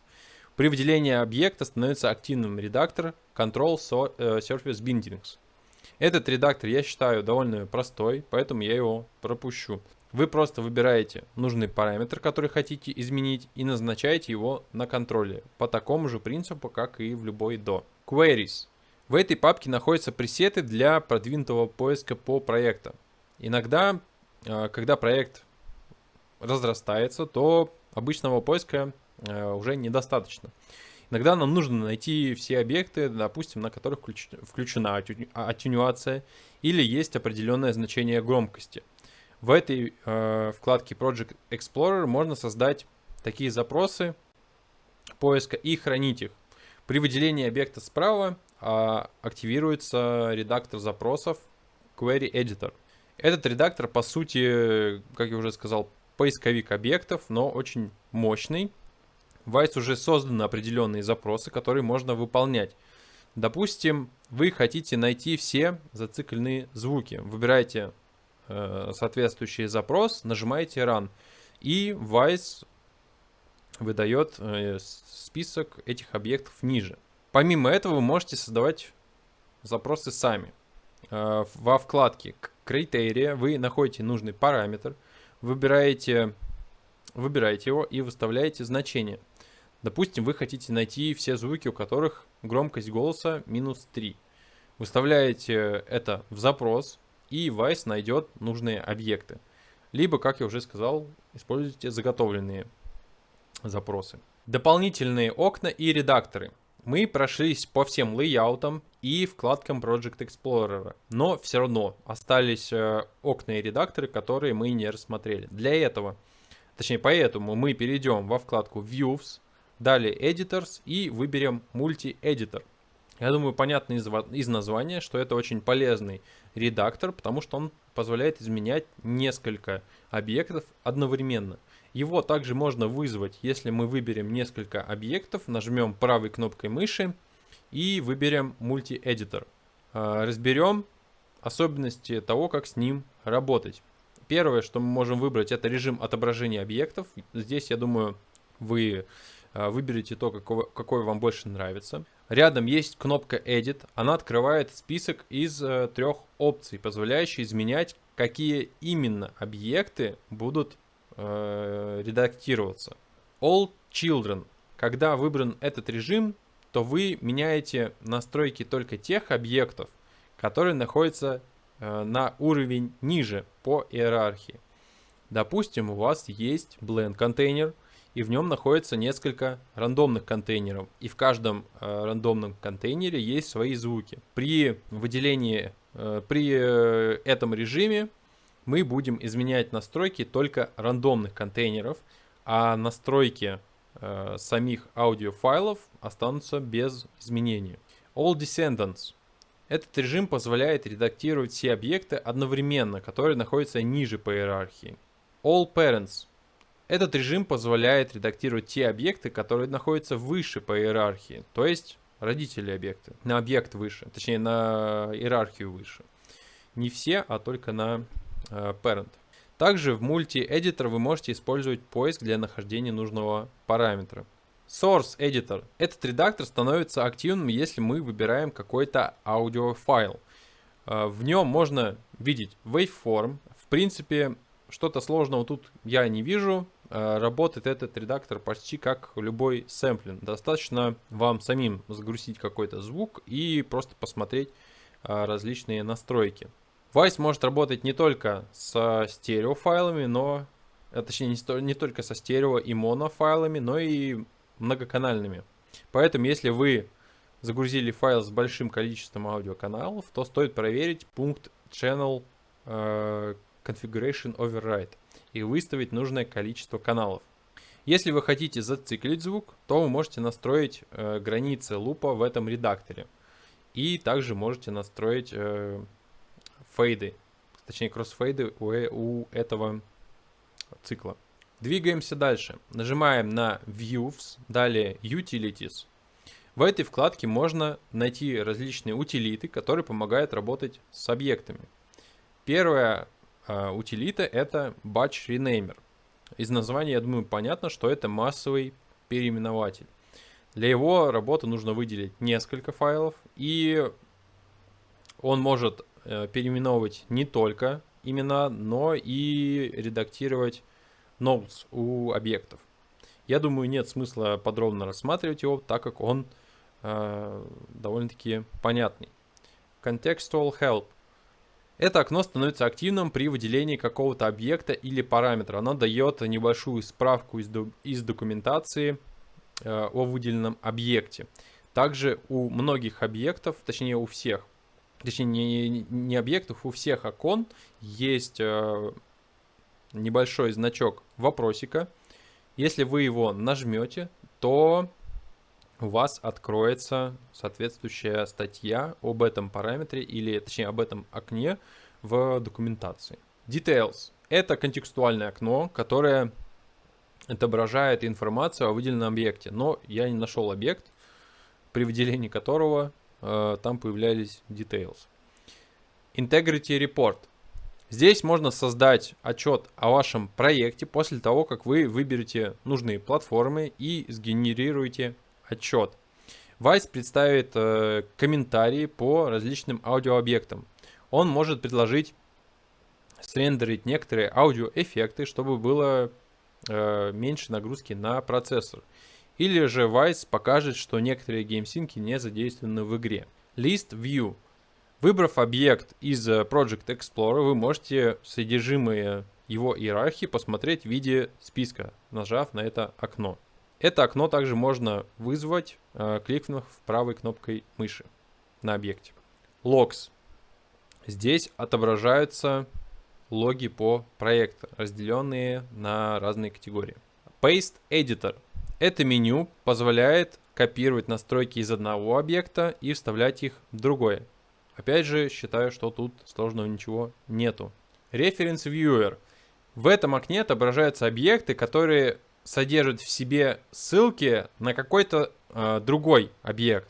То есть reference. До этого мы рассматривали Event Viewer, и там была вкладка Current Selections. Это почти то же самое, единственное, что это окно показывает объекты, которые в себе содержат конкретную ссылку на определенный объект.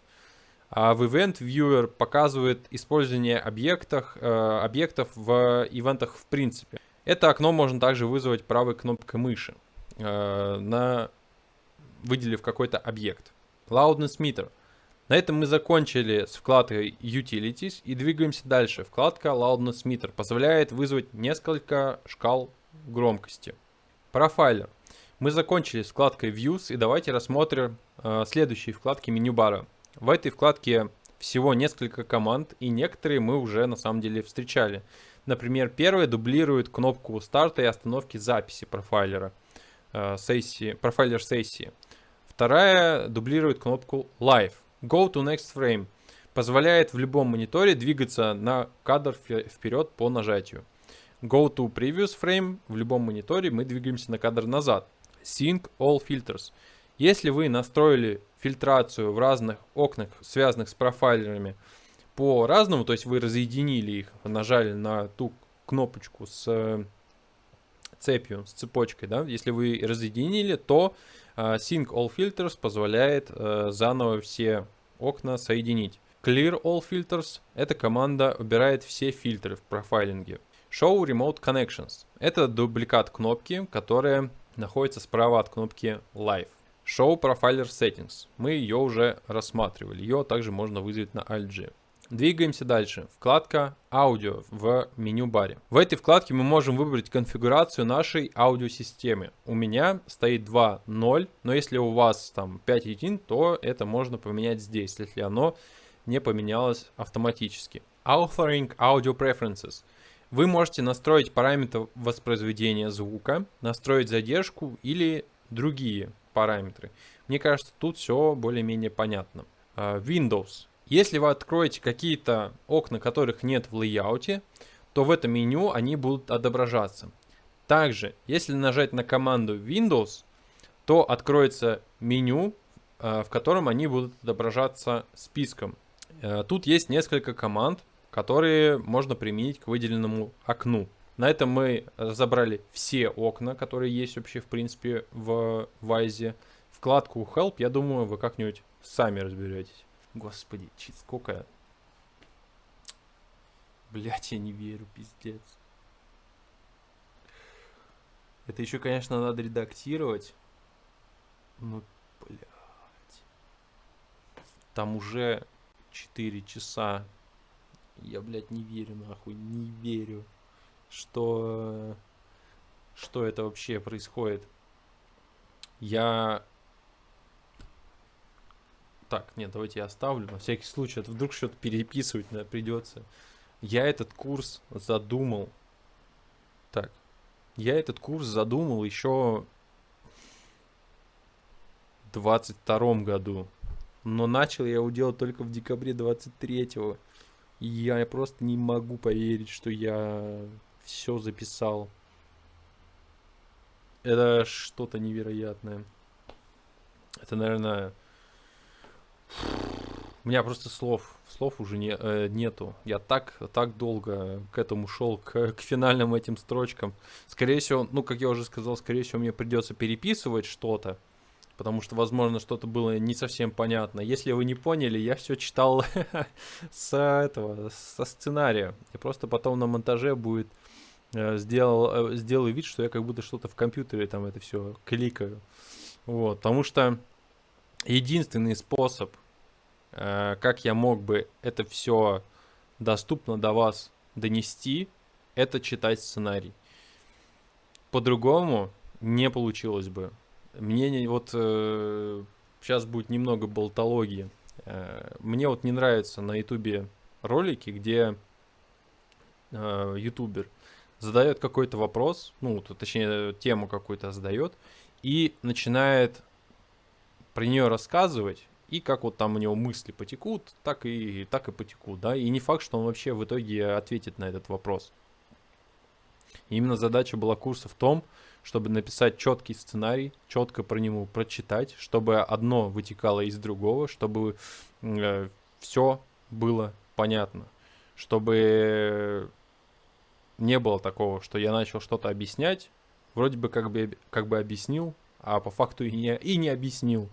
Вот, и очень много было таких моментов сейчас, вот последние 2 дня. Я сегодня записывал и вчера записывал, что я такой думал, да зачем мне этот сценарий, я буду сам сейчас все рассказывать. И в итоге как раз-таки мысль куда-то уходила вообще не туда, и понимал, что объясняю вообще что-то не то, что надо.